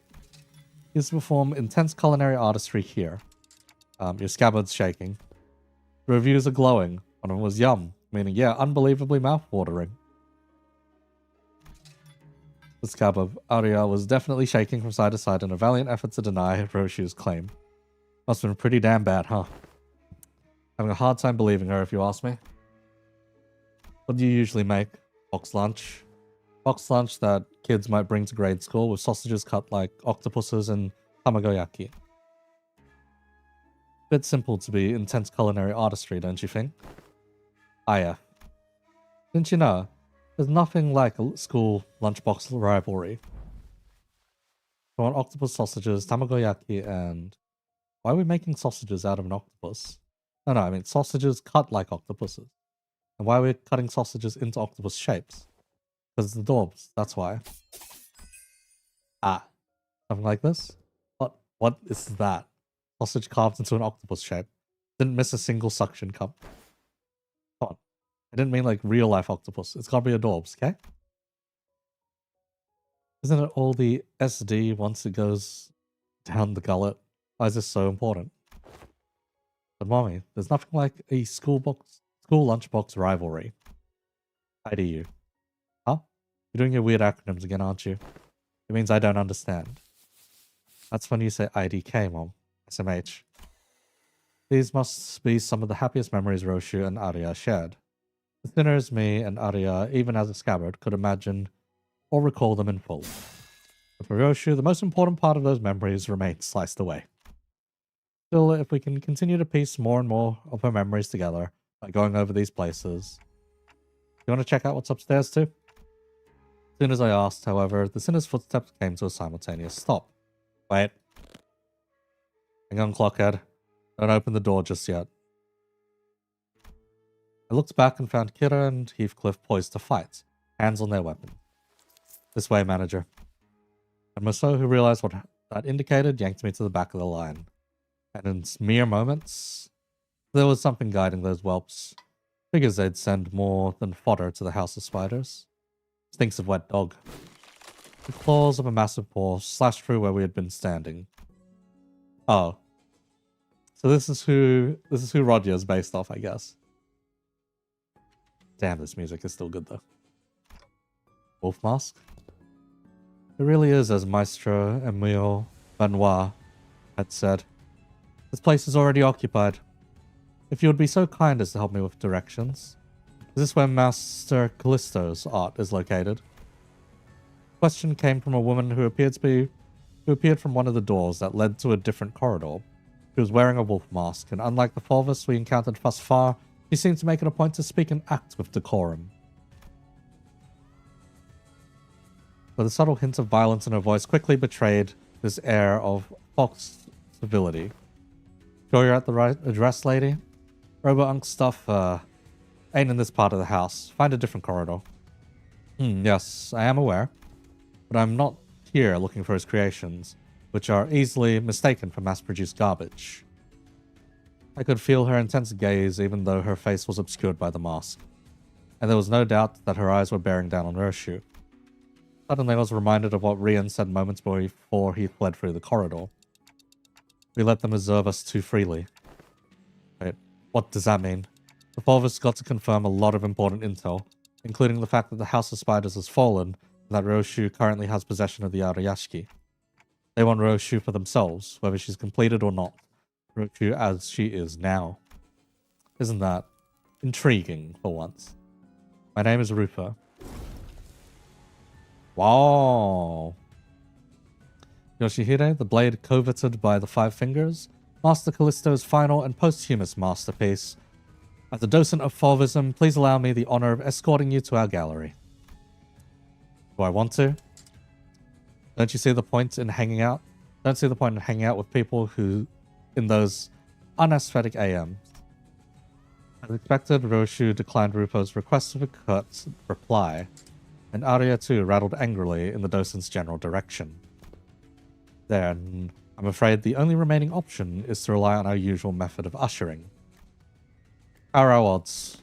I don't know, she's probably tougher than me at my maxed out stats. Really? The shape of her ring suggests she's a docent of the school of Fauvism. Her position is comparable to that of a capo of the thumb or big sibling of the middle. Verily, that maketh her a foe who may surpass even Ricardo's might, or for stroke of ill fortune even Lei Heng. Perhaps she's anywhere near as strong as Lei Heng. Our chances are ho-hum. Half or more. I like those odds. Half or more. Bro, what the fuck? Kinda hard, this boss? Alright, we'll see. Dude, really? Outmoded. Has-been. Why seek out the arts of a has-been after all this time? Was the decision met with much confusion from the outset. To entrust a momentous project in the hands of one such as Callisto, why everyone agrees that is no less foolish than casting a pearl before swine. And they were quite on point with that assessment. His Orv recovered from the house were more tools than art, the sort that the likes of workshop meisters might assemble. No self-respecting maestro would create such mundanities and call them art. I must beg your forgiveness for presuming that you would be no different from the rest of his work. But what I observed above this room completely changed my perspective. The scorched corridor, the ferocity with which you scarred the walls and the floor, as though a frenzied beast had torn through them. There is but one tool that could possibly have left such marks behind. At least you've got a passable eye for art. Yoshihide, I ask you, have you ever considered pursuing arts of a further elevated beauty? It will be an experience that departs from the dilapidated remnants that dubs itself corporism, a movement so constrained by its obsession over the human corpus that once it had depleted all meaning it had to offer, it began piling on empty definitions onto itself. Fauvism is a movement that has broken from the traditional mold. Unfettered like a beast that roams free, we dare ourselves to ask questions that challenge the mind. What is man? What are things? What does it mean to trace origin? How do we define what we call le fauve? These are subject matters we've led us falls into the field of fertile creativity.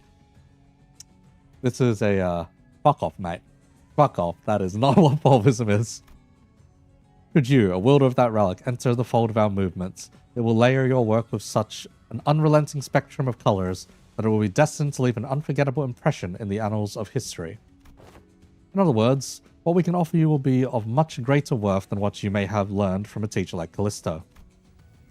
Never considered him my teacher, not a real one anyway. Finding beauty among the carnage and flesh is a lesson I learned on my own. And yes, I know enough about your movements. Maybe I considered some of the works created by your school acceptable, at least among the ring's art. Or not, I can't remember. Then will you? But I don't know.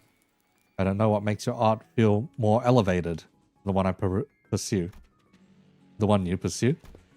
Didn't the site you claim to have seen clue you in? Oh, it did, I do understand. Your art may appear to be no more than unchecked chaos at a glance. but upon closer observation it reveals a fierce dominant force that threads the entire scene together with its keenness as the connecting suture. Your blade work too shows multi-layeredness. More keenness often entails mundanity, yet you have transcended such a limit by scorching the tail end of each slash. Such a unique aesthetic sense. I believe I've sufficiently understood the full extent of the artistic merit imbued in that scene. No, you didn't. Lesser painters like you are such mediocrities, they fail to recognize the beauty that lies in the grotesque. They do little beyond painting the hell reflected in their eyes and call that shallowness hell's beauty. The sorrow condensed in a cry held in an instant, wrath unbound from the yoke of reason, the fading gleam of despair in the hewn. You give no thought to what each of those emotions signifies, instead obsessing over the cursory qualities of what is beheld. Let me teach you otherwise. Pay attention, because I won't afford you another long-winded lesson. Uroshu ready to scabbard.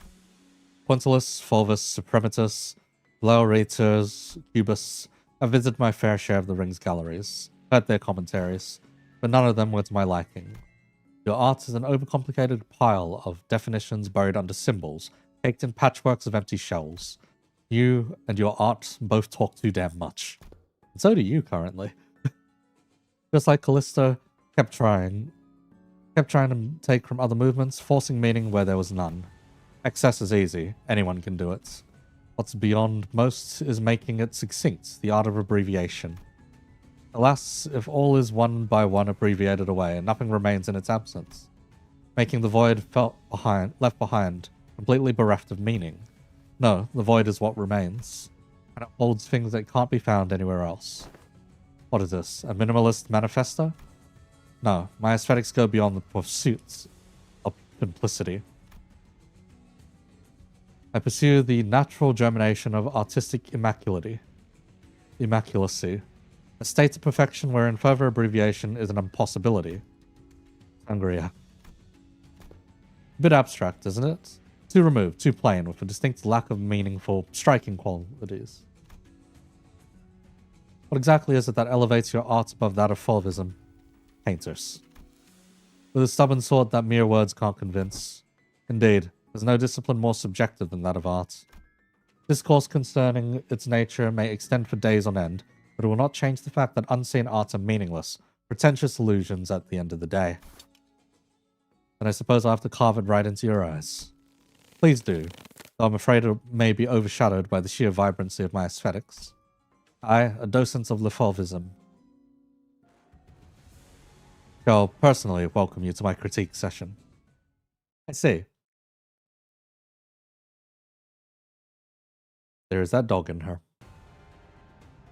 Oh. 정보팀에서 준 자료와는 차이가 있지만 당황하지 말고 침착하게 대응하면 괜찮을 거예요, 관리자님. Okay. You've got one job here.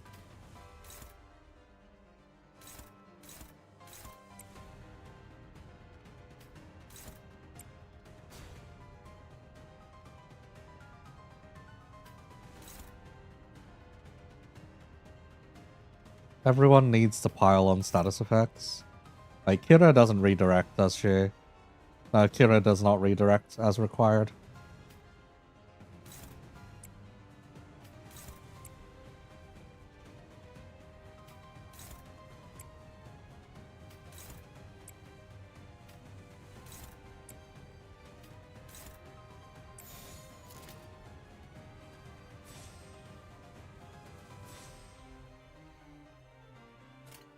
Yeah, this is fine.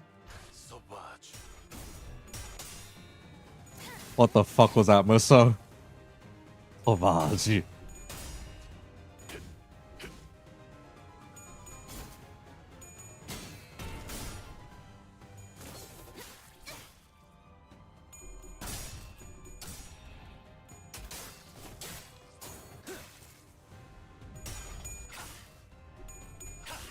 Yeah, this shouldn't be too bad unless she's got a whole bunch of extra bullshit.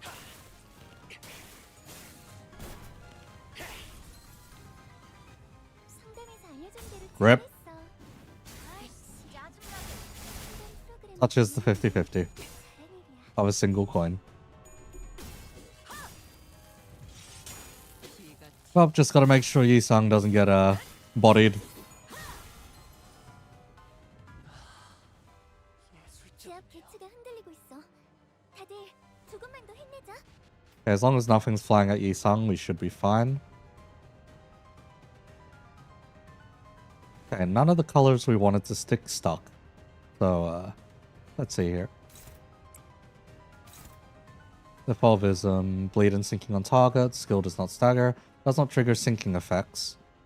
Inflicts bleed, or inflicts 1 touche hard. Yeah. Touche. With this one, it's just, okay, that's not bad. And since you scale off of sinking, then everyone but Yisung can still clash. That is fine.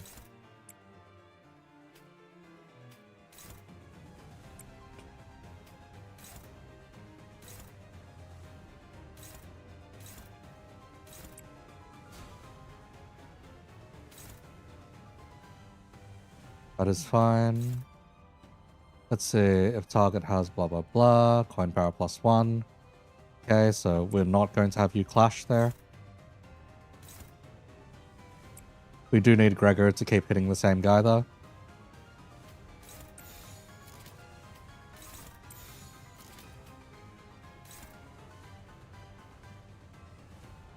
Okay, so just the back line? Yeah, it's just the back line. Okay.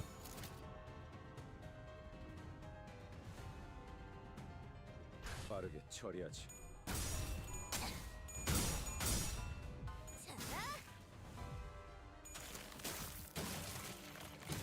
Yep, that's fine.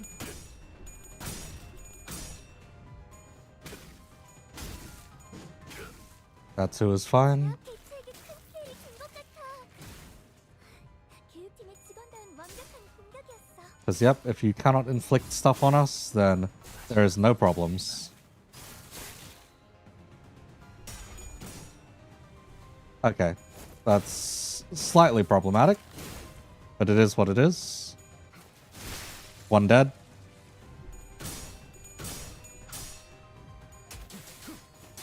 Good job.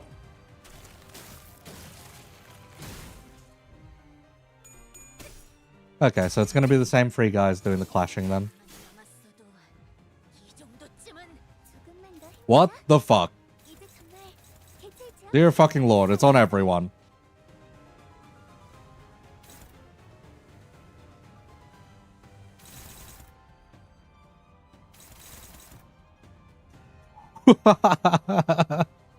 Oh, that's pretty funny. I will not lie, that is pretty funny.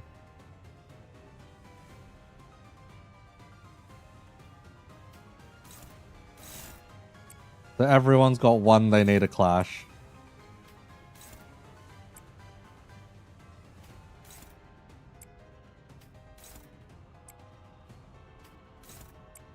Oh, Yisung has it rough though. Yeah, Yisung has it rough.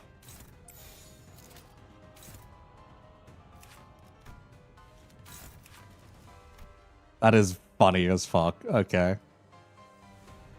If the target is equipped while having Palette Vibrant, Clash Power +6 and deal 90% less damage. Reuse this coin several times. Okay. On hit after losing Clash, use it maximum of once. And it inflicts a stupid amount of status. Okay. Every type of negative effect that gets 2 extra Clash Power.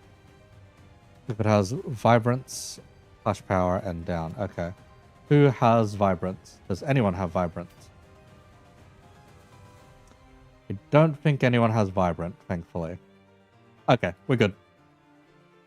빠르게 처리하지.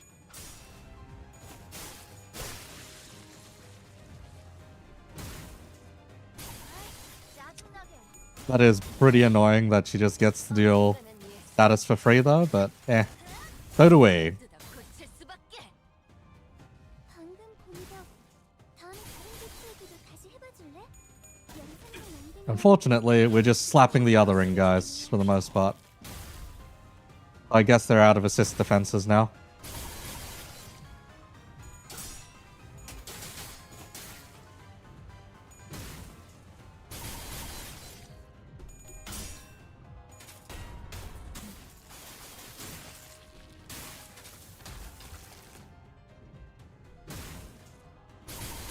Okay, not gonna lie, she is pretty nasty though. With the amount of status application, that is actually pretty nasty. Yep.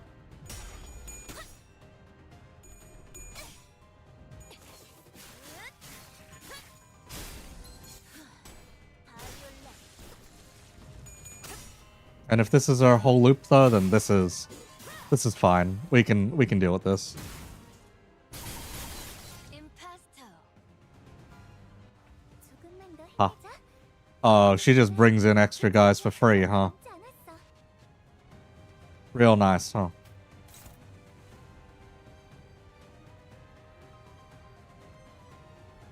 Okay, hang on.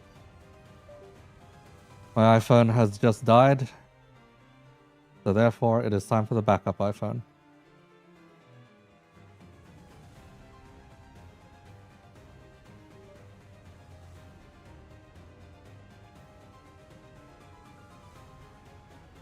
Backup iPhone so I can retain some level of tracking.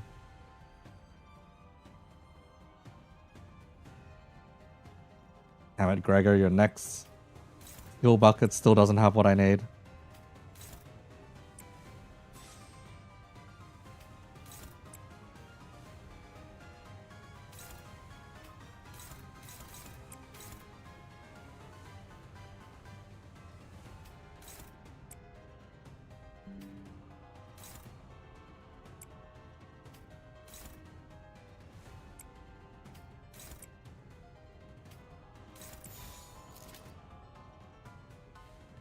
Okay, hang on.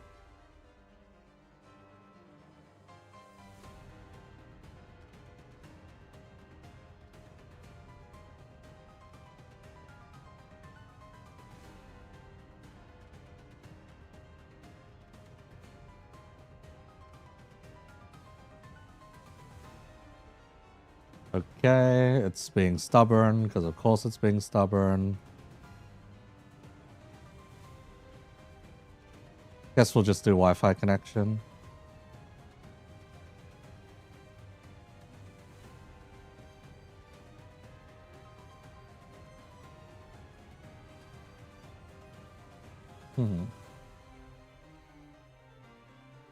Ah, okay.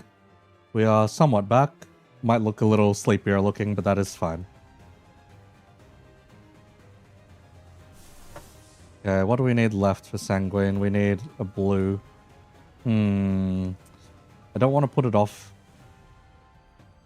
Okay. You know what? We can put it off the next turn. Where is this currently going? Currently going in the back.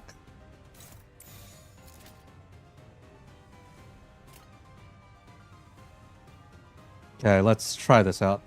감상은 어떤가요? Okay, Yisung's gonna take a little bit of a beating, but that is fine. Actually, no, he's fine. God, the amount of syncing that we have in the party, though, is like screaming.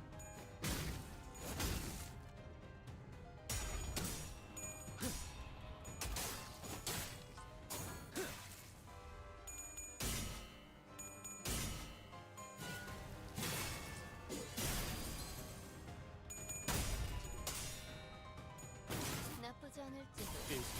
Oh, that is actually pretty sweet. Yep.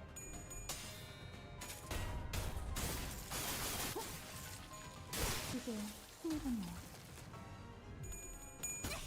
So far, this fight doesn't seem too bad, but that's because we've managed to control statuses and not let it go completely out of hand. I can see how this could go horribly wrong. 왜냐면 예술은 조금만 더 힘내자. Yeah, I can definitely see how this could go horribly wrong. 쉽지 않았어.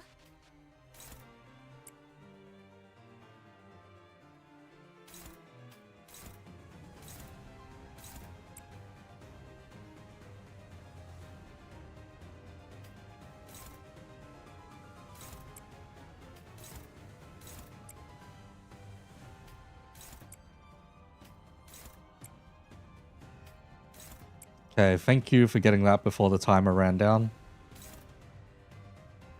It's targeting Kira. Kira can take a hit. Yeah, Kira can take a hit. So we can just unoppose him.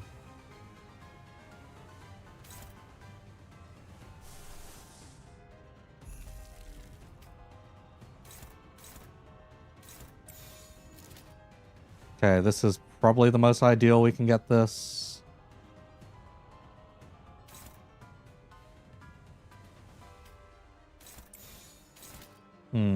Yep. Kira can take a hit, if only Kira was willing to take orders. 점 찍었네.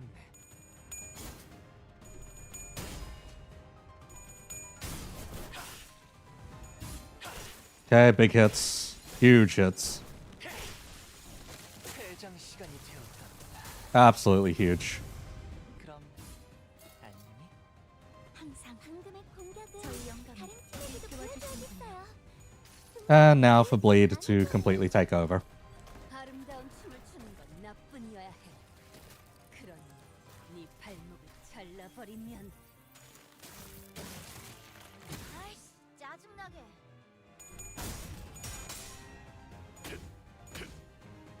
파우스트, 신체파의 예술을 보여줄 시간이란다.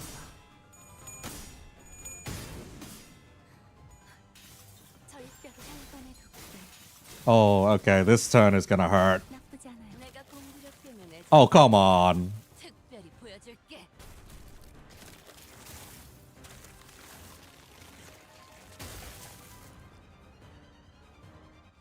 Yes, you can see my eye twitching there for a moment. 개체의 제압까지 얼마 남지 않았어. 'Cause we lost the wound chance. And she has a fucking stagger threshold. Piss. You have no idea how pissed I am at that. And she cleansed all of the bleed too. Wow, there are many reasons to hate this encounter.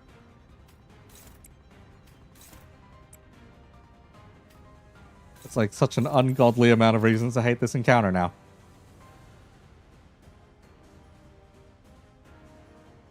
소바지.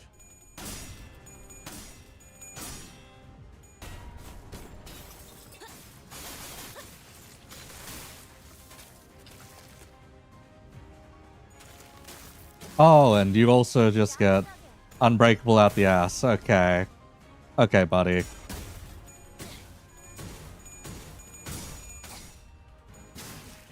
Now face yourself.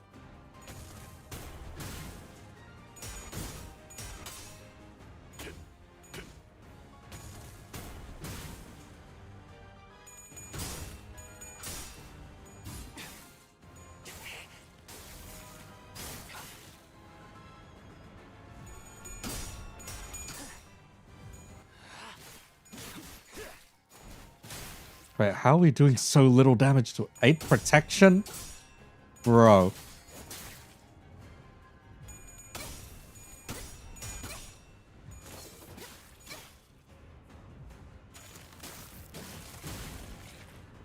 That is just actual cancer numbers, man. 8 protection. 너희도 이번 역경을 헤쳐나가기만 하면 Ah, the quick way through this is just to 비록 rinse and repeat. 과정에서 희생이 나올 수 있겠지만 내가 세피라로서 너희가 죽지 않도록 도와줄게.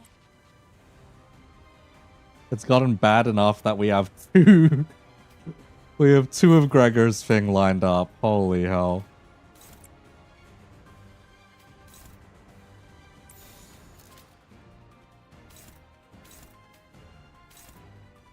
Okay, who's currently clashing that? Okay.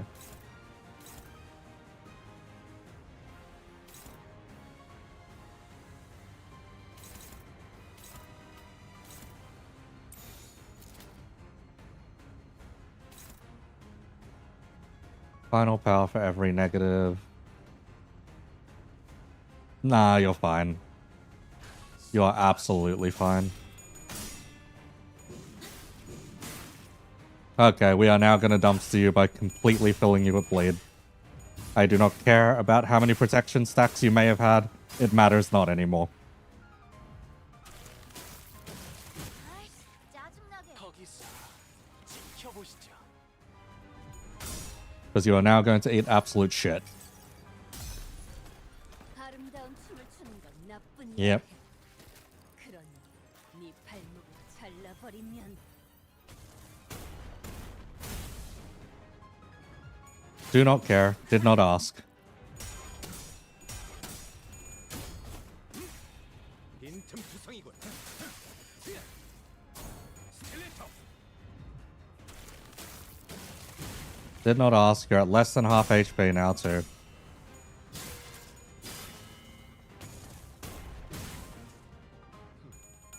발톱 모양의 전주 어울리는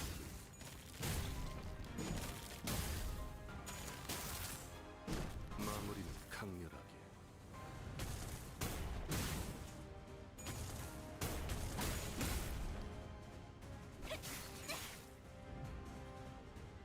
보세요, 관리자님. Okay, you have a big ass attack. Of course you do. 직원이 되었어요.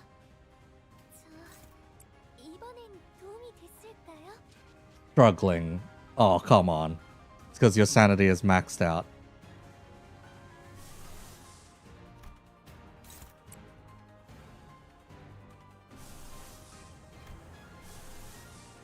Do I have a one-stop shop big hit? I don't think I do. I may need a Superbia here. I need a Superbia here, but what do I Superbia? What do I have that even clashes that high?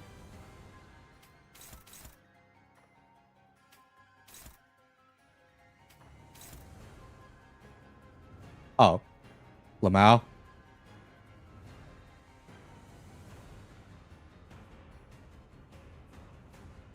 Okay, so it's 5 coins. A 5-coiner unfocused volley. And I need to clash stupid high. I think Pursuance is probably the play here.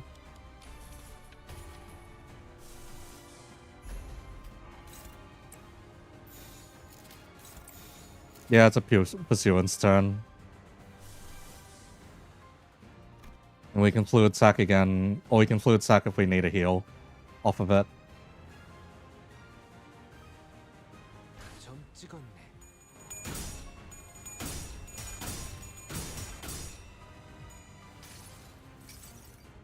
Yeah, it fisted. 기도할 것이 넌 반드시 부서진다.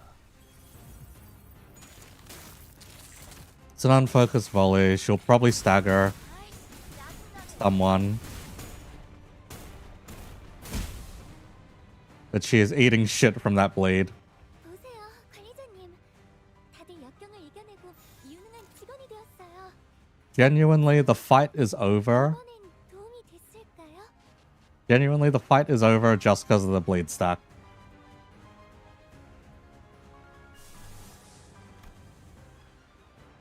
Like, there is... I will throw that in as a safeguard, but realistically, it is not needed.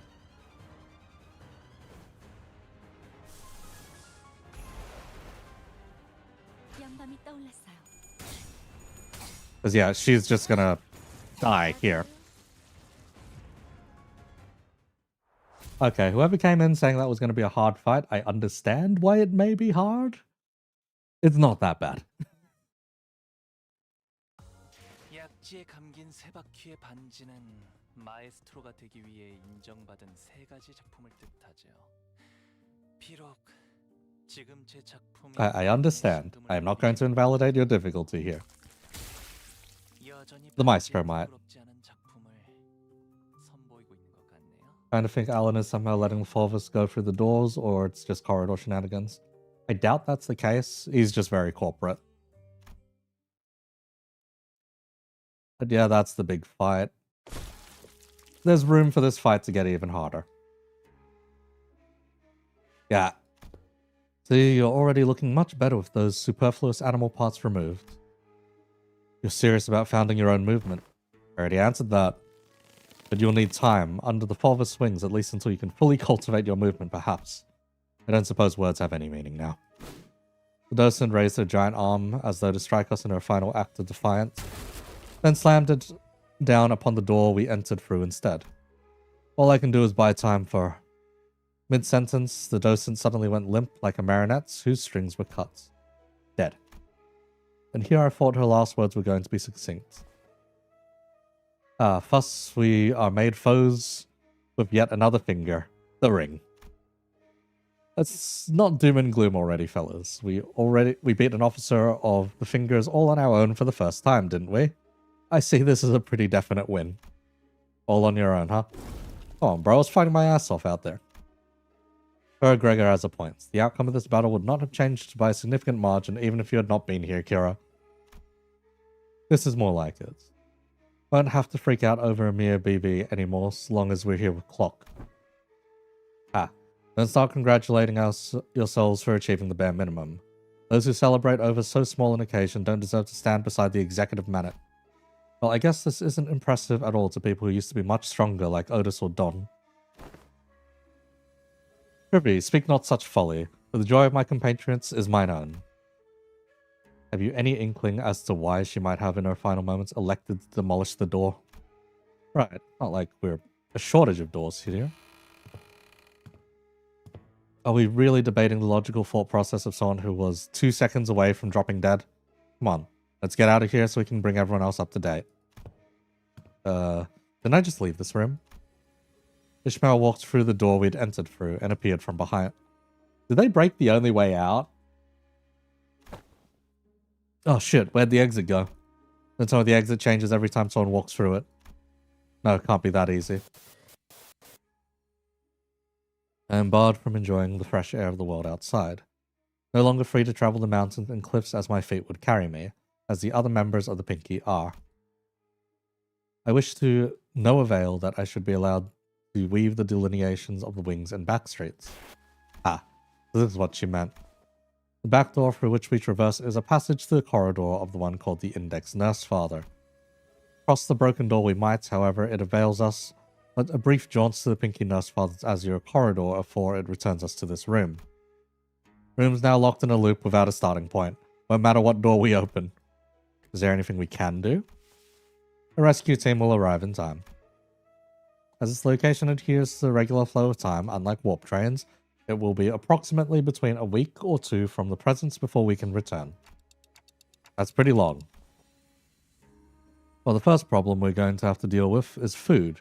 As far as I'm aware, we should be good to go for at least 3 days, thanks to Roger. So let's... I didn't bring any snacks. It's not like we were about to walk into one of L-Corp's branches or a dungeon, so... Yeah, makes sense. Looks like we're going to have to give this room a thorough search then. No need. If there's no exit, we cut open our own. What about the part where it cuts into your memories too? Deal with that yet? No, the sword. It still cleaves my memories with every slash. I don't know what memory it'll slice away this time, but it'll be something recent. Or one I hold dear. Oh wait, don't be so bloody rash about it. Other than me, no one but Heathcliff still remembers the person he holds in the loving depths of his heart. Ever since the day of the Sepia Tempest, memory took on a special precarious meaning to Heathcliff. Heathcliff suddenly reached out and grabbed Roshu's arm. Though Roshu and Heathcliff's circumstances were undoubtedly different from one another, it was clear that Roshu's reckless attitude towards sacrificing her own memories triggered a sort of anxiety in Heathcliff. What? Didn't you hear? The nerds will be here in a week or 2 to get us out. Why don't we just keep that sword nicely in that scabbard and wait it out? The radio doesn't work.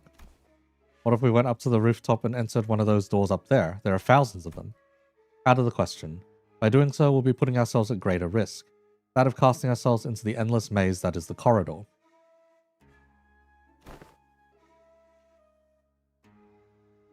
Okay, but we're dead mate if that brick wall of a Maestro wanders right into this room. That wolf lady's last words. Man, I'm seeing the flags. A hella risky move, but I think Yoshihide and her OP sword is our best bet.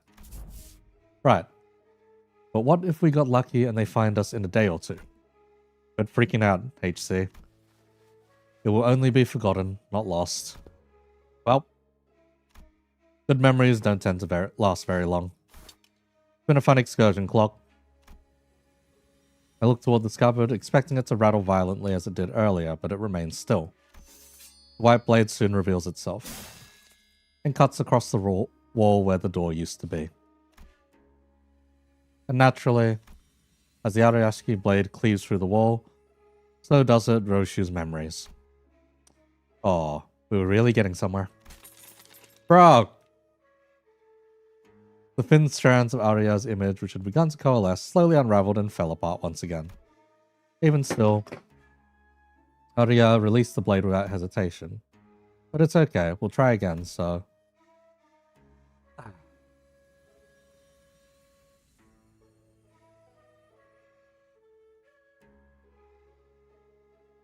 Convenient time for my phone to fall over.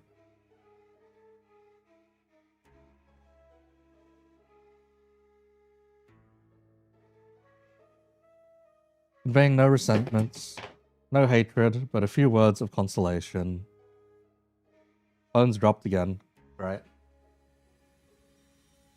Why can't I get this onto like a stable platform? Okay, that should be stable now. Don't feel too bad. As her voice faded into the gentle dark of Roshu's memories.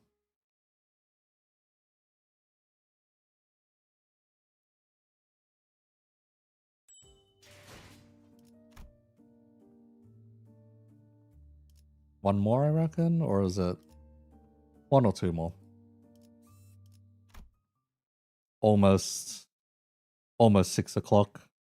Holy hell. Yeah, sure. Ah, welcome back. Question. What exactly was the point of verifying every backdoor within the House of Spiders? Oh, Hohenheim didn't fill you in? Any information regarding these doors holds an enormous value for us.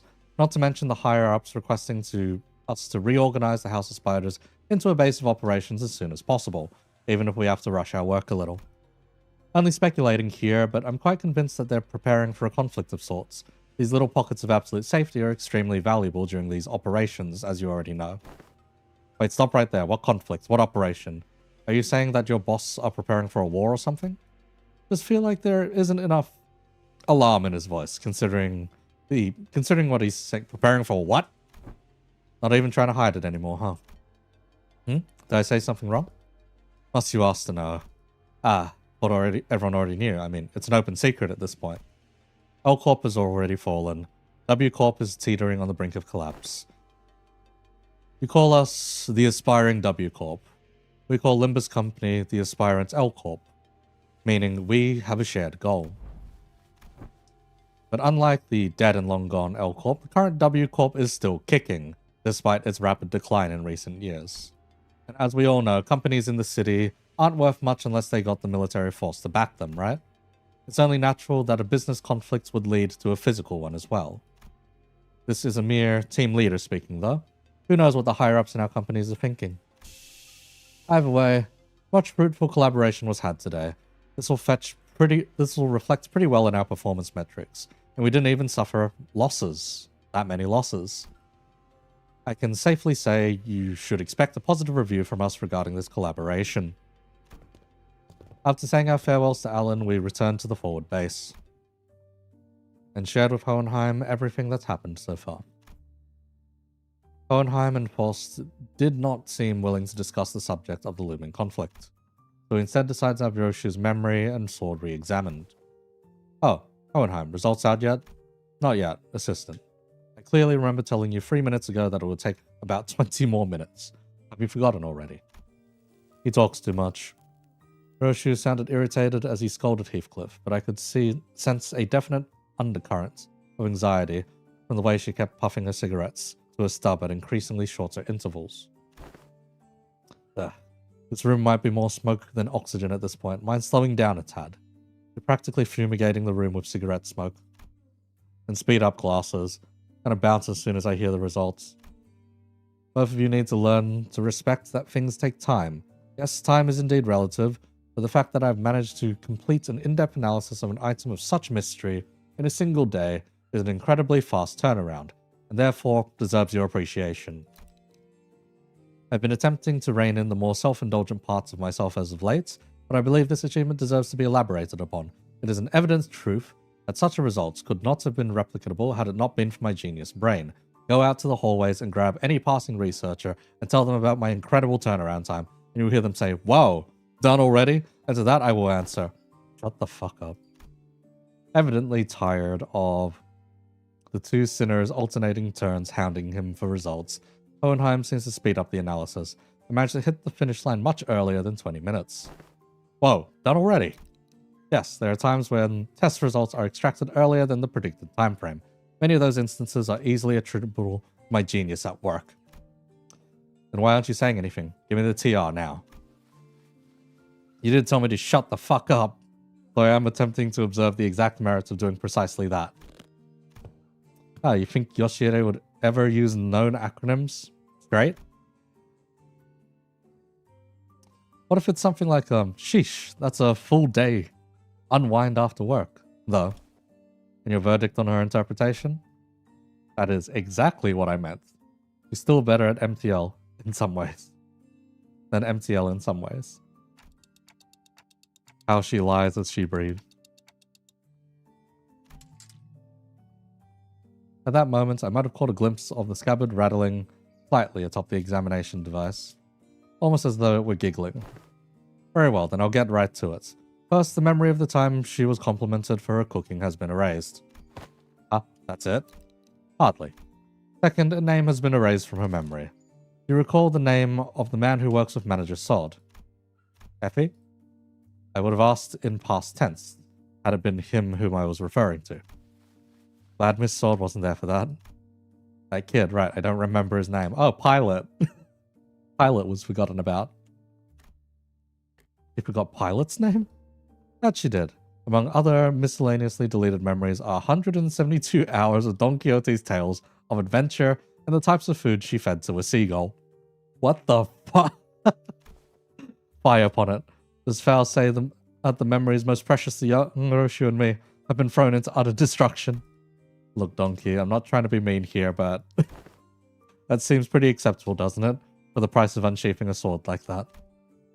If we're going by sheer volume, I wouldn't quite say its mileage is acceptable. It erased several days' worth of memories just for a single swing, didn't it?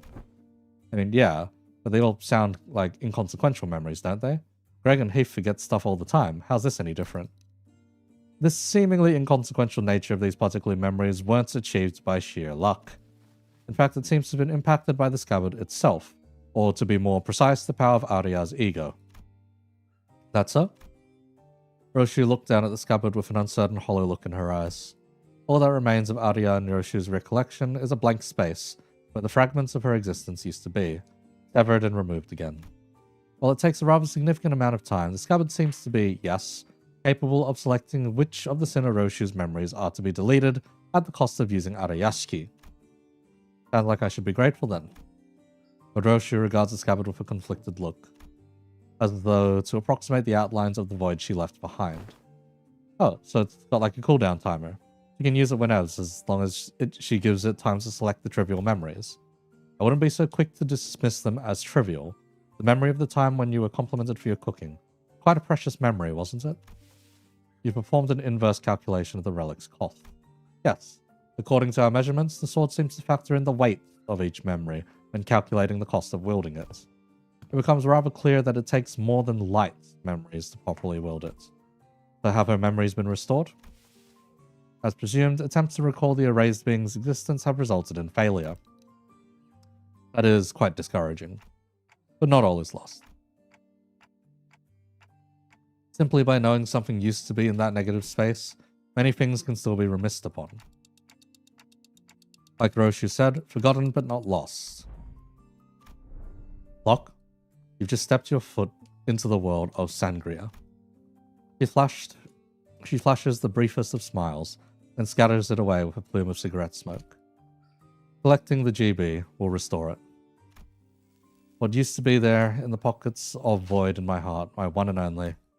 Roshu's gaze traced the invisible yet unperceivable. A few more days passed us by. We didn't spend those days idling. We visited Sod and pilots in recovery. We did a few odd jobs here and there, like helping suppress a distortion containment breach caused by a new LCE hire. But with all those loose threads tied up, we managed to finally, after so long... Hey, it's the bus, and it's the bus music too. No third, yeah, I see. Kinda feels like we're home again. Return to the bus. Ah, bus, sweet bus. The chair could use a little more cushioning, but there isn't anything like it out there. Damn, this is your ride? Hella badass. She got on too? Yeah. Between the two individuals who were looking rather pleased at Kira's astonishment, Hohenheim squeezed through to warn us about some things to watch out for. I asked Team Leader Allen to set coordinates somewhere as close as possible to the nest. Keep driving through the door and it will bring you right to an empty spot on a highway. Don't hesitate or hit the brakes, because if by any chance there's a car driving behind you, it will crash into the bus. Nods. What are you two doing here on the bus? Decided to join the better team, did you? Must admit to a certain degree of interest in hearing of your exploits, but to accompany you through them is an entirely different matter, isn't it? I'm only here to adjust your coordinates. Speaking of which, just how did you manage to escape your confinement? I told them I had stuff to help you with, and they let me out after making me scribble over some docs. Solitary confinement's hella boring, so I thought I might get some air. Might as well say goodbye to while I'm out and about, right? I see. You exploited the fact that new hires don't have any grudges against you. What I told them to impress upon the new hires that prisoners are to be treated as exceptions to the... the person in charge of that training is currently checked into the long-term recovery ward. More problems stemming from the shortage of manpower. I'd best include this in the report. Sounds like they're both here to see us go. Not temporary team members. They ain't staying. Well then, time for a valediction, I suppose. Perhaps I've grown far too used to seeing your faces. Saying goodbye doesn't come out as easily as I expected it to. Another day of reunion must await in the future. But appreciate it if such a reunion had a low probability of occurring. Fuck you, Faust. While I'm not very partial to mathematical statistics like probability theory, I hope your prediction is dead right. Well then. Hey, Yoshihide. But I wouldn't exactly say we're family exactly, but listen, there's lots of stuff I want to say to you and a lot of stuff I want to hear from you, okay? So, SYO. Did I do that right? Acronize it to L. And call me Roshu, not Yoshihide. Prefer the echoes of that name. Man. After a round of goodbyes, the two disembarked from the bus, and no sooner had the machinery clicked into place than the bus's wheels began to turn, bringing us closer and closer towards a blindingly radiant portal, massive enough to engulf the bus whole. Well, off to our next destination, I guess. Oh, right. Where are we headed next?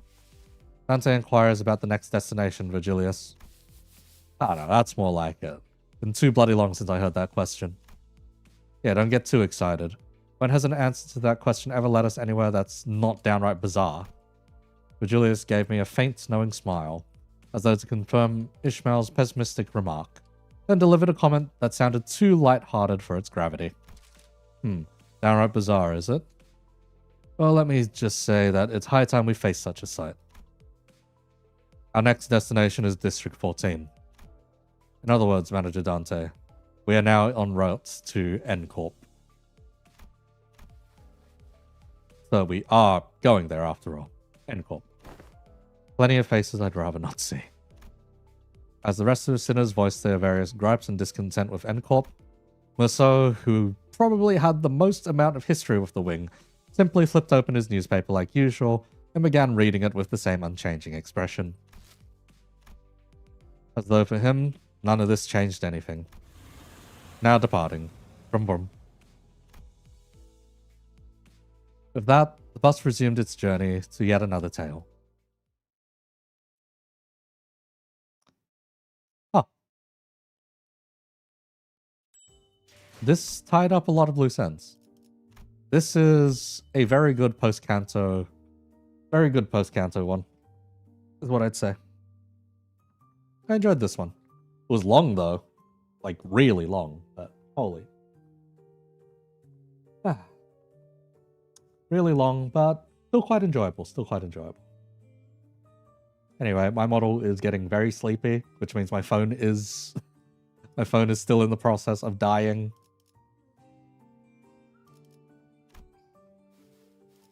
But yeah, that was fun.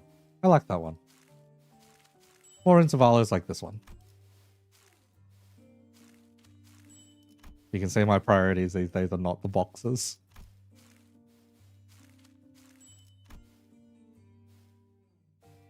Okay. It may be a bit jank that the next video's B-roll might end up just being stream footage, but we'll see if I'm bothered to record an extra 30 minutes or so of B-roll.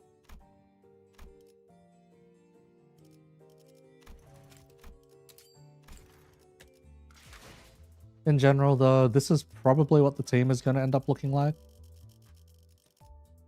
That, or you swap manager Don in and bench Albina. It's between Albina and Otis, which one you want to bench, basically. Because essentially, well, the best outcome would be to the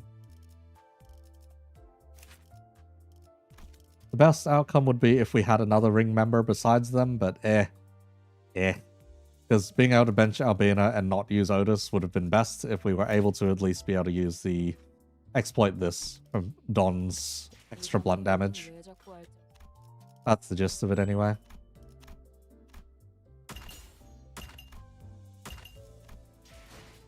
Anyhow, because I need to record and correct my scripts alongside actually putting together the video, I am going to end stream now. You may watch me slam the floor for a bit. Thank you for tuning in.